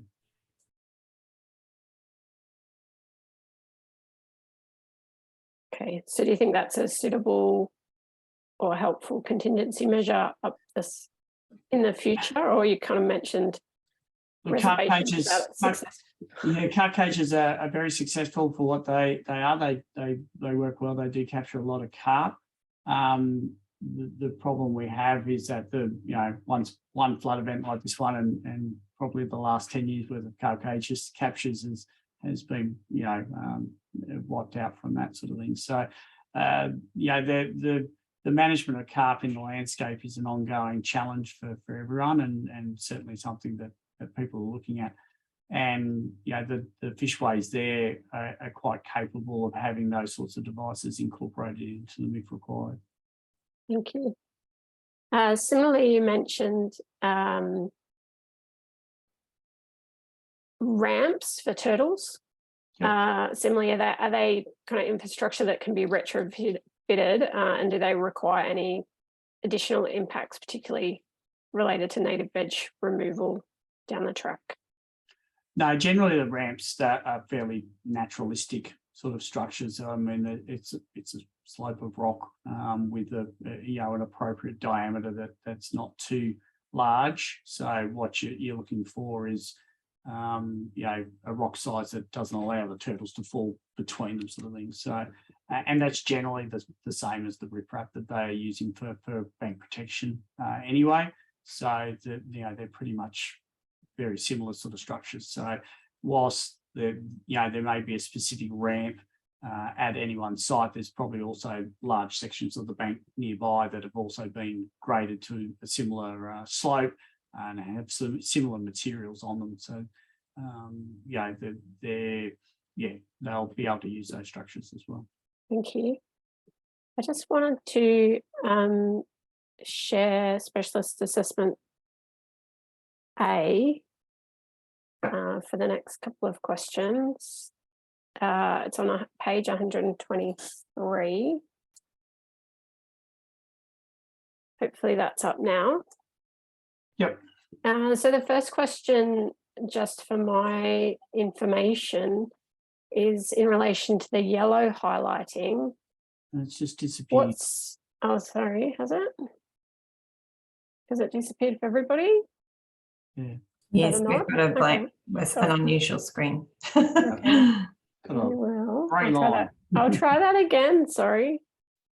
I don't know why it did it was that. there for like 30 seconds. His speed rating's not up to scratch. All right, we good? Yes. Yep. All right. Question is, can I now get my notes? Yes, that must be what happened. You looked at something. Yeah, sorry. Okay, we good? Yep. Yep. So could you just explain to me what a dual leaf gate with overshot functionality is that's going to minimize fish mortality? Yeah, so within a regulator structure, you've got sort of two types of gates that can be incorporated, and what we've found is that under so you've got a vertical lift gate that comes down and lifts up and the water goes under the gate, or you've got a tilting sort of gate or leaf gate that goes down, okay, and so the water flows over the gate. So what's been demonstrated over the last 20, 30 years is that when fish go under a gate, the squeezing of the fish increases pressure, and that can damage the fish that are going through. And so what we've moved towards over the last 10 years is including overshot gates. So these dual leaf gates are actually like a one sheet and then a second sheet, and they move up and down like that. Okay, but the important part is that the water's going over. So when fish fall in a body of water that lands in another body of water, happy days. They're able to survive that.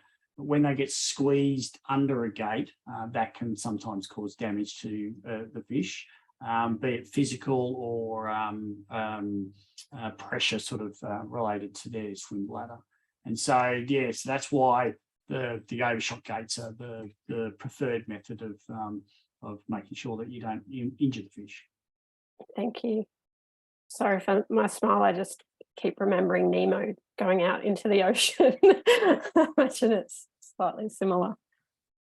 On that page, still in the orange, about adaptive management. So I'll give you just a moment to read that.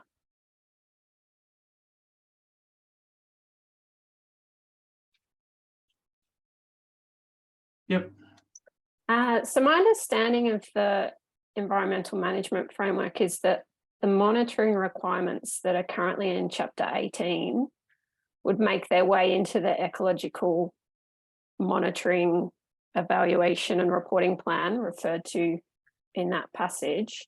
Yep. And be mandatory, whereas the monitoring requirements that are already in that plan may not necessarily be implemented due to year-to-year funding constraints. So they might not necessarily be implemented every year.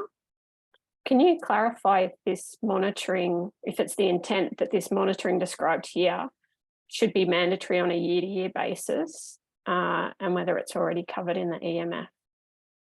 Yeah, I'll take that one on notice and get back to you. But yeah, I would imagine that there is ongoing monitoring. It doesn't necessarily have to be year to year, every year. You often, can break it up. And if you've got multiple sites, you might do it every 3 years and things like that. So it not necessarily year to year, but I'll clarify for you. No problem. Sure, thank you. Oh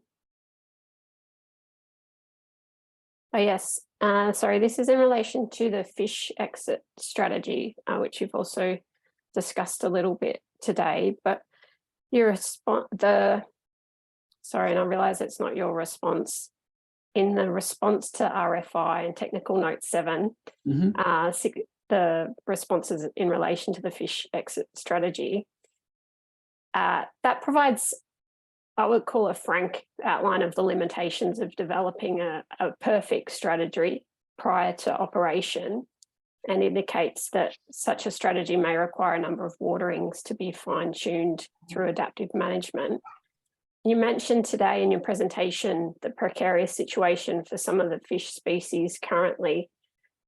So if it might take multiple waterings to get things right, is this a risk we can take with the species of interest? For those species, that will be fine. They're the smaller species that are likely to actually be staying on the floodplain. Okay, so they're the ones that the more regular watering will provide habitat that stays on the floodplain, so you can stay well away from all those big fish that are trying to eat them in the main river. And so, what we have is these larger fish generally are coming onto the floodplain temporarily during these events, and then we're managing their exit off the floodplain, and the smaller fish species are hanging around and staying on there. So that should be fine for those guys because we're increasing their water supply over the longer period, if you know what I mean. And then they finally get to exit. Well, they don't necessarily exit. They tend to more move within the floodplain. So that during those events, they may actually, and probably the way to think about it, say you've got 4 wetlands and 3 of those wetlands dry out, and the fish that are left in the 4th one will then repopulate those 3 wetlands when they get when it re-floods, and then at the end of the next flood, next dry period, instead of wetland A staying wet, wetland C stays wet this time, and the fish then repopulate from that when the next flood comes. So the fish are moving around within that wetland, and by the watering regime that we're doing, we're likely to end up with A and C maintaining water right the way through, rather at the moment under current scenarios, sometimes A just maintains water. I hope that clarifies things, but you know what I'm getting at. So it does conceptually. I'm just trying to understand with the projects that we've got, and understand that from Dr. Briscoe's questions, we haven't seen all of the scenarios kind of in a map sense, but for Belsa Younger, I'm imagining only the lakes would retain water throughout and continue, and the rest of the maximum inundation area would dry out, or is that? Most of it, yeah, that's right, yeah. Yeah. So there would still be a few patches that may retain water for longer and would still be there available. So, and the lakes are also part of the ecosystem those fish would use as well. Oh, of course, of course. And in the Hatter Lakes area, would that all dry out? Would that be my understanding? Again, not all of it will dry out all the time. Yeah. Okay.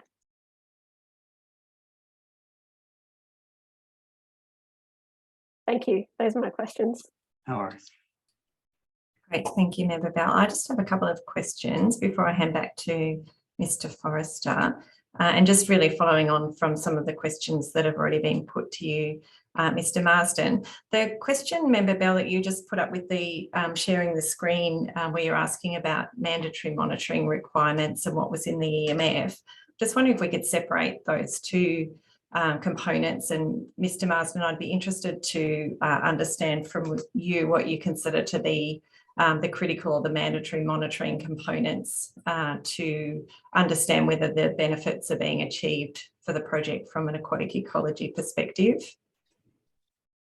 Yep, I'll have to take that one on notice and just get back to you with that. But I mean, generally, we're looking at the fish community, how it changes over time, maintenance of that community, and looking to make sure the populations are stable and increasing is what we're looking for. But that can be achieved a number of ways, whether it's direct monitoring of the waterways and the wetlands, or through the fish passage and that sort of stuff. So there's a number of ways of achieving the outcome. Okay, thank you for that clarification.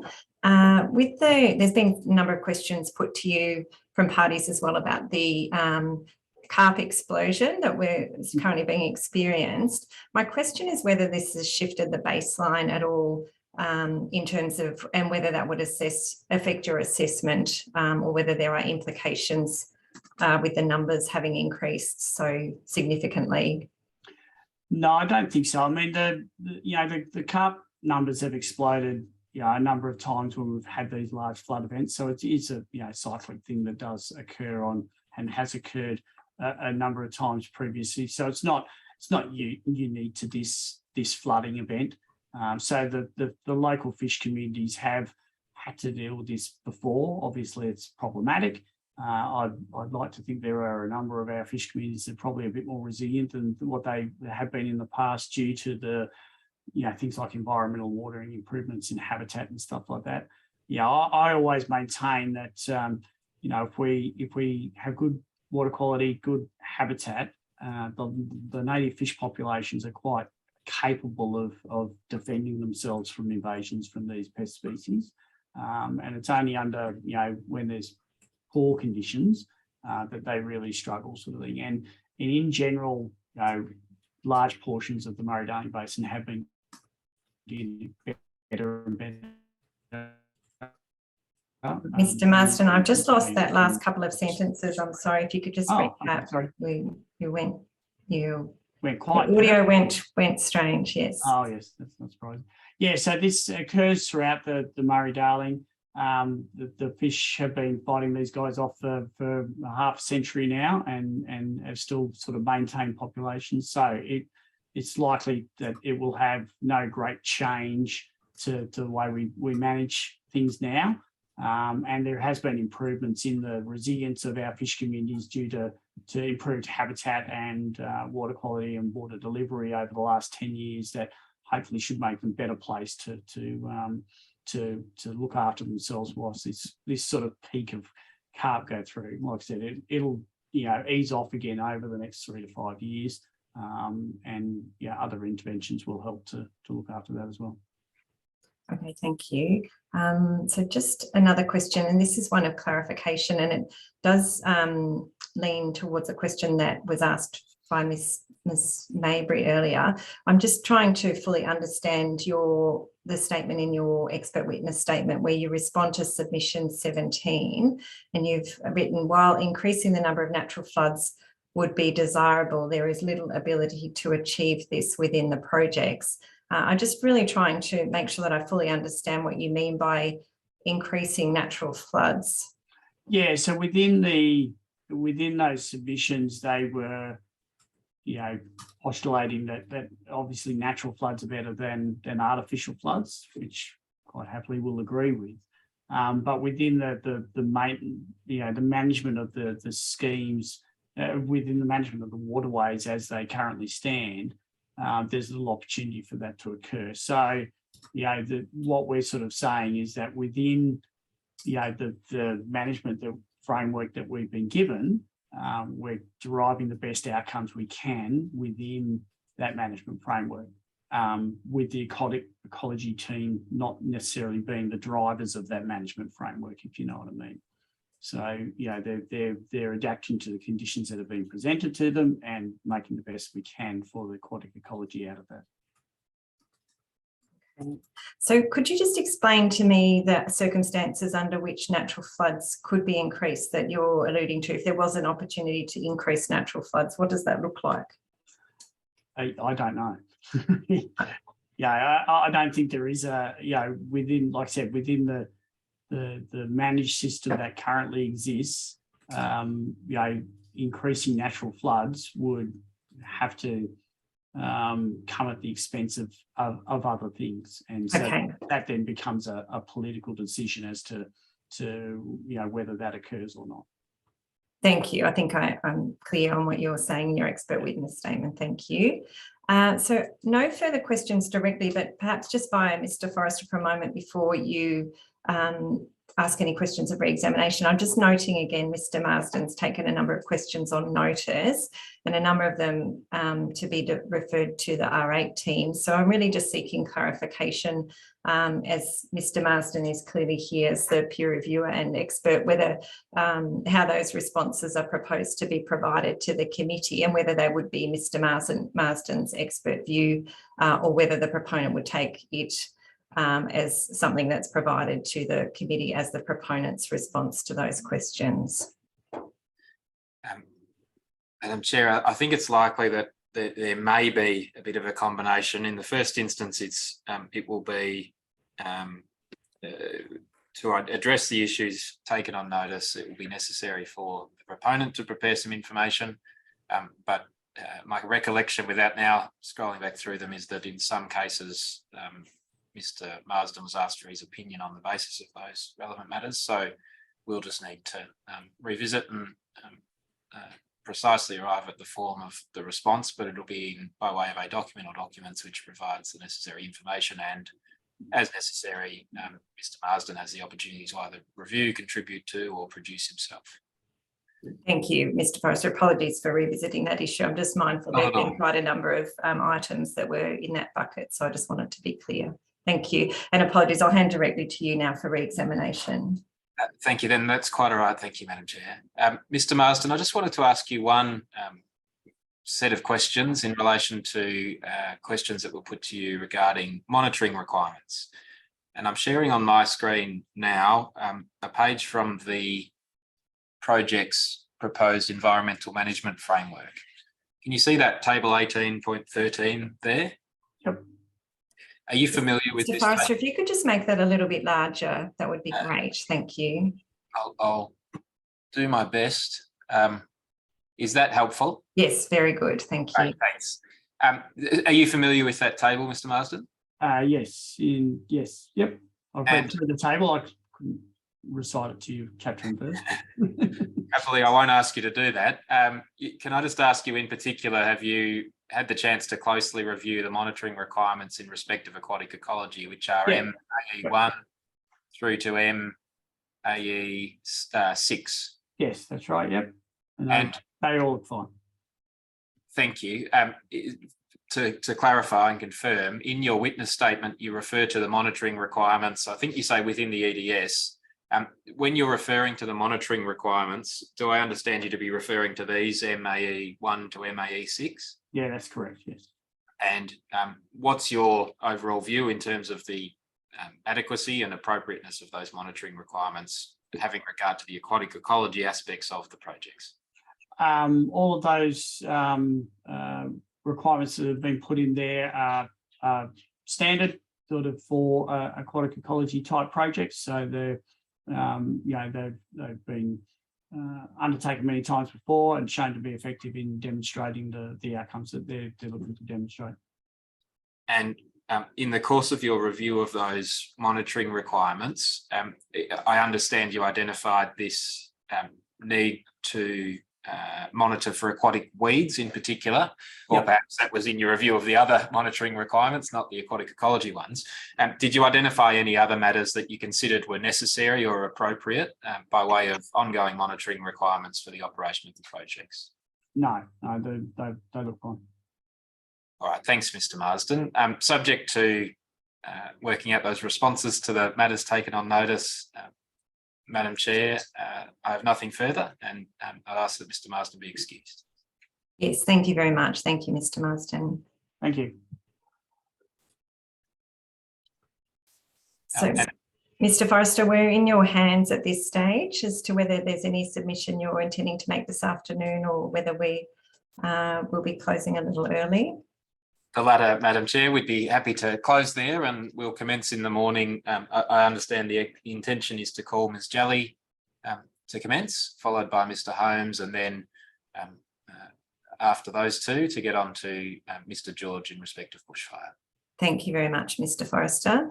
I will just ask Mr. Forrester, I'm sure you would have let me know, but are there any other issues or questions that your team has this afternoon before we do rise for the day? No, thank you. No, okay. And just for the information of all parties, the audio recordings from last week are all up on the Engage Victoria website. So the 3 days are up, and we'll continue to do that as the hearing proceeds. So there's no further matters that the committee needs to address this afternoon, and I thank everybody for your attendance today, and we'll see you at 10 a.m. tomorrow morning. Thank you.